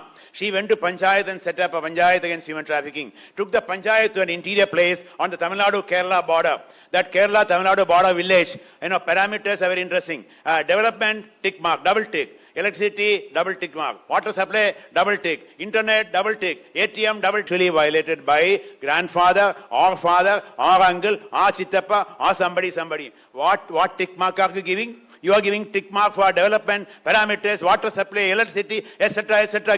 Keep on giving. But I don't find that place safe. My child is suffering there. Why should a child be exploited by the grandfather or the father? Arunima did not stop. That's the power of the youth sitting here. I want you to take that mission forward. Arunima Anti-Human Trafficking Club, along with the panchayat, took the panchayat and sat there with the students, with the youngsters and told them this is a good touch, bad touch. Even if your father is putting a finger there, shout, shout. They'll make them shout, etc., etc. Then call the mothers. Mothers said, parents, our fathers are all drunk and they are misbehaving. I said, if the father is drunk, he violates your daughter, but he doesn't violate neighbor's wife. He will not go. He will get beaten up. And that's why it is not his stomach is acting, his mind is acting. Stop him. Call the fathers and told them, listen, 34 of you have to go to jail today. 30 of you have committed a POXO Act, JJ Act, all the IPC, etc., BNS, etc. Unko samjhaya law kya hai. I told them, stand up. How many of you are going to jail today? Who was violated? Then finally Arunima said, listen to my voice. None of you will go to jail today. But any of you doing anything like this, we are going to send you to jail. We will ensure a case is registered. POXO means this. JJ Act means this. IPC means this. Ladies and gentlemen, Arunima and Panchayat went to the village. 3 months after, she says children are running around like butterflies. Children are running around like butterflies. What a transformation the girl did. That is anti-human trafficking. That is Panchayat against human trafficking. Ladies and gentlemen, take it forward. Those children are not for sale. Capacity building, we have done a wonderful job. So-called training program hota hai na, yeah, bakwas hai. Don't get into all the so-called training program. Many NGOs are running training program, all wasted time. They only want some pictures and photograph and khana pina. Get into a proper BPRD sponsored training program up jao. BPRD gives a specific training mandate. Follow that and take it the ASK model. ASK.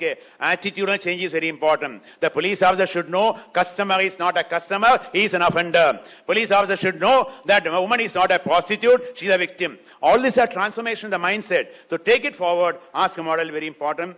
Quality resource materials are available. I was privileged to work in the UNODC and bring out 12 of them.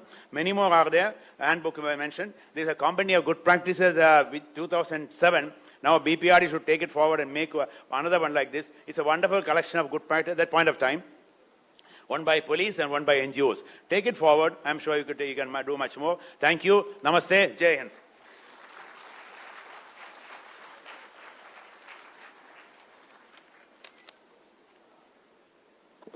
Thank you, sir, for the thought-provoking and insightful speech and sharing a lot of knowledge on the Government of India initiatives, responsibility of the police officers in rescuing the victims and how the anti-human trafficking unit should function, and also for publishing the SOP on this. Thank you, sir.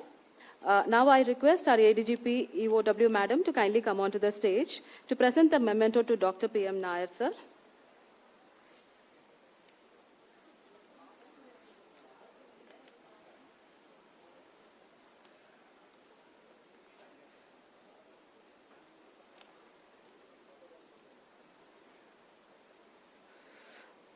I now request the IGP BPRND sir to kindly come onto the dais to present the memento to Dr. P.M. Nair, sir.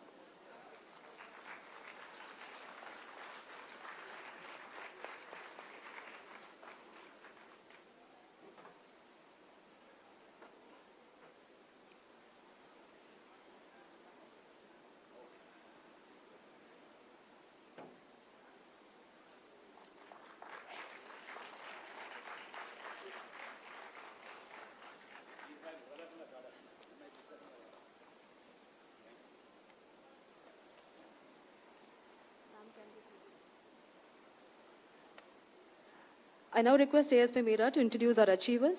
Tirumati Tejasvi Satpute, IPS, Maharashtra, Tirumati Srimati, Tirumati Tahira, and Tirumati Desi.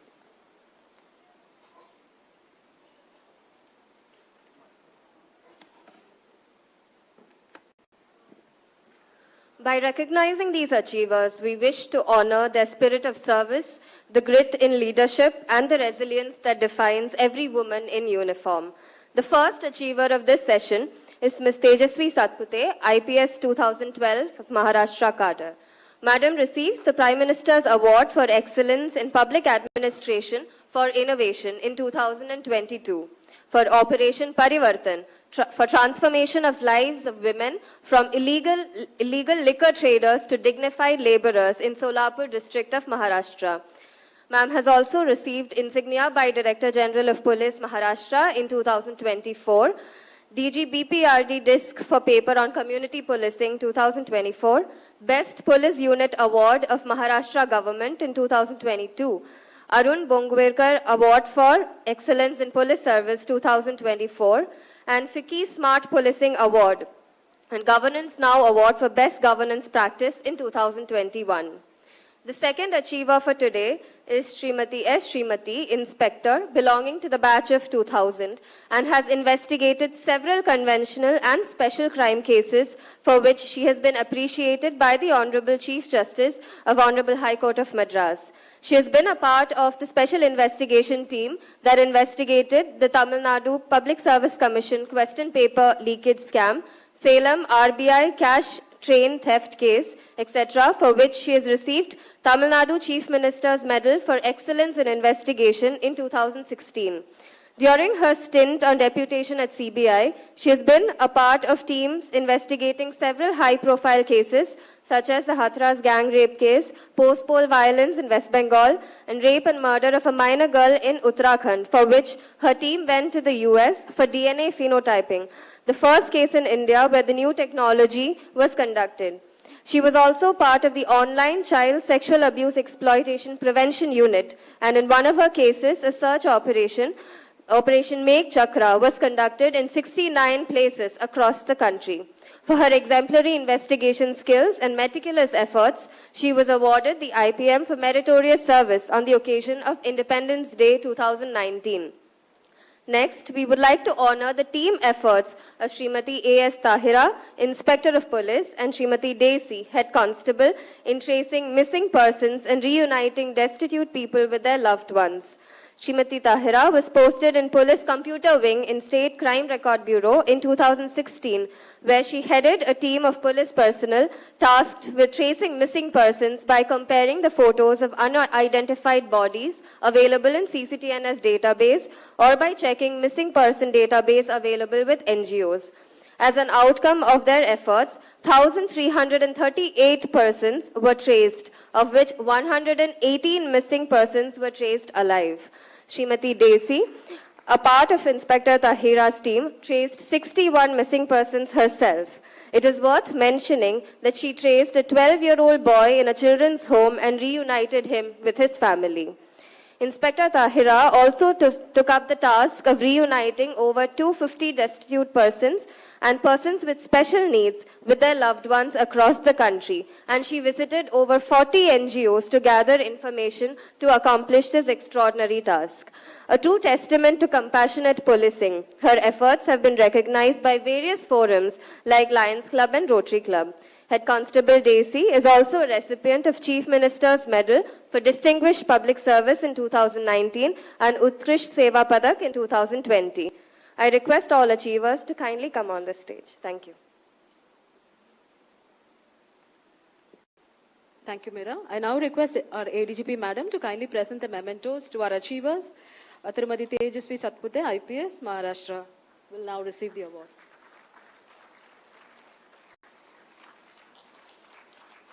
Tirumati Srimati.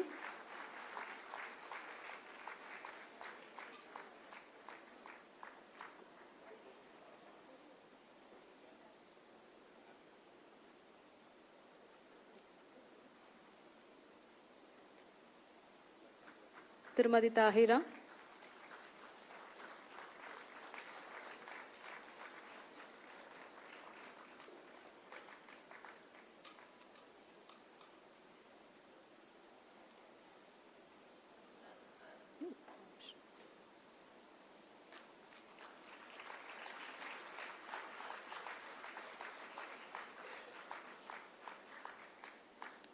Tirumati Desi. You share? No, you come.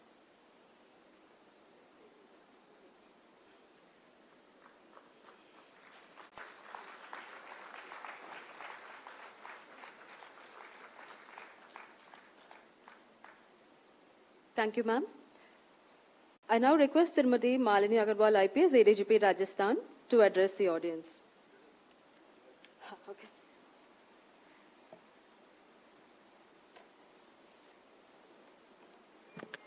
Respected Nair sir, my colleagues on the stage, Kayal and Chamundeshwari, Madam Vanita, retired ADG from Tamil Nadu Police, my batchmates over here, Malar Vili, who is ADG training in Bihar, and Bala Naga Devi, who is ADG Economic Offences Wing in Tamil Nadu itself, IG from BPRND, Anil, all the delegates, officers from Tamil Nadu Police, and members from the media. First of all, a big congratulations to Tamil Nadu Police for having organized this 11th National Conference of Women in Police and accepting, to be the host. It is not an easy task. And of course, the credit goes to BPRND, DG BPRND, and DG TN, and his whole team, and DG BPRND's team for organizing this and, of course, choosing the topics and the theme of the conference. And I will just take a minute. It takes me back to the first national conference for women in police, which was organized in, I think, year 2003 at Vigyan Bhavan in Delhi. And I happen to be one of the 4 conveners for this conference. And we had a round of regional conferences before this. And it was in collaboration of British Council and BPRND. And Madam Kiran Bedi was the chairperson. And when the first conference had taken place, I know that, when these women officers and personnel had come, they were dealing and struggling with the basic issues like the restrooms and the toilets and, that desire to work in field jobs. And it is really heartening to see that we have come a long way now because these problems have become like non-issues. To some extent, yes, they exist, but yes, by and large has been taken care of, and we are, now to the next level. And there are so many women officers and personnel who have joined the forces. So definitely it's a very heartening change, and all the topics are very, very pertinent and also focused towards the professional competency, which is very good and which makes us prove ourselves wherever we go in our jobs as women. Thank you so much. So now I will just start with my topic. Because I look after the civil rights and human trafficking, I'm Additional Director General, and I monitor all these units in the state and look after the trafficking issues. So I thought it would be nice if I can just tell you about some of the best practices that Rajasthan government actually is practicing or has initiated so that we are able to combat this problem. As Nair sir said, that is a humongous issue, not only for our country, not only for the state, but even, internationally. Every now and then we see that people are crossing borders, say Mexico and US case we take, or European borders, or even, our own neighbors crossing.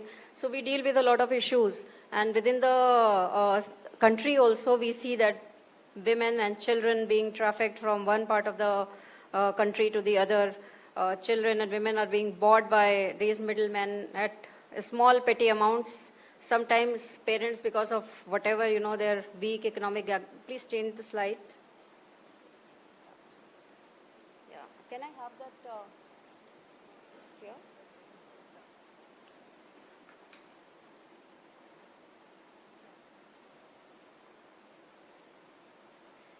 So I think all of you can read, and since my time is restricted, I would just not like to read the slides, but you can read that how big the issue of human trafficking is. And I think many states, this problem is like a very big problem, while some other states may not be dealing with it at such a level.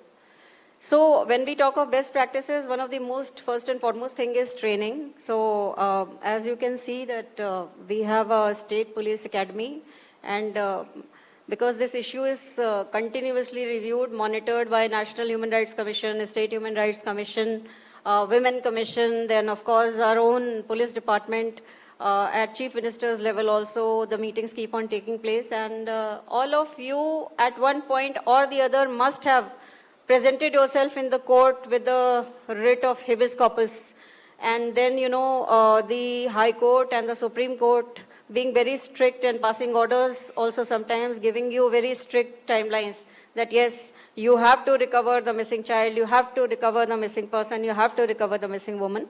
So naturally, it is a very sensitive issue. We feel that the officers need to be sensitized. So we are having regular training programs where we make them aware.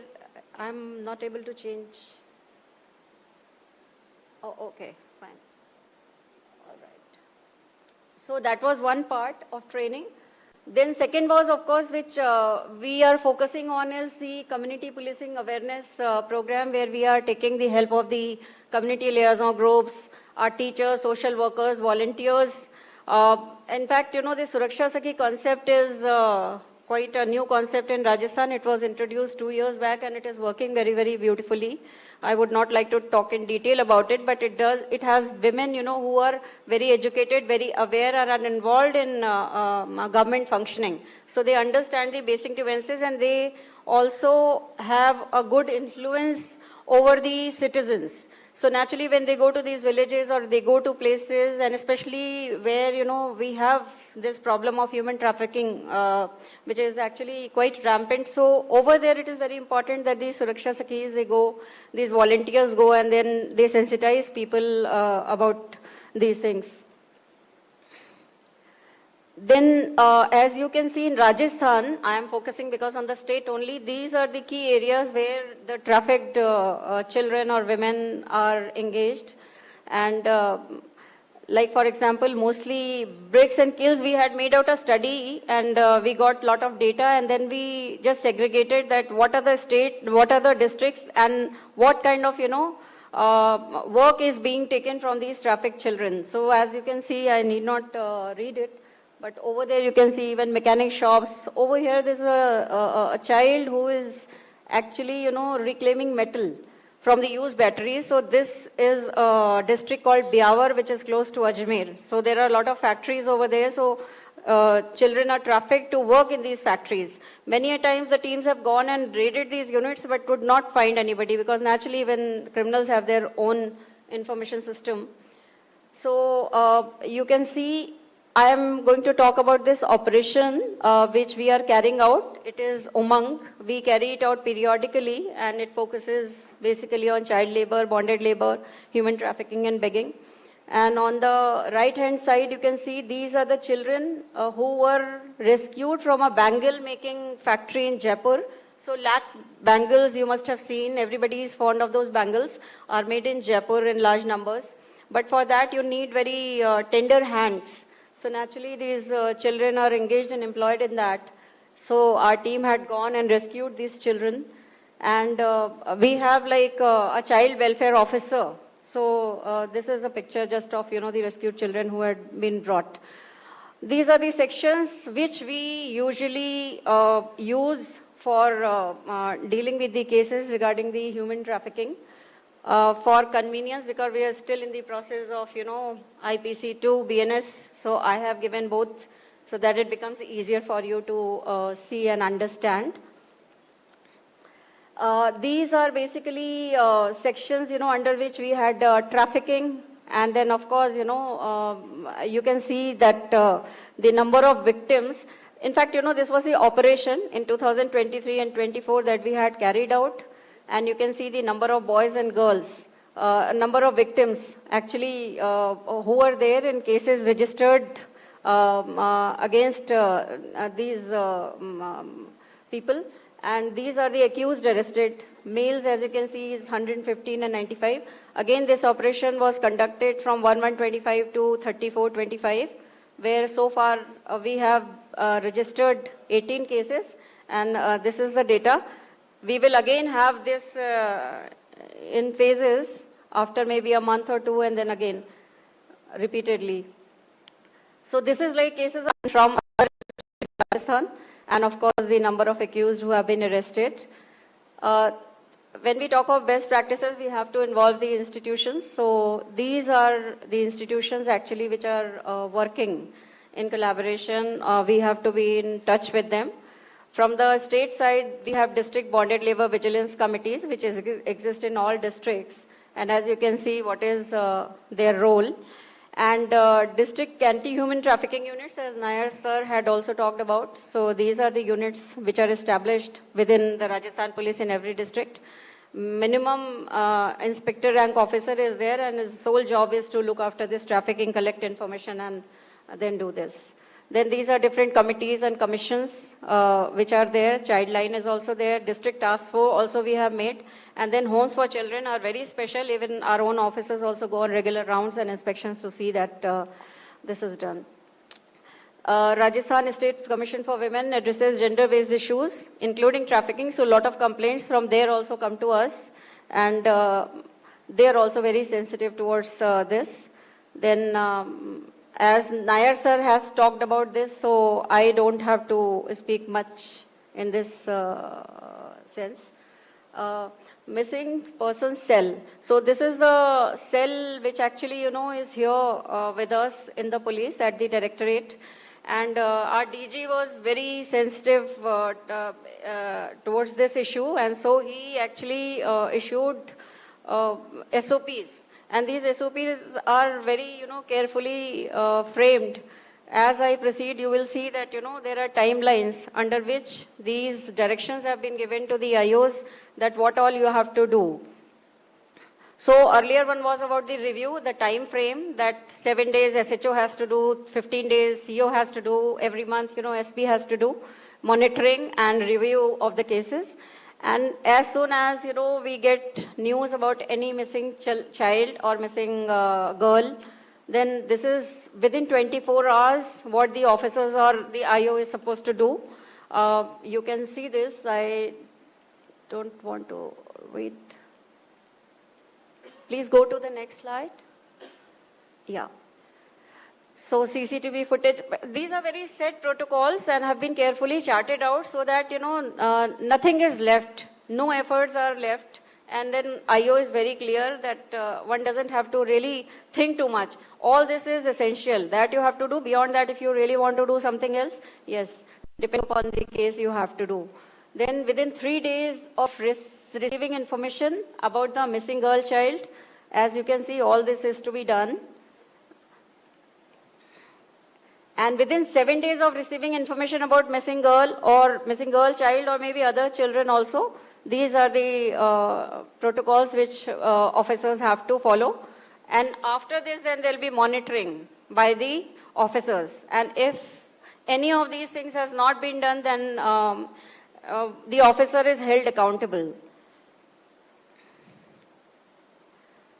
Now to motivate the police personnel, this is out of turn promotion is also there, and presently there are some officers who have done commendable job and their cases have come to the police headquarters, and for this and DG disc also and maybe commendation role. So this is a motivation which drives, it's a driver for officers to work harder towards this.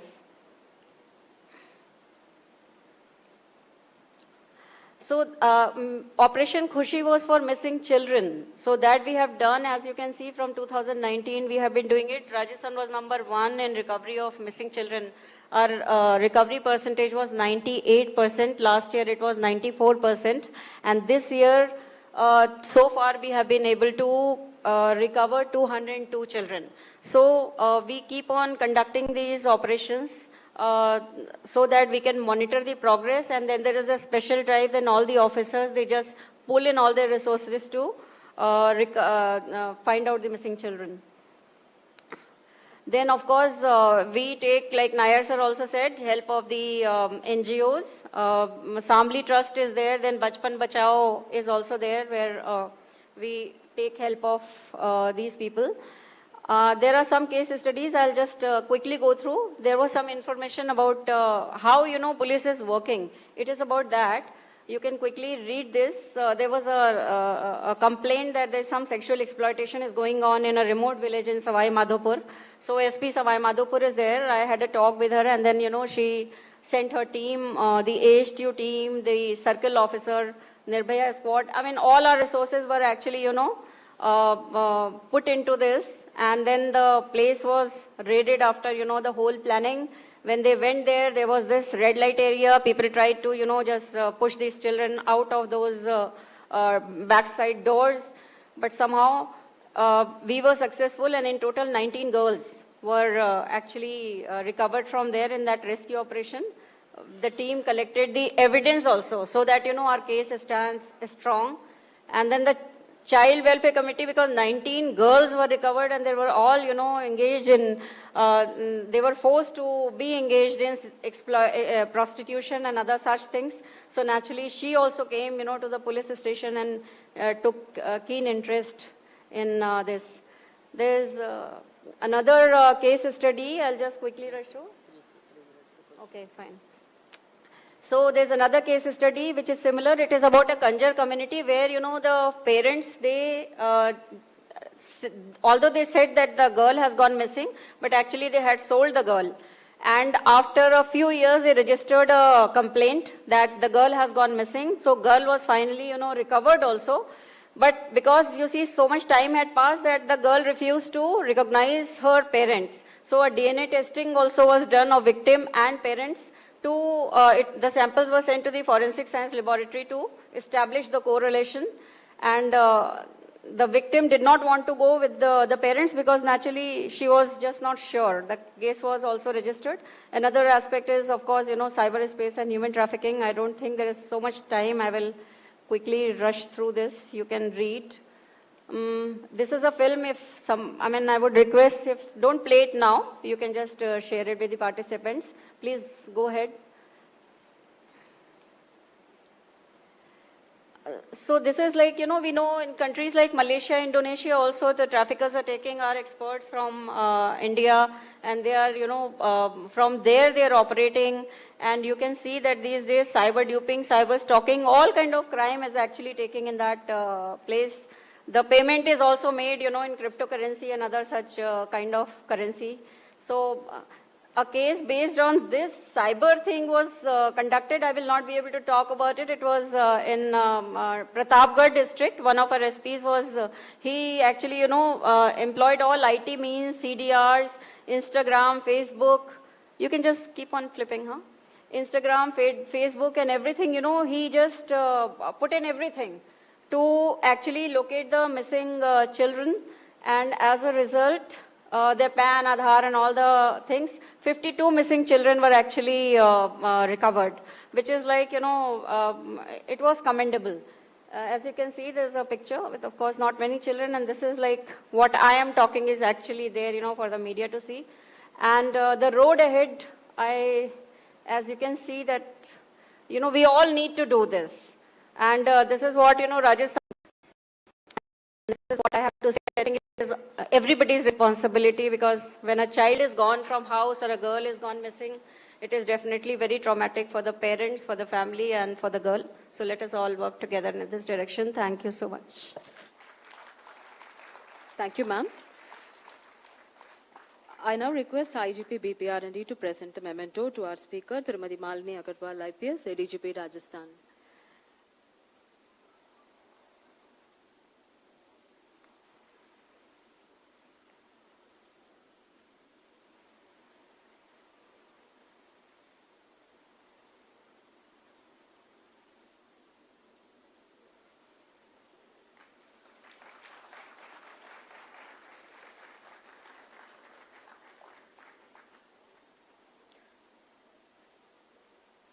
We have another 5 minutes before we break for tea, so I would like to ask from the participants if there is any questions that you would wish to ask.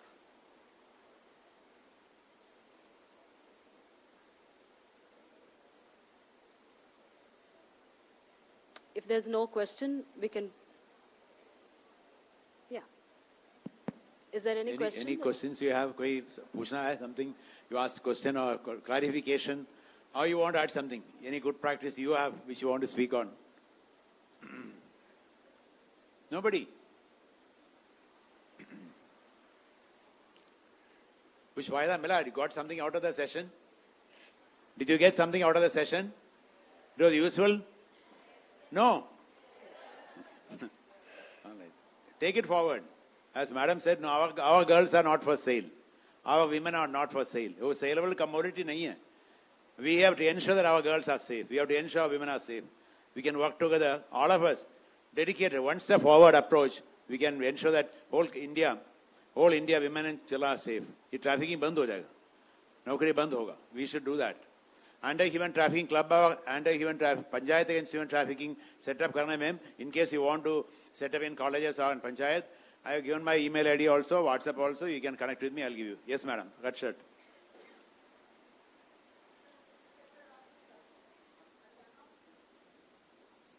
आपका आवाज बुलंद है तो अभी mic में. Sir हमारे में SHO भादागढ़ थी महिला थाने में, तो ऐसे ही दिल्ली से कुछ महिला आई थी एक बच्ची को लेकर कि तेरे को नौकरी दिलाएंगे, तो होटल के अंदर उस लड़की को ले गए थे. तो फिर मैंने सर उनको, मेरे को थोड़ा किसी ने बताया तो मैं तुरंत पूछी, तो मैंने जो रेलवे स्टेशन की वो कैमरे की फुटेज ली, वो लेडी अकेली लेडी लेकर गई. फिर मैंने उस लेडी के खिलाफ भी पर्चा दिया सर. और जो जिन जेंट्सों ने उस बच्ची के साथ रेप किया था, तो मैंने 6 पॉक्सो के अंदर उन तीनों आदमियों को अरेस्ट किया सर, और वो सजा हुए सर. तो ये दिल्ली से आती है, हमारे भादेगढ़ के नजदीक लगती है. तो ये इनका एक है ना ग्रुप है सर, उनके साथ एक जेंट्स भी होता है और ये कुछ लेडीज होती है, और ये कहीं कहीं जाके झूठी एप्लीकेशन देखी, ये 376 या पॉक्सो के दर्ज कराती है सर. तो मैंने दिल्ली से भी कुछ FIR ली और मैंने रिवाड़ी से भी कुछ FIR ली. जब मैंने टैली किया तो उन लेडीजों ने नाम बदलकर 6 FIR दर्ज कराई हुई थी सर. हरियाणा पुलिस के सभी आपके से रहेंगे ना, Haryana will be trafficking free. Absolutely. Thank you. God bless. Thank you, sir, and thank you, ma'am. And in answer to that, actually what happens is, yes, you're right, there are rackets operating who actually, you know, are middlemen who will take money and then get these girls. The girls will come. Some of the girls, because of the, yes.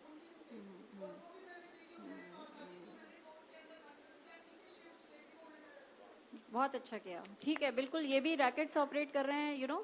But एक बड़ा interesting है कि when these girls, they are trafficked, they come because of the skewed sex ratio in some states. These girls are even, you know, getting married to people out here. So some are, you know, settling down nicely.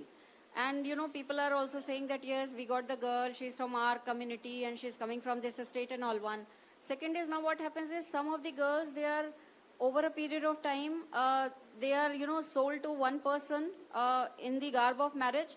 But then after some time, the middleman, you know, he'll give some more money to the girl will move out of that place and then, you know, just walk away with all the, you know, jewelry and cash and everything, then go and marry somebody else and then becomes a chain. She is getting into, again, another trap of, you know, crime. So then it becomes a gang, they also operate, and then they start extorting other people, you know.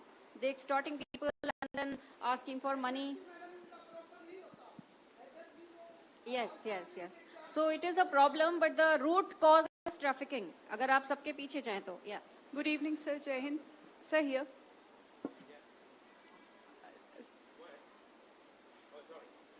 Good evening, sir. Jai Hind. Sir, I had a question that the relapse rate is very, very high here. Even if you rescue the children and the women, NGOs are active in bigger cities. But since I come from UP, I'm born on UP cadre, we have a lot of small cities and these rangshalas are also very common there. And there are lots of poor women. So the capacity of the state should be built so that we can accommodate and rehabilitate them. For police, it's not possible. It depends upon the individual personality and interest of the DM also. But no institutional measures have been taken to mandatorily rehabilitate all these women. So that should be done, sir, and that should be taken note of. I think, ma'am, you got a very important point. When I had an opportunity of drafting a legislation, when Manaka Gandhi madam wanted, one clause was, rehabilitation and welfare shall be a matter of right. Today it's a welfare act. It shall not be a welfare act. We put a specific clause saying that After post-rescue rehabilitation is a matter of right, constitutional right. All agencies have to come up to that level. One year it will come. But having said that, we can be trigger factors. Collector se kaam karwana hai, NGO se kaam karwana to make the collector work, make the NGO work, make the government agencies work. We can be trigger factors. That's what small examples I gave. That initiative if you take, you have wonderful examples in Varanasi where the police officer have taken initiative and made commendable achievement. So that is what we can think of. Instead of passing on to others, let's see what we can do. Thank you. Sir, Papia Sultana from West Bengal. You are saying, sir, about Songlab. Sir, in 2011-12, we have our anti-human trafficking unit team in South 24 Pargana. We have recovered 123 girls in 9 months. And NCPCR also have said as a recommendation letter also. And sir, in our Age 2 program, your book is being taught, that book. And just one thing we are saying, we have already closed many hotels by SDO. And they were giving not only the Nijo Bhumi Nijo Griho, that is a thing in our West Bengal. They have given the house, as well as they have been admitted in the taken admission in schools and given all the monetary help for any jari work or silai machine or like that. They have been rehabilitated. And sir, one thing we have done that there was a 6-month certificate course by IGNU that was there. But now it's not there. It must be there. And one counseling course must be there for the first-hand responder who will counsel the victim because they are in traumatic situation. Thank you, sir. Good job. Well done. Well done. The places you have closed down under by the SDM. Yes, if you can send our details, WhatsApp yes, to me. I will, Why sir. I keep going for other places. I can speak for you. Here Yes, is sir. Bengal Police For the doing good 6 job. months, Please nobody do. could Please share. nobody could appeal also against Please share. that. Very good Yes, job. sir. Thank you, ma'am. Yes, Thank sir. you. Wonderful work. Yes, sir. Thank you. So I would like to thank the speakers, and I also thank the participants for your active participation in all the sessions. And with this, we come to the end of all the sessions. I just have an announcement to make. The feedback forms are yet to be received, so I kindly request you to fill all your feedback forms. And our tea break will be after the valedictory session, and I request you all to please take your time to fill the Google form. And then after the valedictory function, we will break for tea. Thank you.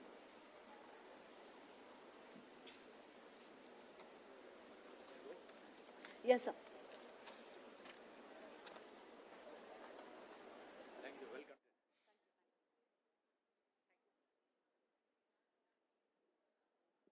We request you to fill the Google form. Tea will be only after the valedictory session. We have advanced our valedictory section for a period of 15 minutes. So earlier it will be. So I request one and all to ensure that you are back here.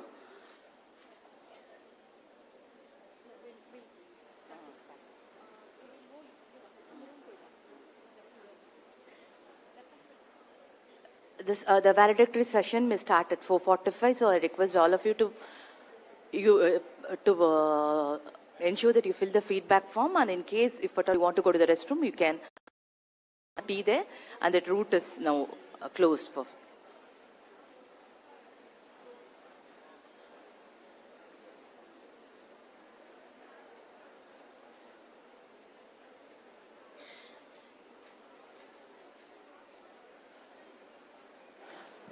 Today morning, somebody asked me about going to Rameshwaram. So there's a three number which has been given in the brochure.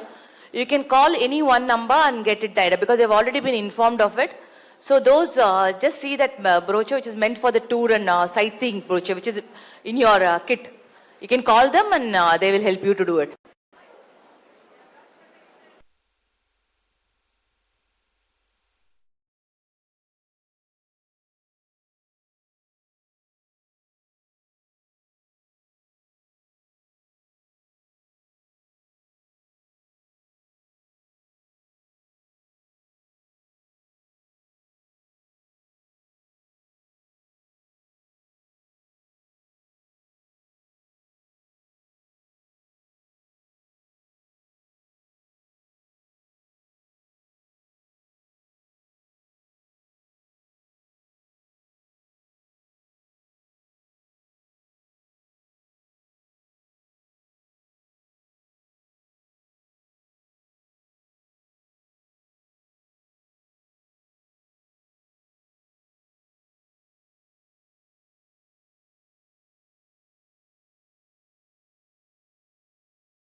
ஏதோ collector அப்படி இப்படிங்கிறாங்க.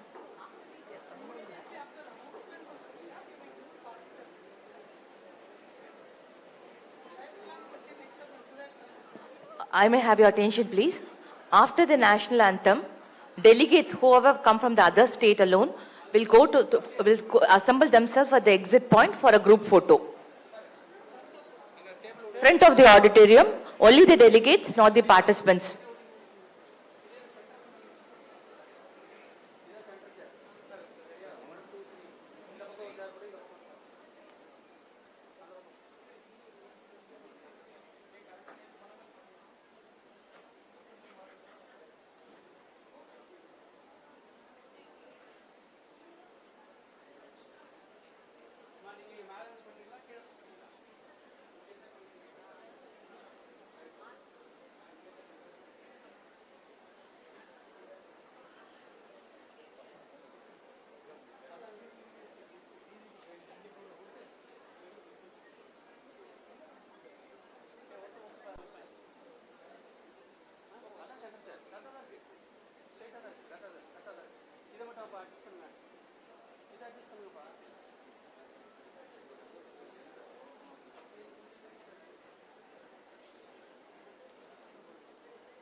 One announcement, we request the delegates and participants to kindly fill the feedback form which has been sent to all individuals through a WhatsApp group. It's a Google link and form, so kindly fill that feedback form at the earliest.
Table.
கொஞ்சம்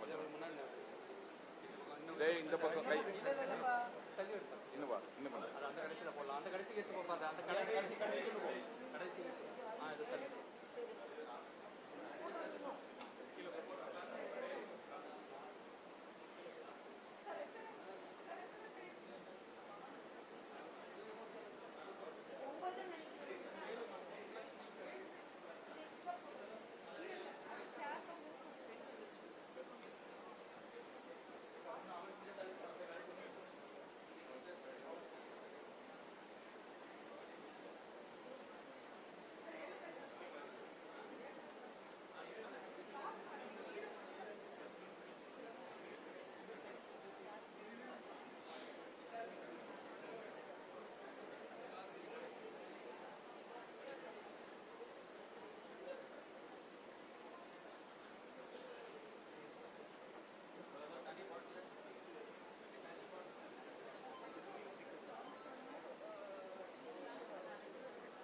விளக்கு வாங்க போட்டு விட்டுலாமா?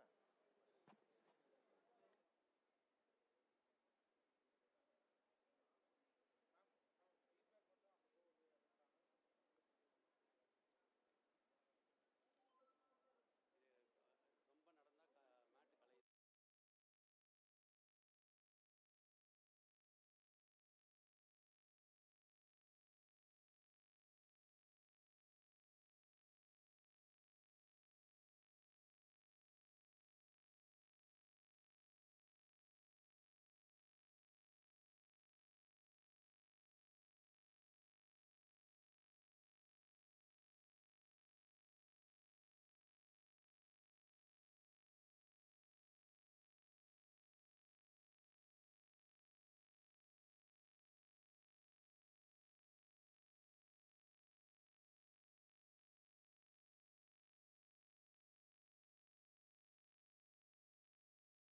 Good evening, everyone. It's a gentle reminder for you to please fill up the feedback forms. It has been sent in the WhatsApp group and also the mails. So please fill up the feedback forms at the earliest. Thank you.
உங்க VP மேடங்களை ஓட வச்சிட்டாங்க.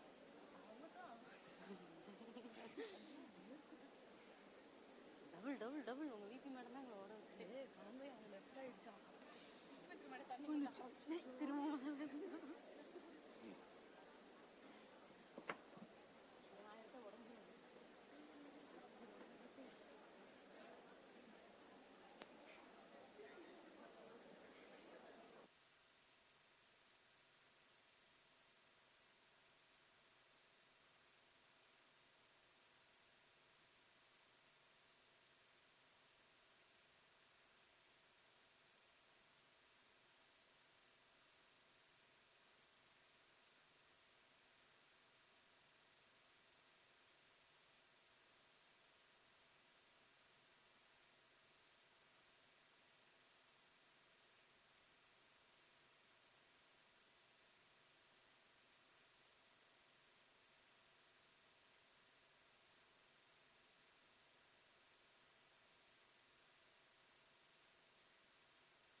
நீராறும் கடலொடுத்த நிலமடந்தை கெழிலொழுகும் சீராறும் வதனமென திகழ் பரத கண்டமிதில் தெக்கணமும் அது சிறந்த திராவிடன திருநாடும் தக்க சிறு பிறை நுதலும் தரித்தனரும் திலகமுமே அத்திலக வாசனை போல் அனைத்துலகும் இன்பமுற எத்திசையும் புகழ் மறக்க இருந்த பெரும் தமிழனங்கே தமிழனங்கே உன் சீரிழமை திறமையர்ந்த செயல் வளர்ந்து வாழ்த்துதுமே வாழ்த்துதுமே வாழ்த்துதுமே. Thank you. Please be seated. Ladies and gentlemen, this conference holds a unique significance in the history of Tamil Nadu Police. It marks the celebration of 50th year of women participation in Tamil Nadu Force, a remarkable milestone achieved with grace and success. The theme of the conference is Women in Police and Empowerment, Best Practices, Challenges, and the Way Forward. This conference made us believe that women in khaki don't happen often and not forget how rare we are. Together we believe uplifting and empowering each other to build a stronger and united future for women in policing. Ladies and gentlemen, strong women aren't born. They are made by the storms. They are forced to walk through.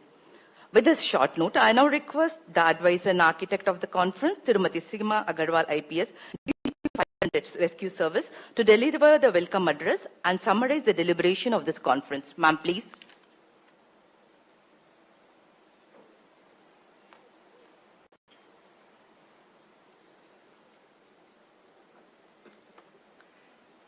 Honorable Deputy Chief Minister of Tamil Nadu, Honorable Minister of MSME, Government of Tamil Nadu, respected members of Parliament, members of Legislative Assembly, respected Additional Chief Secretary to Government of Tamil Nadu, Home, Prohibition and Excise Department, respected Director General of Police, Head of Police Force Tamil Nadu, Director General of Police Training, Additional Director General of Police, Bureau of Police Research and Development, senior officers from Government of Tamil Nadu and from various committees, delegates from various police organizations across the country, distinguished guests, participants from Tamil Nadu Police, friends from visual and print media, ladies and gentlemen, a very good evening to all of you.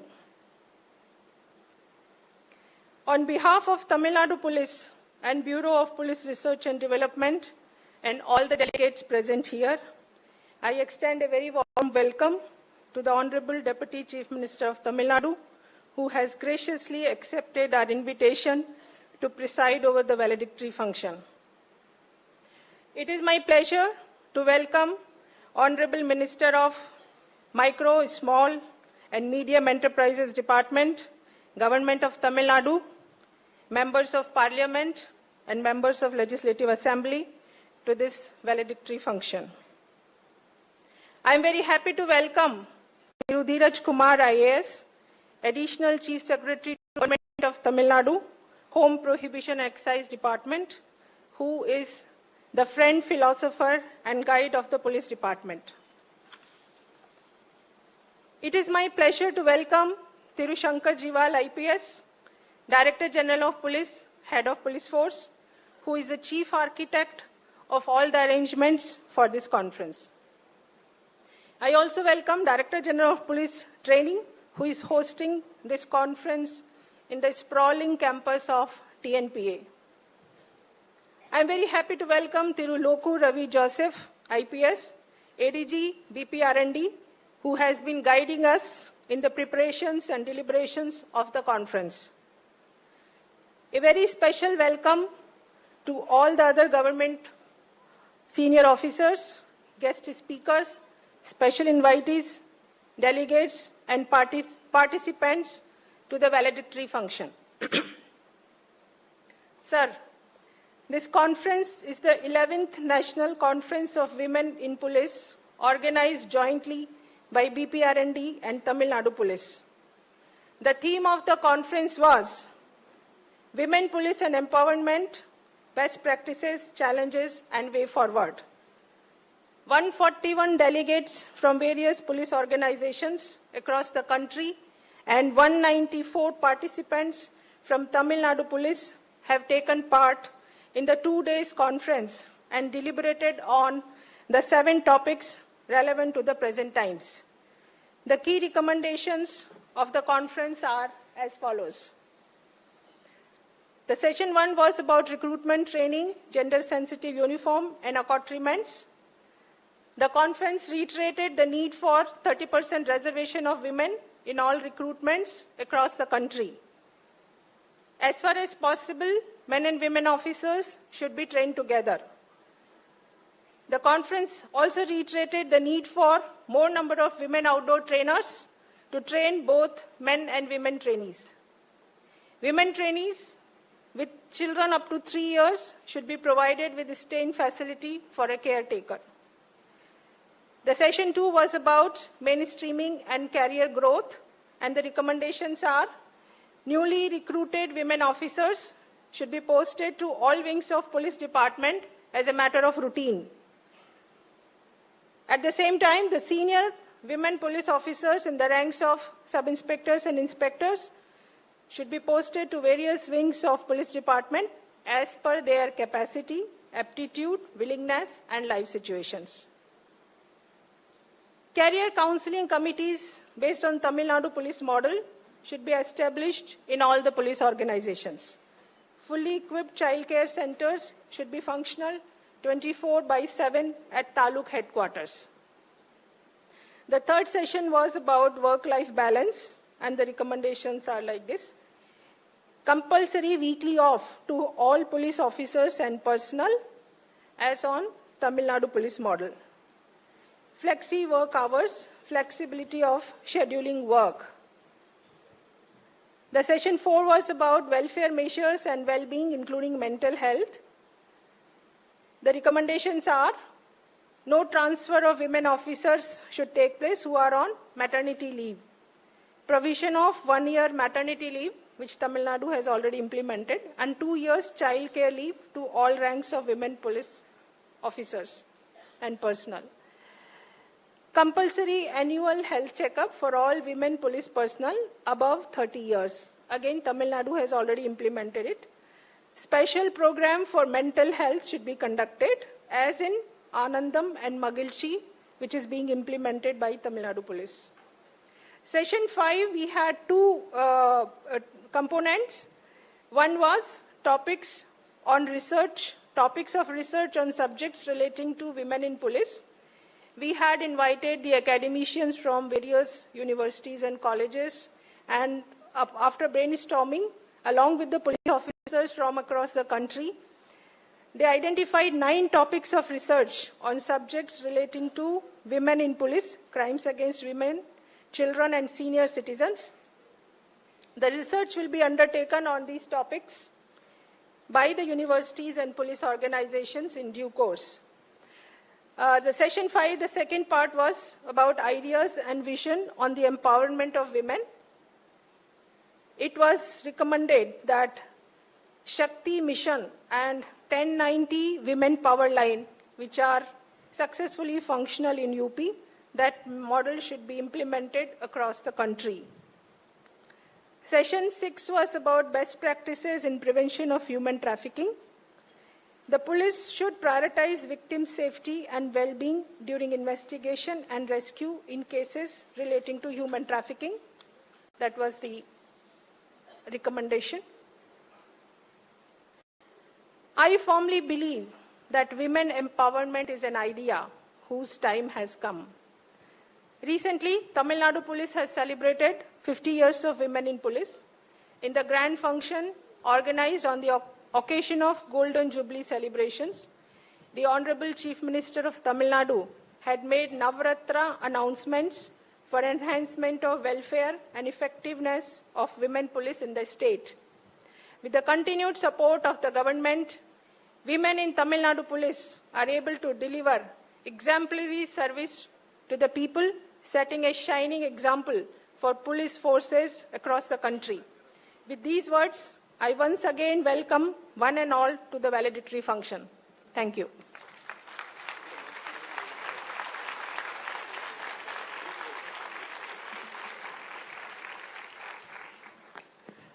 வரவேற்புரையை வழங்கிய காவல்துறை இயக்குனர் தீயணைப்பு மற்றும் மீட்பு பணிகள் துறை அவர்களுக்கு நன்றி. I thank our DGP, Fire and Rescue Services Madam, who is the advisor of this conference, for delivering the welcome address.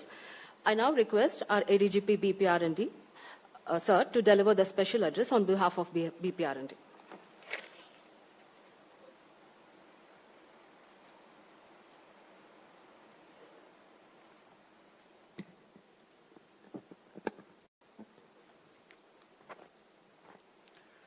Honorable Deputy Chief Minister Tamil Nadu, Thiru Udayanidhi Stalin Avargal, Honorable Minister for MSME, Thiru T.M. Anbarasan Avargal, respected members of Parliament and members of Legislative Assemblies, respected DGP and HOPF Tamil Nadu, Thiru Shankar Jiwal IPS, respected ACS Home, Thiru Dheeraj Kumar IAS, respected DGP Fire and Rescue Services, Tirumati Seema Agarwal IPS, respected DGP Training, Thiru Sandeep Rai Rathore IPS, all the senior officers, delegates, distinguished guests, media persons, participants, ladies and gentlemen, very good evening. Sir, it is indeed a memorable and wonderful moment to be here at this August gathering. Sir, BPR&D since 1970 has been engaged in research, development, capacity building, and modernization. The first Women Conference was conducted in 2002, and it is a biennial conference. At every 2 years interval, we conduct this conference, sir. And first it was conducted in Delhi, and now the 11th conference is being conducted with Tamil Nadu Police, sir. And it is a wonderful experience, sir.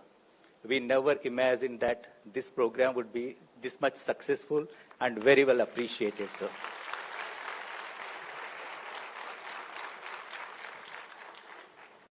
It has brought the Tamil Nadu Police commitment into forefront with the principles of duty, dignity, and discipline, which reflects their meticulous planning and seamless execution. Sir, your team has set a highest benchmark. For us to conduct the next conference would be really a challenge, sir. Sir, we are very glad to know that there is an exclusive women police battalion here and also a women police commando unit. It is a unique achievement of Tamil Nadu Police, and we are also aware of, in this conference, we are aware of the various achievements in different fields and impressive representation of women police in Tamil Nadu Police. National Conference of Women constantly working on strengthening and monitoring of the functioning of women police throughout India and suggesting the way forward for efficient citizen-centric services. Every year, different themes have been selected, and this time, Tamil Nadu Police has carefully curated the entire program in a wonderful manner that reflects the commitment of Tamil Nadu Police to women police fraternity. As the saying of the famous Mahakavi Subramanya Bharati Avargal, a woman's mind, when freed and enlightened, will light up the world with wisdom and compassion. So we can see this saying being embodied in the Tamil Nadu Women Police. We are glad to know about the initiatives of the Tamil Nadu Police under the schemes of Anandam and Magilchi, and the pioneering work took place in the field of mental health and work-life balance of women police under Navaratna scheme.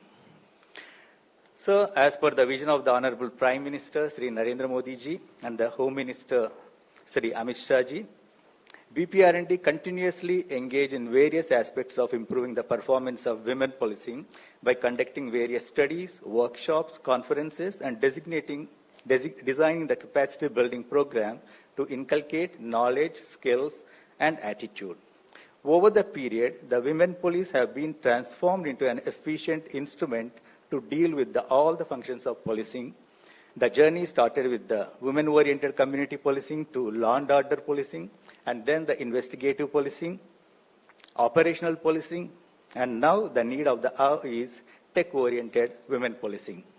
As per the directions of the Honorable Prime Minister, Sri Narendra Modi ji, during the DGP-IGP conference, BPR&D has gathered the information regarding all the tech-oriented women police personnel and tailoring the capacity building programs according to their roles and functions. The competencies are well defined and the modules are well curated. Under the Nirbhaya scheme of the Ministry of Home Affairs, BPR&D conducts various capacity building programs for effective women policing. Time to time, BPR&D comes with various publications related to women issues. Recently, BPR&D is working out on a model police station standards in which all the needs of the women police are being catered and taken care. So we are also working on the uniform which is women-friendly in police. BPR&D is also conducting the study on the impact of anti-human trafficking units in various states. Women police have always been a change agent in policing by shifting the concept from aggressive behavior to citizen-centric behavior coupled with empathy and compassion. BPR&D is exploring to harvest the natural qualities of women which are very resourceful for efficient administration. The parameters are defined, the strengths of the women police, where they can be gainfully employed to command the trust of the citizens. BPR&D is constantly advocating the ultimate goal of achieving the 33% of representation in women police. So, BPR&D has taken note of all the deliberations and resolutions passed in this conference for the further necessary actions.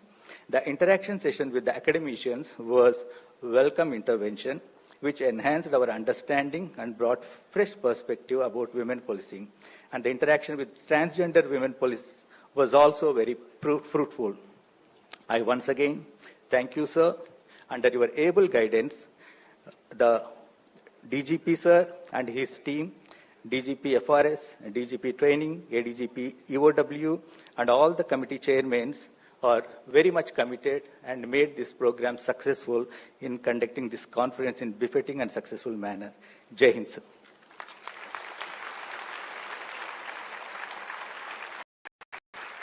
Thank you, sir. Thank you for being with us throughout the session. Ladies and gentlemen, may I now request Additional Chief Secretary Home to address the delegates and participants. Sir, we would like you to share your expertise, experience, and also to offer valuable perspectives for the betterment of delegates and participants. Can we have you here, sir, please?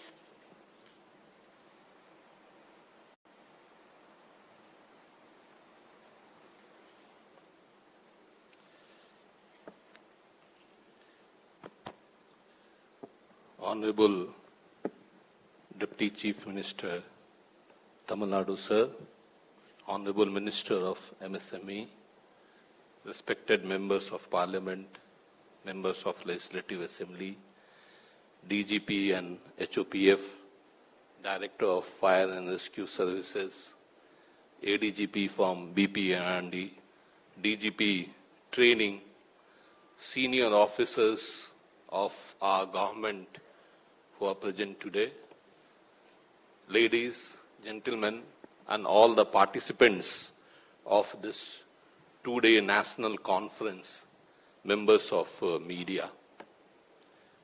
Let me first of all thank our Honorable Deputy CM for having graced this national conference, taken, sir, your valuable time to come to this function. It means a lot to us. And definitely I can tell you with lot of my understanding and experience that Honorable Deputy CM has given lot of importance and commitment to overall empowerment and development of women in our state and for the nation as a whole. And this is just his one of the very significant contribution towards that overall motto. I was just thinking and putting my thoughts. We all talk about women in police and its importance. I was just thinking, why are we giving so much of importance? What is the reason? Some of the thoughts that I could come out, I thought that in 1 minute I will like to share here. I feel that police force in any society should be true representative of all sections of that society. Only when the police force is true representative of all the sections of the society that it gains best trust from all the sections of the society. It builds good relationship with the whole society, and it gets that legitimacy among the people to function and to give its service. And if we are talking about these concepts, definitely a very good representation of women in the police is something which is very much required. There are certain functions that we all know, like dealing with the crime against women, crime against children, and such other things, which can be very well dealt by women in our police force. It brings diverse perspective in the department. But one reason which I would definitely like to give lot of stress, there is a huge talent, huge competence among the women of our society. How can our police force be devoid of that huge talent and that huge competence that is there among the women? We really need them. They don't need us. I think our police force needs the participation of women much more, and it is in the benefit of the society. Perhaps for the regions like this, our Honorable Chief Minister, our Honorable Deputy Chief Minister, they have been giving very high importance to development of women, and particularly to the participation, their involvement, their progress of women in our police force. There have been various initiatives taken, and because of which our state is one of the pioneer state. And I am saying not just like that, your own recommendation, I feel that many of the initiatives taken by government of Tamil Nadu find place in the recommendation that this conference has brought out. That itself is a testimony to the performance of Tamil Nadu in this particular section. Tamil Nadu is among the top 3 states in our country in the participation recruitment of women in our police.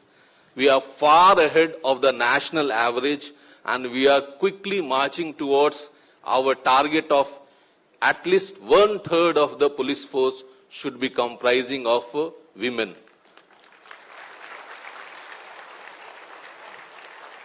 While the country and MHA is targeting for one all-women police station in each district, we have already accomplished one women police station in each police subdivision.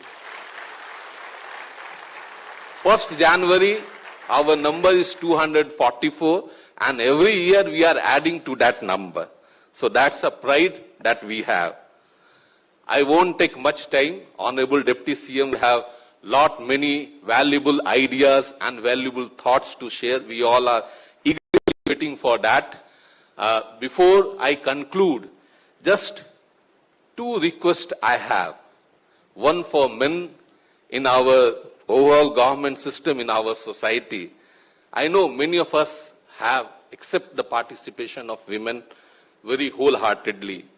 Some few people, let's accept the competence, let's accept the capability. In many of the fields, they are better than men. So let's accept that. One request to women, particularly women in police force. Please don't worry about your performance and ability. The world knows about it. Worry about your work-life balance. That is very important. I thank Tamil Nadu Police, BPR&D and this Police Academy for having organized this conference in such a meaningful way. I am sure you would have found this two-day conference very meaningful, and you will go back and perhaps our country will progress in this direction much better with the help of this conference. Thank you very much.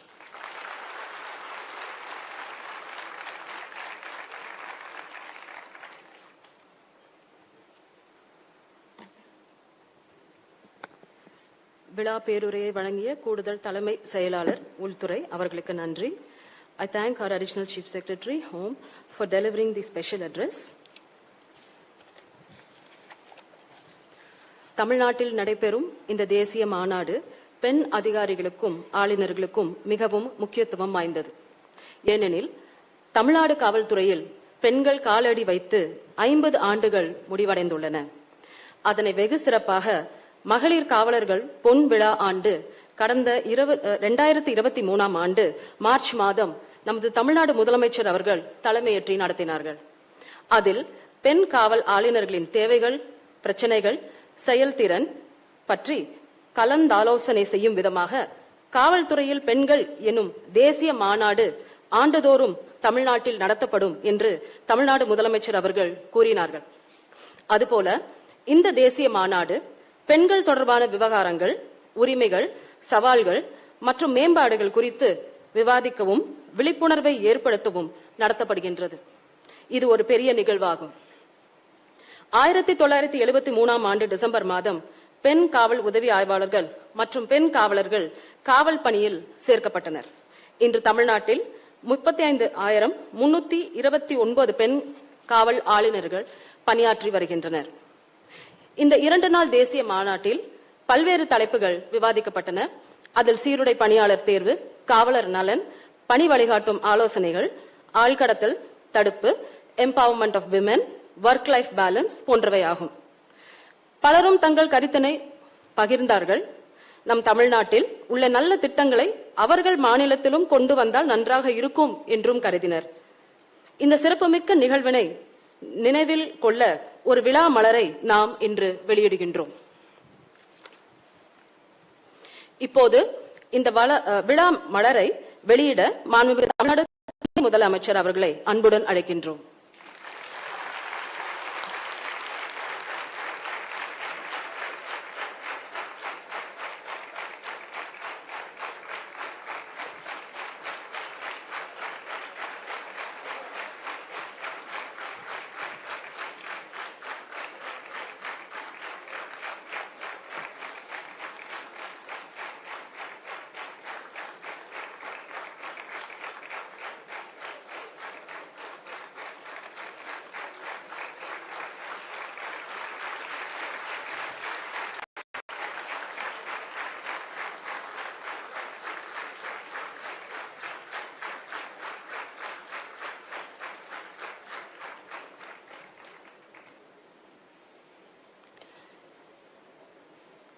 விழா சிறப்பு பேருரை நல்கிட மாண்புமிகு தமிழ்நாடு துணை முதலமைச்சர் அவர்களை அன்புடன் அழைக்கின்றோம்.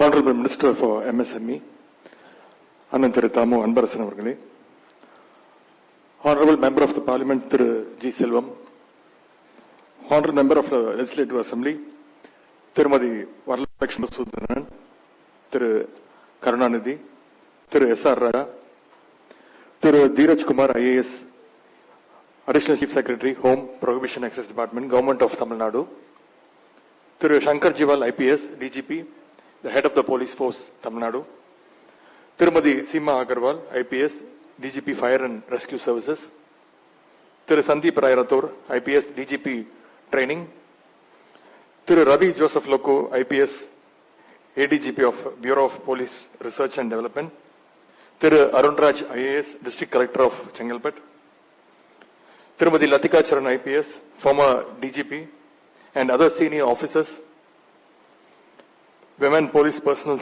of various states, police organizations, Central Armed Police Force, members from the press and media, ladies and gentlemen, good evening to everyone.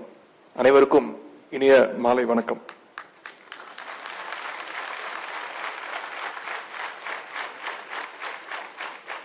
I am happy to be addressing you today from the premises of Tamil Nadu Police Academy, the land which was personally selected by Dr. Kalaignar in 1998 and which he inaugurated and dedicated to Police Department in 2008.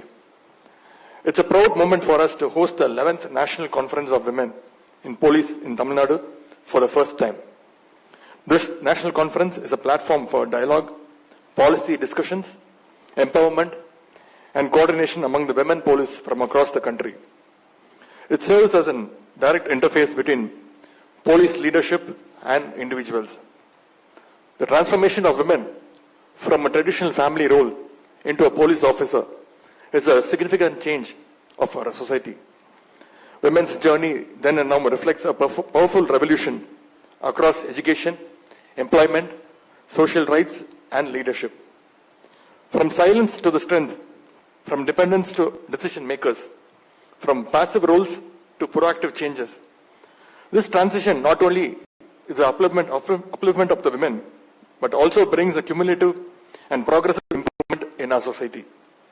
Our Dravidian movement always believes about women.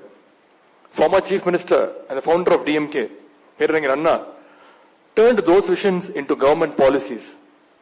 Our leader, Dr. Kalaignar, made sure these policies became government schemes that supported women throughout their lifetime. It was a masterstroke. The first formal recruitment of men into Tamil Nadu Police occurred in the late 1973, when a 22-member all-women police unit was established. What began with 22 women 50 years ago has grown now into a huge force of around 27,000 police women now. This is one of the largest in the country.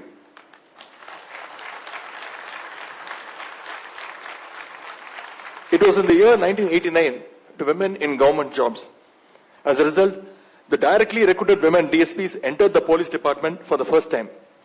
They rose up to the top rank of ADGPs and IGs of police and continued to grow in number and contribution. In remembrance and honoring such contributions of Dr. Kalaignar, the Tamil Nadu government has recently instituted the Kalaignar Annual Award and Trophy for outstanding women police personnel. Today, Tamil Nadu Police has been an example of mainstreaming of women. It is a proud statistic to share that 43% of the state law and order police stations are headed by women as state house officers.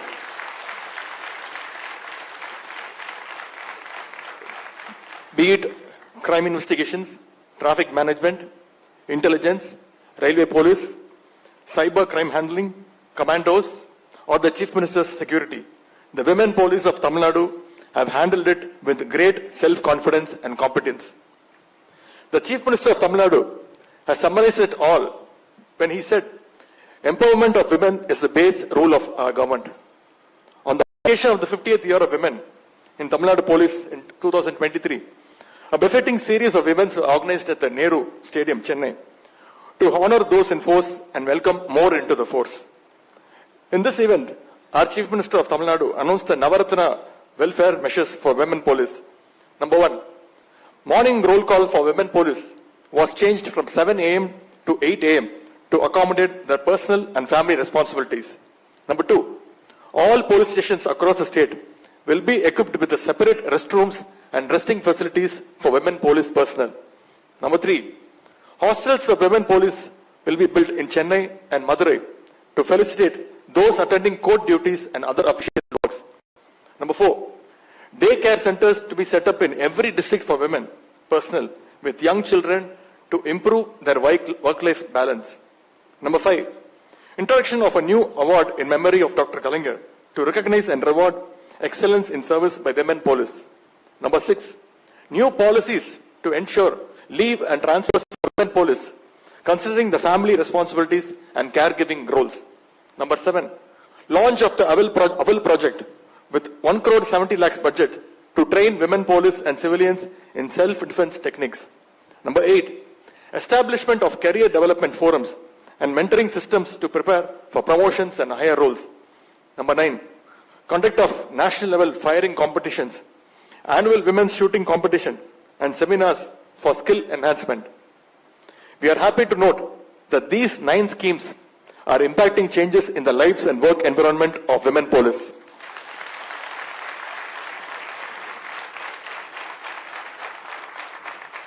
Let us continue to identify new benchmarks and peaks to be achieved as a society by men and women.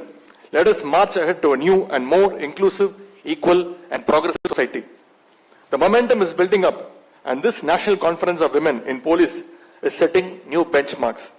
I am sure that you had the 2 days of proactive deliberations. These will be documented in due course, and actionable points will be definitely taken forward. I wish to appreciate the tremendous effort undertaken by the officers of BPRND and Tamil Nadu Police in leaving no stone unturned in organizing the best ever national conference for women in police.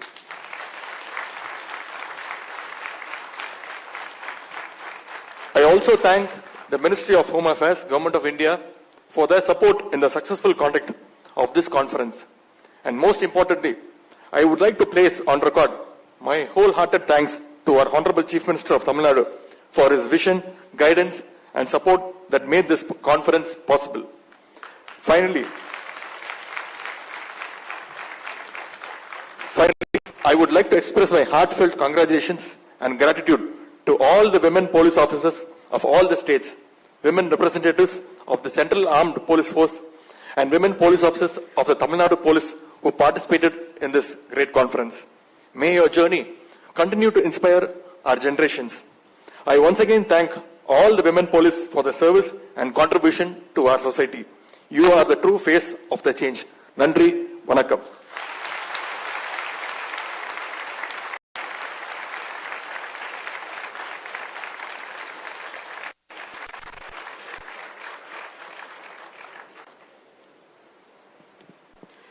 விழா பேருரையை வழங்கிய மாண்புமிகு தமிழ்நாடு துணை முதலமைச்சர் அவர்களுக்கு நன்றி. மாண்புமிகு தமிழ்நாடு துணை முதலமைச்சர் அவர்களுக்கு நினைவு பரிசினை வழங்கிட காவல்துறை இயக்குனர், படைத்தலைவர் அவர்களை அன்புடன் அழைக்கின்றோம்.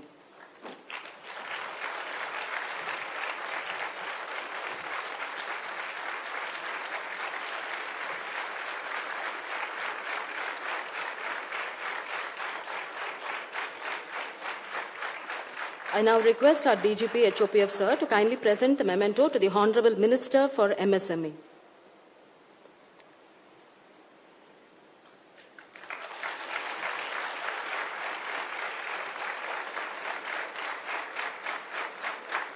I now request our DGP HOPF sir to kindly present a memento to the Additional Chief Secretary Home, Thiru Dheeraj Kumar IAS sir.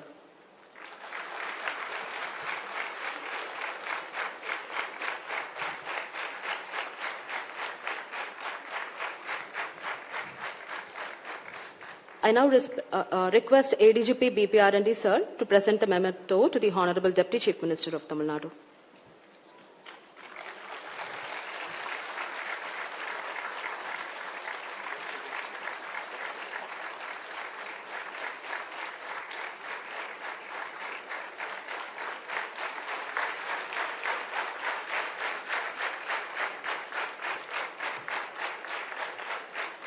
Thank you, sir.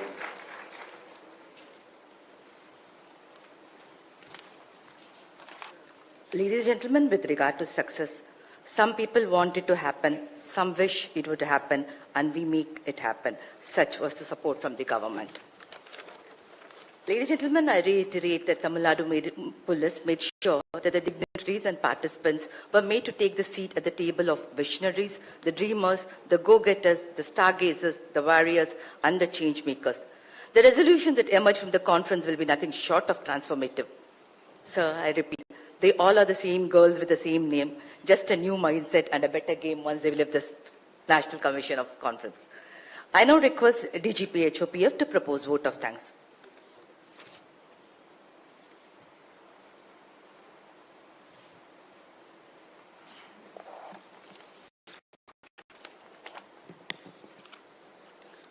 Honorable Minister of Tamil Nadu, Udayanidhi Stalin Avargal, Honorable Minister for MSME, Thiru Tamo and Barsan Avargal, Honorable Members of Parliament, Members of Legislative Assembly, ACS Home Thiru Dheeraj Kumar,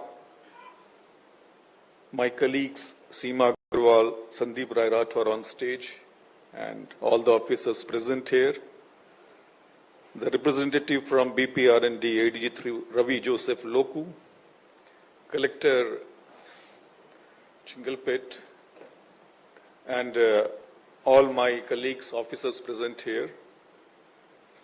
It's my privilege to be before you today to present a vote of thanks to this memorable event, and especially the culmination of 2 days of this Women's Conference.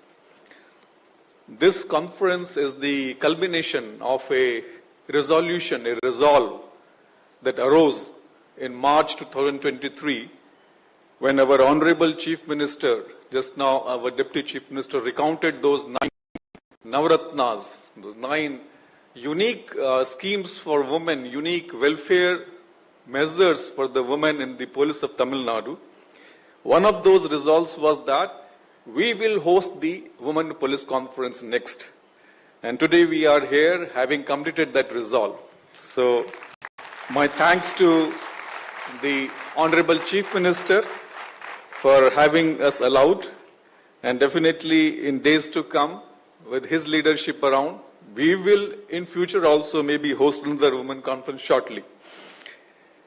These 2 days of conference has touched about a lot of topics, 6 of them mostly in last 2 days which are covered, and I am sure that it will go a long way in transforming the policing, the structure of policing, and especially the component of women policing into that. Apart from the delegates and the participants who have contributed their might over these last 2 days in the resolutions which have come up, some of them we saw today, I must congratulate in specific the delegates and the participants from Tamil Nadu Police, the women officers and other ranks who have really brought the, I will call it the culled out, the essence of the entire conference by their contribution in this matter. It is a very positive impression of their professionalism, which we must salute. Tamil Nadu Women Police has always been at the forefront, always, and it will remain so. I also believe that this conference will definitely lay a new foundation stone, a new norms, a new paradigm in days to come. One request to BPRND though, that maybe instead of this 2 years interim, if you can allow a secretariat to function with the state which ran the last WPC, maybe in 2 years' time we can build upon the things which we have resolved in here, as well as run some small operational level meets which can be worked out. Otherwise, every 2 years gap is too big a gap for things to carry on. Then sometimes we start from the same thread again. So this will maybe give a fillip to the entire thing. I should have said it the first, but I just reserved it. Our very, very special thanks to our Deputy Chief Minister, who is here amongst all. There was his busy schedule, and actually we snatched him out of that. So in a very short notice, he agreed to come, and somehow he has always been very partial, I say, to the police department. Whenever police department calls, he's always there with us. So thanks a lot to you, sir, for that. And you have been with us on almost all the functions. So in a way, partly, we can also call you partly police department minister as well, sir, apart from the Honorable Chief Minister being there. The sports, I must tell the delegates here that our Honorable Deputy Chief Minister holds the portfolio of sports and youth development. And the kind of strides we have made in sports in last 4 years, and especially since he has taken over in last 2.5 years, are phenomenal. We have held the Olympiad of chess, we have held the Khelo India, we have started new schemes where the talent from the field is being built up through the structure, sports structure, district level, and brought to fore. The prize money for them is in lakhs that as of now. And finally, we got one of the states recognized with the best sports practices in Mumbai last year. So, always police department being a department which always have the sports team and all different kind of things, we benefit a lot from those infrastructures as such. My thanks to Honorable Minister MSCME for being here and encouraging us in all our events.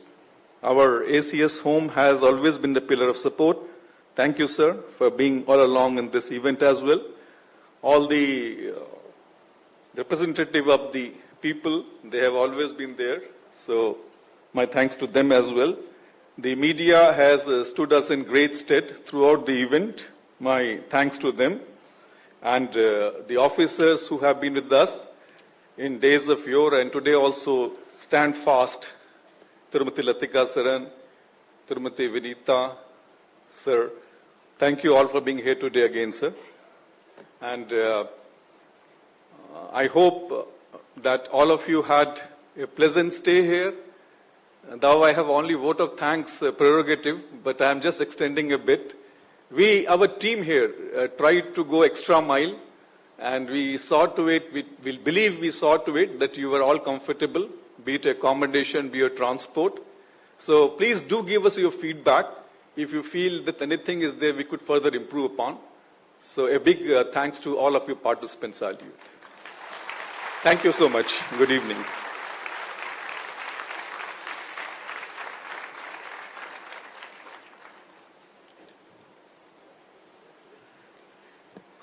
I thank the DGP, HOPF sir, for proposing the vote of thanks. We now come to the concluding session. I conclude the valediction function with this quote. Your voice matters, and your dream matters, and finally, you matter. With this note, I now request the officers to please raise for the national anthem.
Thank you, ladies and gentlemen.